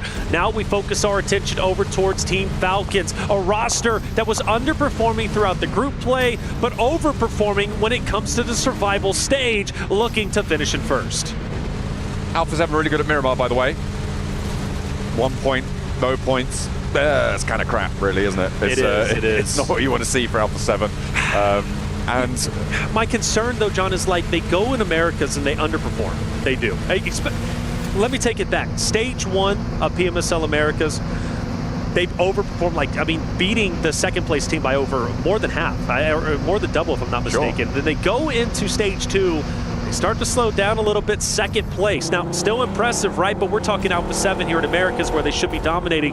And then they go to grand finals and they start off very, very slow. Let's not forget, they only qualify for this stage, for PMWC in the final game. And it's because Wolves dropped the ball going to the Death Shack and basically not even choosing to play the final game. Of course, they did, but just too slow. And well, they didn't have a game plan. Alpha 7 barely skates in to top 3, finishing bottom 3, right, for their region, which they should have dominated. And now they're in the survival stage. The pressure is on, and now they're not even top 8 going into the second day. I'm starting to get a little bit worried. They're losing pace as well with the rest of the pack moving ahead of them towards that bubble. It's going to be difficult to make it. Nongshim Red Force on the northern side here. We saw that engagement earlier that they had with Power. They were able to win it, but the speed at which they could leave is not going to be fast enough. They've now taken heavy, heavy casualties, and that crossing is going to be nearly impossible. With one player remaining, Doxy will try and get something done, and we'll see how much further he can go. Regnum Kaya holding on to their position with 3 players alive is good. I'm looking at Kinotrope as well on that southwest side with a nice spread out across a lot of ground, but the Falcons are going to look to challenge the south point. They could potentially find a weakness. And I think the weakness is going to be Plur. Plur off on his own, and this could be Falcon's opportunity to kind of bully him out. Granted, you do have Ozan who's going to be able to fire down low, and he did a great job, by the way, in the last game, right? Ozan was that off angle, just peppering shots at the enemy, starting to roll in. But for Falcons, they are a punishing roster. They see Plur by himself, you better believe they're going to push him. Yangon Galacticos on the western side, currently taking heavy punishment from Aura to their north, who do still have to rotate themselves, and Vision to their north as well, who do not. And they are going to be able to hold down in this compound. You can see Yangon Galacticos further up and ahead on the south edge of this one, on the exit from Monte Nuevo. Yangon Galacticos suffering. Aura now looking to mount up, who've been dishing out some punishment, but wanting to try and break towards the top side here. In 9th place, Aura looking to move away from Alpha 7 towards E-Arena. But E-Arena themselves going to be crashing on towards this Regnum Karya position. We've seen them defend one. Can they do it again? Regnum Karya looking to take down 2 teams in the same game. And E-Arena, though, got to give them faith because they've done such a great job holding hardcover POI, but it's chaos across the board. Loxy bottom right, of course, Joker, who's going to be bottom left, and then the overhead up top is it's just a mad scramble for positioning, and I believe Regnum Karya gives respect to E-Arena. They're dipping. I think this is sensible. You wait for those pushes, you should control these door frames, and you try and get some value out of it, but you know you're not winning really, realistically, a lot of the time in that engagement. It would take a lot of confidence to stick around in that spot, and the fact that they had those vehicles ready to go says to me this was their plan all along, right? South, try and stop some teams getting in. If we don't get any knocks, fold back to where we held before. But I think they come back. I want this hardcover POI, if I'm honest, because it's going to be such a power play, kind of like what Power was in just the last Miramar that we ended up witnessing. Granted, 2nd place, but you notice once they got the hardcover POI in center zone, they were a force to be reckoned with, and they finished with over double-digit eliminations. So for Regnum Karya, I don't think this is going to be the end of them versus E-Arena. Falcons starting to push in. They have been quietly finding their way closer and closer to these circles, and now they've managed to find a team trailing their way in, and they will drag them back down. Take one of their players out. Yangon Galacticos down to 2, but Falcons are outside of the circle, and they have danger sent to them from Kinotrope on the southeast, and Yangon Galacticos, even with 2, are still deadly. That's exactly it. Kinotrope is going to be the X factor in this fight, as far as I'm concerned. You also have Vision, who might play a bit of an impact, who now start to move through. But in the meantime, Yangon Galacticos feeling the pressure. Team Falcons noticing where Vision is currently at. For Falcons, in my opinion, I'm sending it into the zone. I'm trying to get as much distance as possible once these fights have concluded, because I'm not too healthy. I'm not too happy with Yangon Galacticos being around us, Vision also being in the area, and Kinotrope also being up top. Falcons could be in trouble before they know it. Getting a little bit more healthy here. They'll need every advantage they can get. Pushing in the southwest side is treacherous. The terrain nice and bobbly for you as you try and roll on forwards. SayCloud has spotted Redox. Redox unaware of the position, but doesn't quite go down. Will have time now to heal this one up, and SayCloud's position is known. He'll have to reposition and get away from this location before the Falcons descend, before Vision send out their way, but I don't imagine that Vision are going to be super keen to send south at this stage. They're going to be more interested in heading east to regroup. Meanwhile, is it going to be, it's Aura on the northern side, and IG having a tough time of it. IG, team that's been struggling quite a bit towards the bottom end of the standings, only outdoing that of Gamix. We've noticed IG get overly aggressive at times, disrupting fights. This time they look to take down Aura, and it's not going to be easy. Meanwhile, we transfer over to R8 and Influence Rage, and there's bodies all over the ground. Every health bar's red on my screen right now. What is going on? It looks like Influence Rage are going to be able to heal up a little bit more effectively than R8 in this location. In fact, it's only Damar who is left standing for them, and he is split from this fight.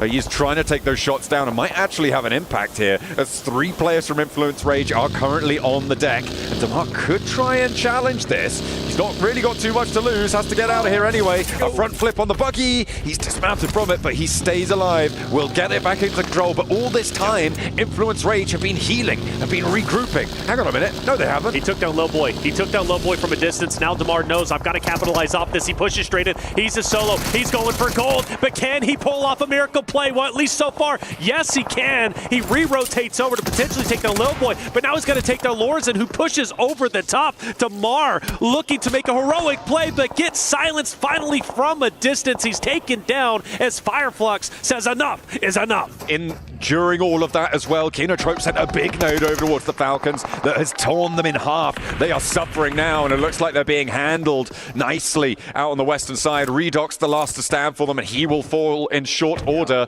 A well-placed nade stops Falcons in their tracks, going down with minimal points on this match, but their day is pretty successful so far. They have managed to turn up where they haven't before, and will be happy moving into day 2. It's not the biggest surprise, though. Falcons were so embroiled in this fight against Yangon Galacticos. Meanwhile, Vision was also laying down shots down range, and Kinotrope just had too much of a power position, too much vision on Falcons once they started to push it, and they had to start pushing in to go into the next zone. So Falcons get eaten alive, and it will be Kinotrope who have a potential to have a tremendous game, which, again, would be very valuable. They're knocking on the door of passing up the previous year champs of Alpha 7.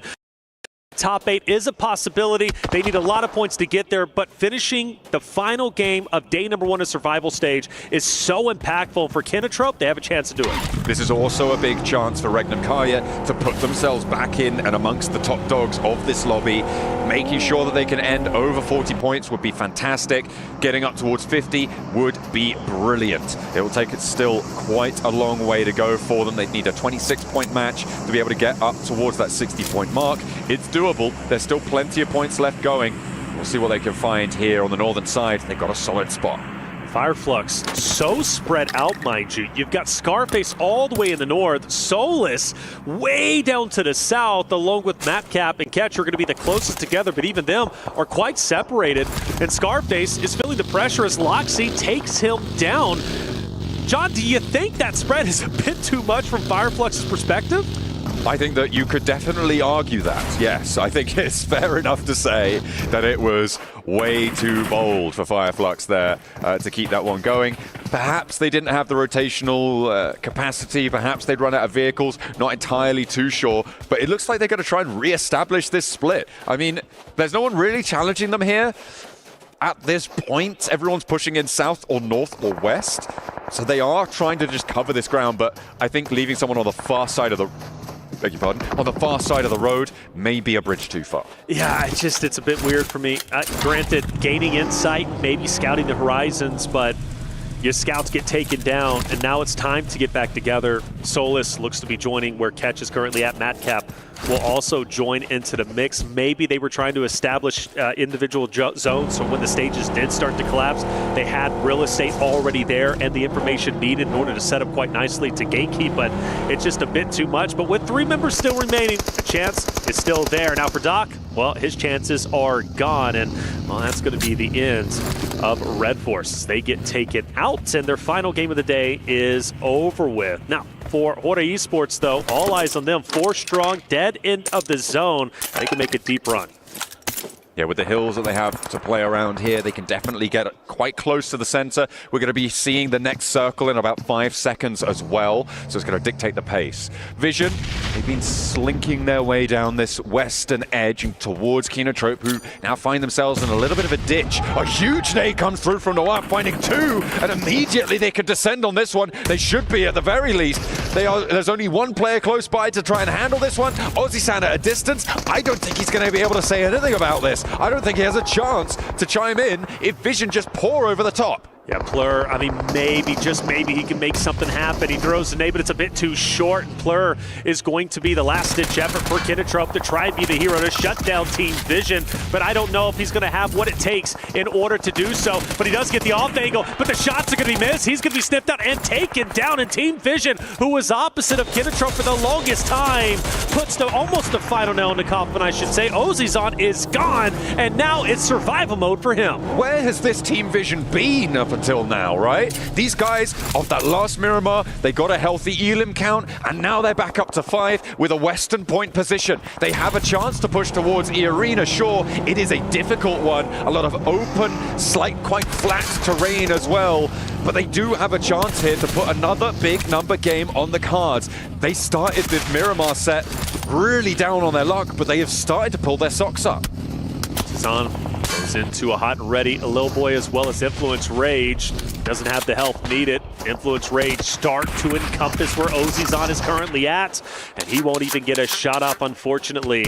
He will be eliminated, and therefore Kinotrope are gone from a very dominant, strong position. Pressure was on for Kinotrope. They get 3 eliminations. I'm thinking they're going to have a deep run, maybe even surpass the performance of Alpha 7, but they fall short as Team Vision take them down in conjunction with Influence Rage. I'm looking at Vision right now. I think they have the most difficult approach here. Wouldn't be too surprised to see them sweep around to the north side. It looks like they're trying to consider that as well. Over towards Ora. Move out into that open ground that sits there with the circle. Having the compound in the southwest quadrant. It's not necessarily going to be ending up there, so it could potentially be an advantage to be on the outside in this scenario. Could be.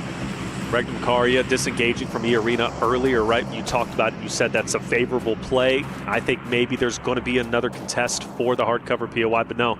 Regnum Karya being where they are, I actually favor them. I think they're in a wonderful spot. E-Arena now starts to inch their way closer. Everybody knowing this compound is going to be so impactful for the future stages, and everybody wants a piece of it. The difficulty for E-Arena here is that the positions that they hold have so much open ground around them inside that compound, right? We saw that side shot from Team Vision's perspective. There's just this open wasteland of nothing that sits between them and Regnum Karya on that northern side of the compound. To make their way north would be really, really tricky. It would be a better use of their time to play around where Mormon is playing, right? That east side of the compound, try and stretch up a little bit closer to the edge, have access to the hills, and potentially take a couple of shots out towards Ora, towards Influence Rage, towards Fireflux's remaining players. Vision wants it. Vision wants to push in. Regnum Karya gets a piece of the building in the next stage. E-Arena going to be quite healthy where they currently at. Need Sakura as well as Joker to join into the mix for Vision. Well, they've got to make a decision, and honestly, going south, you go into E-Arena, you go north, you got Regnum Karya who's going to be looking directly at you. You said it was going to be difficult for Vision. Well, now the job just got even more difficult. It is really, really tough stuff here. 6 teams now remain with 21 players alive. And it looks like Marcelo's going to get a little bit closer now to Regnum Karya. Draw some shots out. Get a little bit of info. Yep. Wait for E-Arena to try and challenge as well on a third-party off angle, but they aren't spotting it. Have no choice.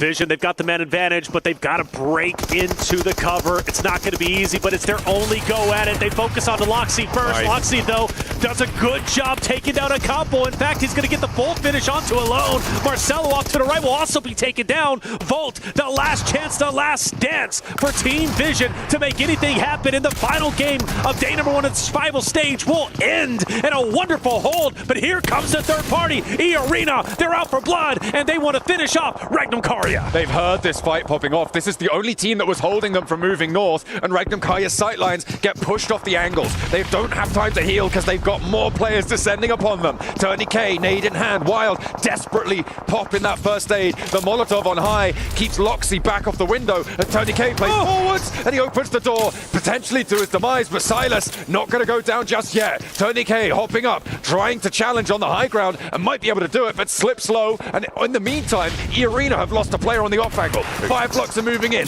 Influence Rage, Ora as well, trying to find their way through and closer to this fight. Tremendous fight, a big fight indeed. The question is, who's going to end up ahead? Regnum Karya, E-Arena, Fireflux with catch. Will he have any impact? Well, with the reset, E-Arena, once again, a 4-man unit who can push straight into Regnum Karya, but Silas wants to hold his ground, and he's doing exactly that. With the choke point of the stairway, he knows if anyone pushes up, they're good for dead. Silas needs to hit the shots needed, but no one is going for the challenge just yet. Regnum Karya still has a little bit of distance. The fight will stagnate once again. Silas, the big dog with 5 E-limbs, sat at the top of the performance charts for Regnum Karya here in their final moments of this hold. Alpha 7 couldn't do it. Vision couldn't do it. E-Arena taking a crack at it. Regnum Karya may be too tall of a mountain to climb here as they keep things on lock and key. These guys are champions in their own right, and that is on full display here. Without a doubt, now they've got to push forward. They take a couple of pop shots on the order, keep their heads down, so they have free and clear ground to push up. Now, you do got to consider Fireflux Catch, who's going to have the off angle on Regnum Karya once they do push out. But for Orta, all eyes on Influence Rage up ahead. Influence Rage, this is one of their deepest runs we have seen today, one of their best performances yet. I'm hoping they start to crawl their way up into the top 8 position, but Orta, they've got other plans, and Lil Boy is down. Let's get a little bit more done. Loxy falls as well on an off angle there, and it looks like Orta are starting to extend their influence. It was Ketch who was able to catch them on the approach there. They're potentially going to be resable, but the blue zone pushing in, they just don't have the time. Dead center of the circle right now sits in Orta territory, and it's going to be up to Regnum Karya to try and dispatch them from that location. Regnum Karya committing? No, they don't find the res. Oh, Wild, he's got the forward position. He's going to be the closest to Horta, but he doesn't understand what he's getting into.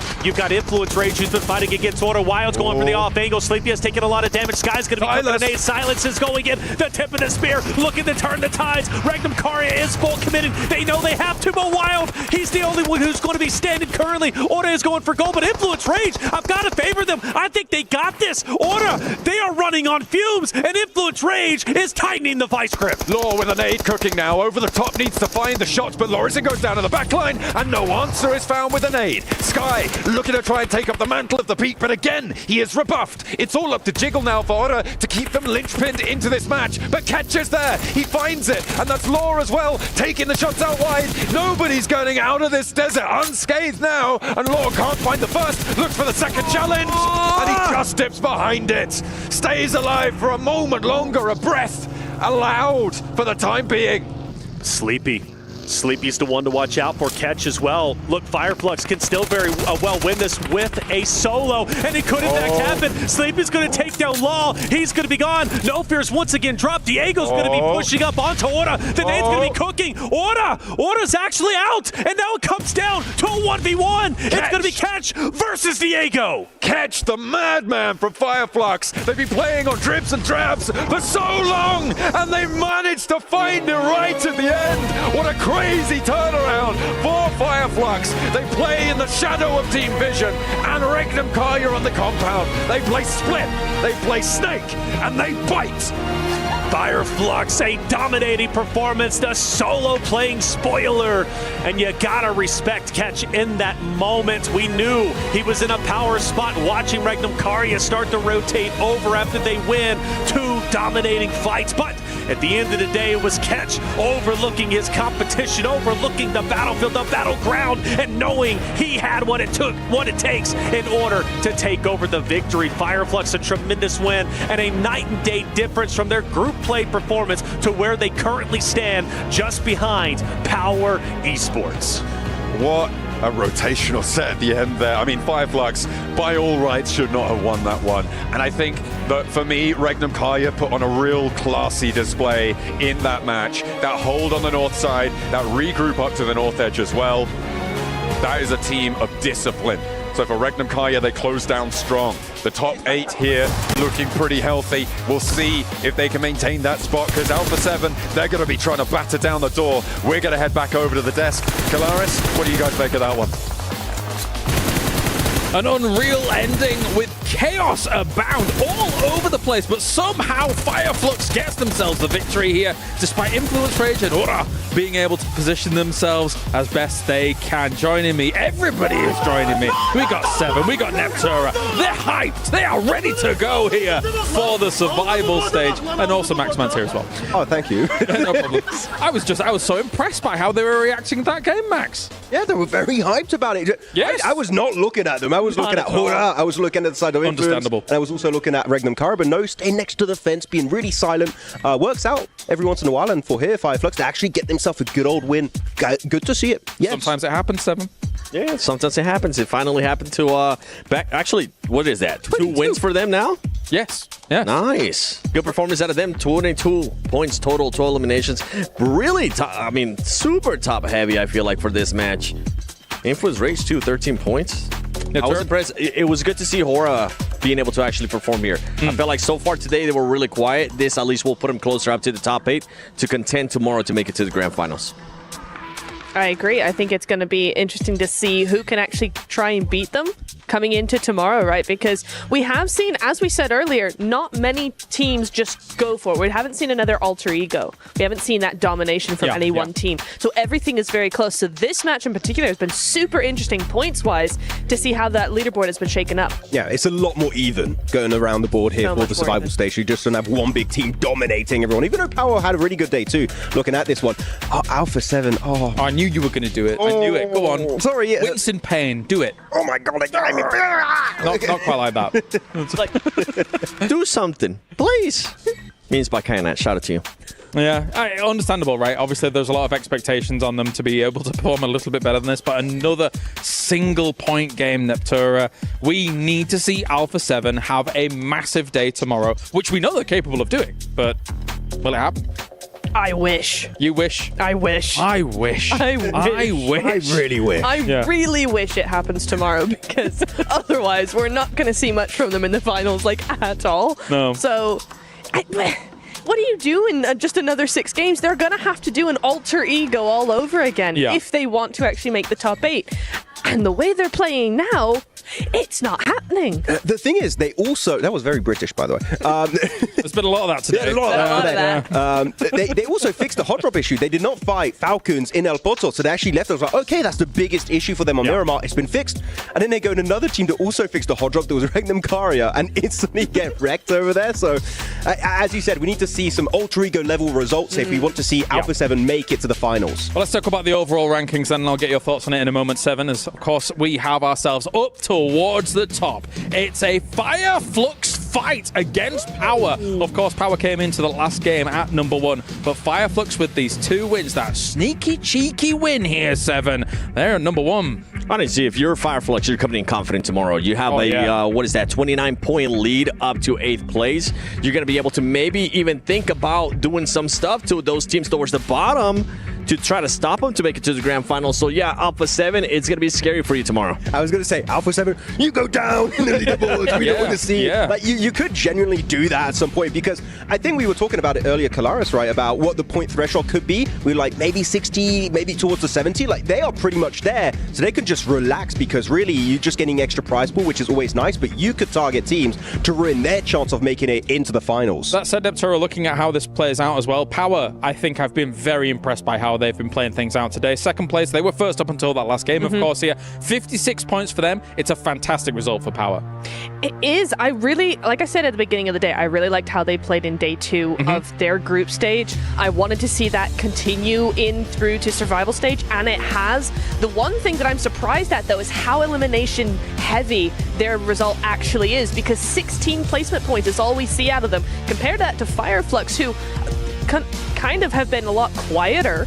I mean, yes, they won 2 games, but game to game, we haven't seen as much from them as some of the others who have been a bit louder. But 30 to 34 for Fireflux is massive for them. It's really nice consistency. If Power could just try and survive a little bit more, turn those strats into points just a little bit more, we are looking at another Fireflux. Yeah, I'm going to be looking at Falcons. I want to see what they're going to be doing tomorrow, if they can finally get the win. We saw them do really smart rotations. We saw them actually be playing the way that Coach Peko has been saying the whole time, the way that they play, having teams be a little bit scared of them, having them giving them that freedom to actually do those rotations. They got away with some today, but we need to see a win out of them. And looking back at that Erangel, they had an amazing rotate right down next to school near Rozok, and it was a very, very good rotate. And then they got very passive against Alpha 7 instead of committing for a breach. If you're going to be aggressive the entire way. I think that is the way Falcons can make in the top 8. As on the second page, a lot of teams that we just do not want to see here. And again, Alpha 7 are still on that page. Yeah, okay, this is the danger zone. I think my concerns really do lie with AX, TMG, Intense Game, Gamax Esports here, Neptura. These teams need to have a massive day tomorrow, because they had a pretty rough group stage for the most part, and now they have only 6 games remaining and only 12 points at the top for them. I'm surprised AX Team G did not have as good of a day as we saw in day 1 of the group stage. I'm really surprised Intense Game is there, because I was really shouting their praises day 2 or the last day of the group stage. Yeah. I really liked how they were playing. They were playing very split, but very controlled. They were doing some good things synergy-wise. They weren't going off on their own too much and all of that. It just wasn't able to actually number one, turn that into points, and number two, actually come back from their day one performance. So to see that happen all over again is a bit disappointing. Not just points, placement points. They have 0 placement points in the rankings. Then you get eliminations. That means they're not getting anywhere near the later stages of the match. So we need to see more from Intense Game that did so well going into Americas. I expected more, and just nothing has been delivered so far here for PMWC. Usually the excuse for those teams would be like, okay, maybe it is their first global event, but that group is just set up of full veterans. Brazilian veterans that have been around the league for a very long time. Going back to AXTMG, one thing that I would tell this team to start fixing up is stupid fights. That's what it comes down to. Taking fights that you don't really need to take. I think we went back to Erangel at one point. We were even scratching our heads. Why are they taking a fight with Alpha 7 at this stage? Why not just back up and actually focus on later into the game? That's what that team needs to do, because if not, they're not going to be qualifying at all to Grand Finals. No, it's going to be tough. Really is. And as you can see just before there, it was, of course, Fireflux wall to wall, starting off the day with a win and finishing off the day with a win as well. Let's take a look at the Gadir top plays of the day, as I suspect there may be some Fireflux here throughout this Neptura, but we do start off with good old Power Esports. Power have popped off today. Not gonna lie. Not gonna lie. Yeah. Oh, the vibes. The vibes were very good for them. Yeah. They were rizzing up the rest of the lobby, and the vibes were very good. I agree. Yeah, guys, plus 10,000 aura. Absolute cinema. Am I right? Shut up. What do you think, chat? You damn Zoomers.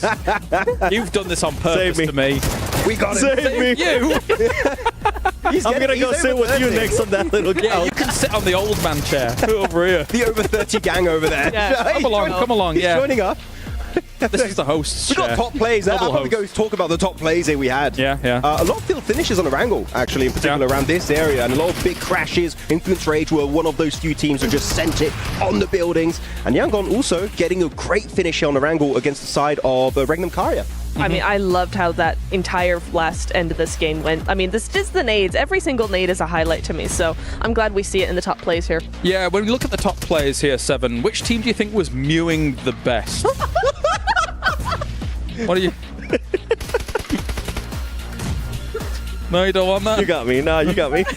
I'm trying to be cool. I'm Are they trying to fit in with the looks-maxing kids. with those nades? Are they looks-maxing? Max does really good, though. That's not bad. Yeah, that's actually you really can't good. see that at home. You got to do the line thing. You've seen the Gadir top plays. Now, hello. Dang, we look good. Host chair. We actually coordinated really well in our costumes today. We meant to do this. This is how we wanted to start the show. We just didn't have enough time. Yeah. Didn't work out. Who's Kalaris? Yeah, right. We look a little bit different. We look slightly different. Slightly. Same, but no same. Well, that was fun.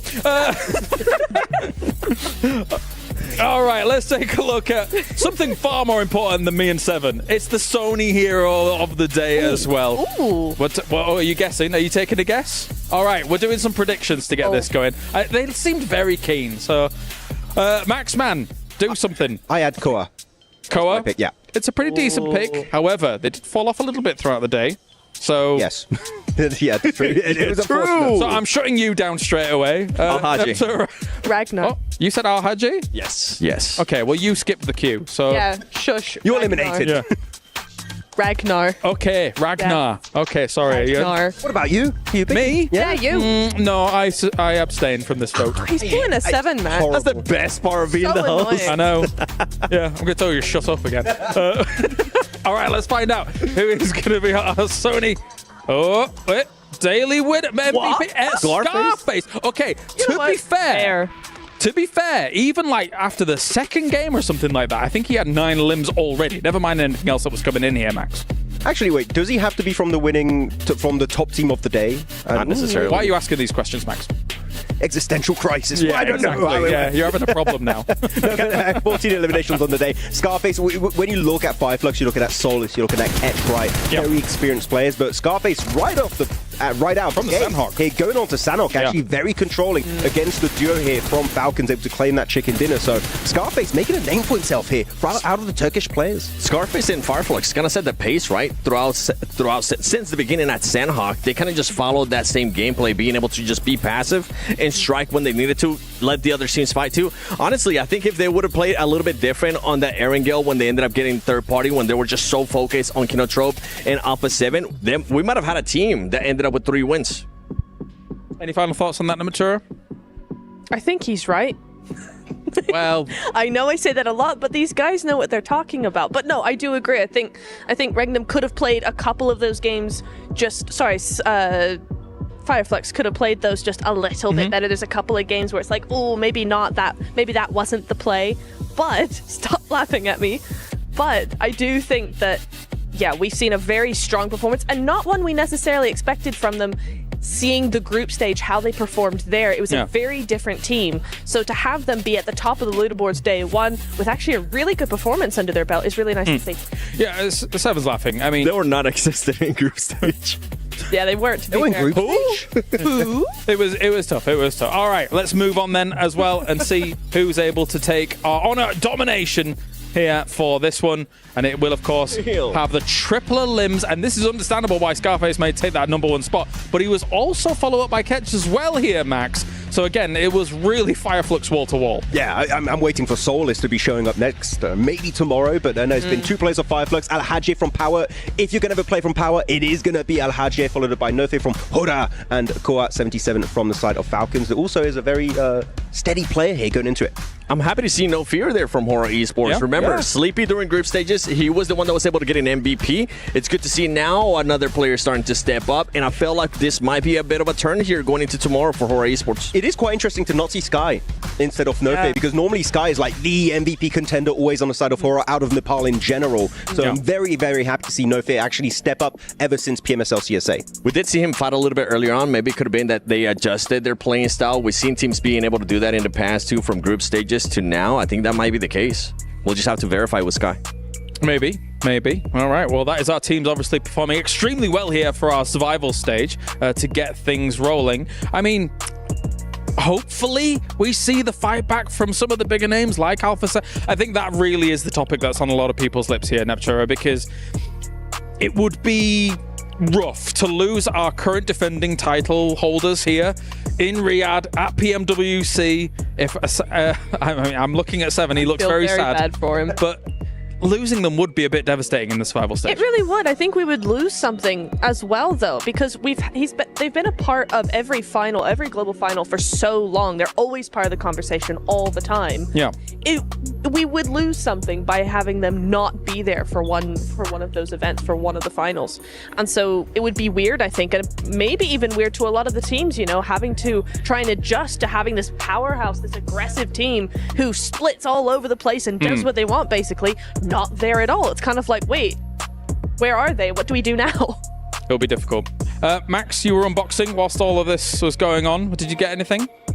I got some vouchers. I got the James Yang t-shirt. The James Yang t-shirt. Only for 30 days, though. Not you mean the winner chicken dinner one? Yeah, it's very cool. I want that. James Yang, please. Would like to get it. And also a cool dance, a group dance, which are new. We can be dancing in the lobby. We can test it out tonight. Yeah. Nice. Awesome. All right, well, let's talk about it, of course, because you guys at home can get involved as well with the PUBG Mobile Airdrop Carnival, because it's now live here this weekend from August the 1st to the 3rd. Log in and summon surprise airdrops and collect the 2025 airdrop vouchers to enterprise draws for official merchandise, smartphones, BD partner awards, permanent in-games items, and more. Every participant is guaranteed to win. Additionally, jump in the game right now to vote for your favorite airdrop partner. Don't vote Max.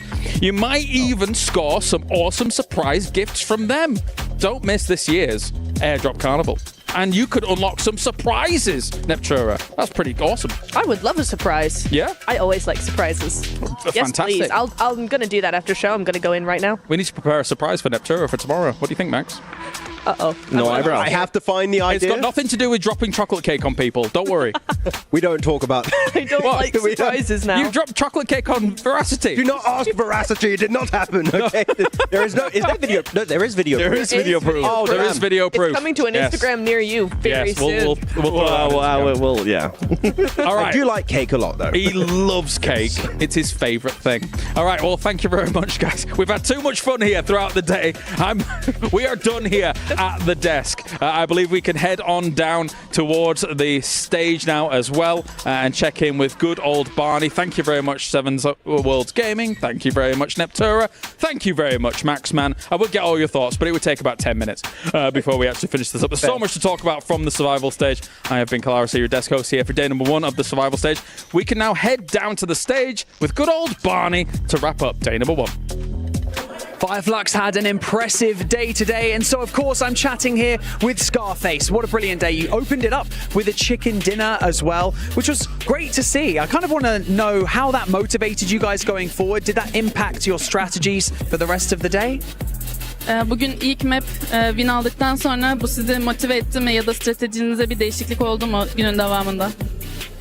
Biz onun win aldıktan sonra rahatlayacağımızı biliyorduk. Win aldıktan sonra bir win daha ardına alacağımızı biliyorduk. Aldıktan sonra zaten çok relax olduk ve günü birinci bitirdik. After we got the first win, we relaxed a little bit and we knew that we were gonna get another win. And yeah, after that we basically just chilled. I like that. Some of our casters and analysts, they were talking about your impact on the game today because Scarface, your long distance game is just so good. Creating off angles, getting information for your team. How do you feel like you impacted your team today? Bugün birçok yani casterler de analistler de senin performansın hakkında konuştular. Yani senin takımda yarattığın etki hakkında konuştular. Hem uzun mesafede çok iyisin hem takımın için info alma konusunda çok iyisin. Sen kendi performansını nasıl değerlendirirsin bugün için? Ben grup aşamasını biraz pasif oynuyordum. Koçum, menajerim, IGL'im, takım arkadaşlarım vesaire daha agresif olmamı söylediler. Ondan sonra gözüm açıldı zaten. Bugüne hazır bir şekilde geldim. So I was basically more passive during the group stage, and my IGL and my teammates told me that I should be more aggressive, and that's what I did. So my eyes opened kind of, and I got my flow. They let the reins off you. I like that. Scarface, thanks so much for joining me in this post-day interview. I really enjoyed chatting with you, and best of luck tomorrow because we only have 6 maps left. The survival stage will be done and we will be set for the grand finals. Remember, tomorrow, 8 teams are going to be sent home and we're going to get to use the Crusher. It's going to be fun, it's going to be dramatic, and I'm going to absolutely love every minute of it. I'll see you then. Nice tomorrow.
The highly anticipated addition to the Mummy series outfits is here. Paired with the new Ice Tube Glider, the Polar Spectrophage set is just what you need to freeze your enemies. Or send them ablaze with the Inferno Fiend set's new upgradable Chain Inferno Uzi. All the Mummy outfits are back. Get them all. Join now and collect the whole series to turn all eyes on the battleground. Event period, July 10th, 2025 through September 2nd, 2025.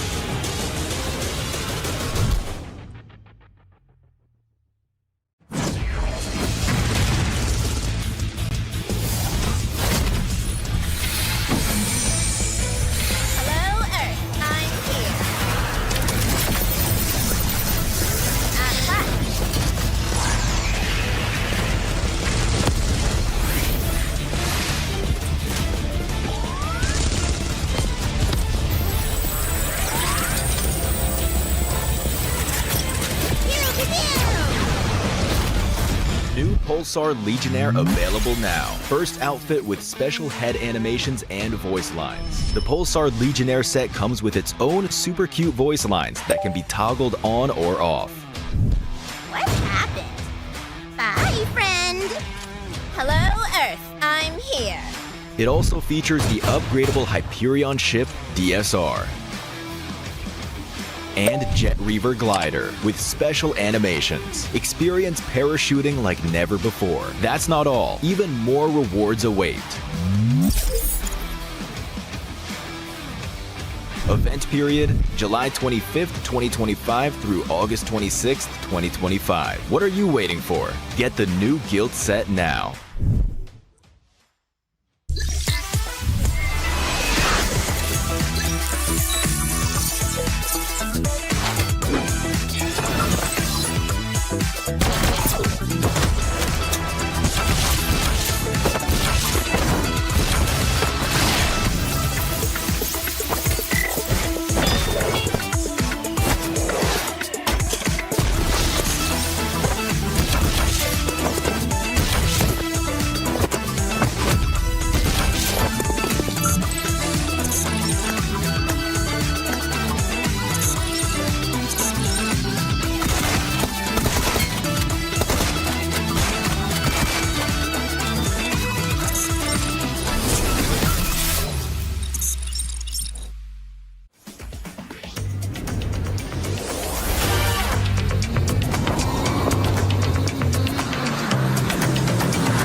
Come on.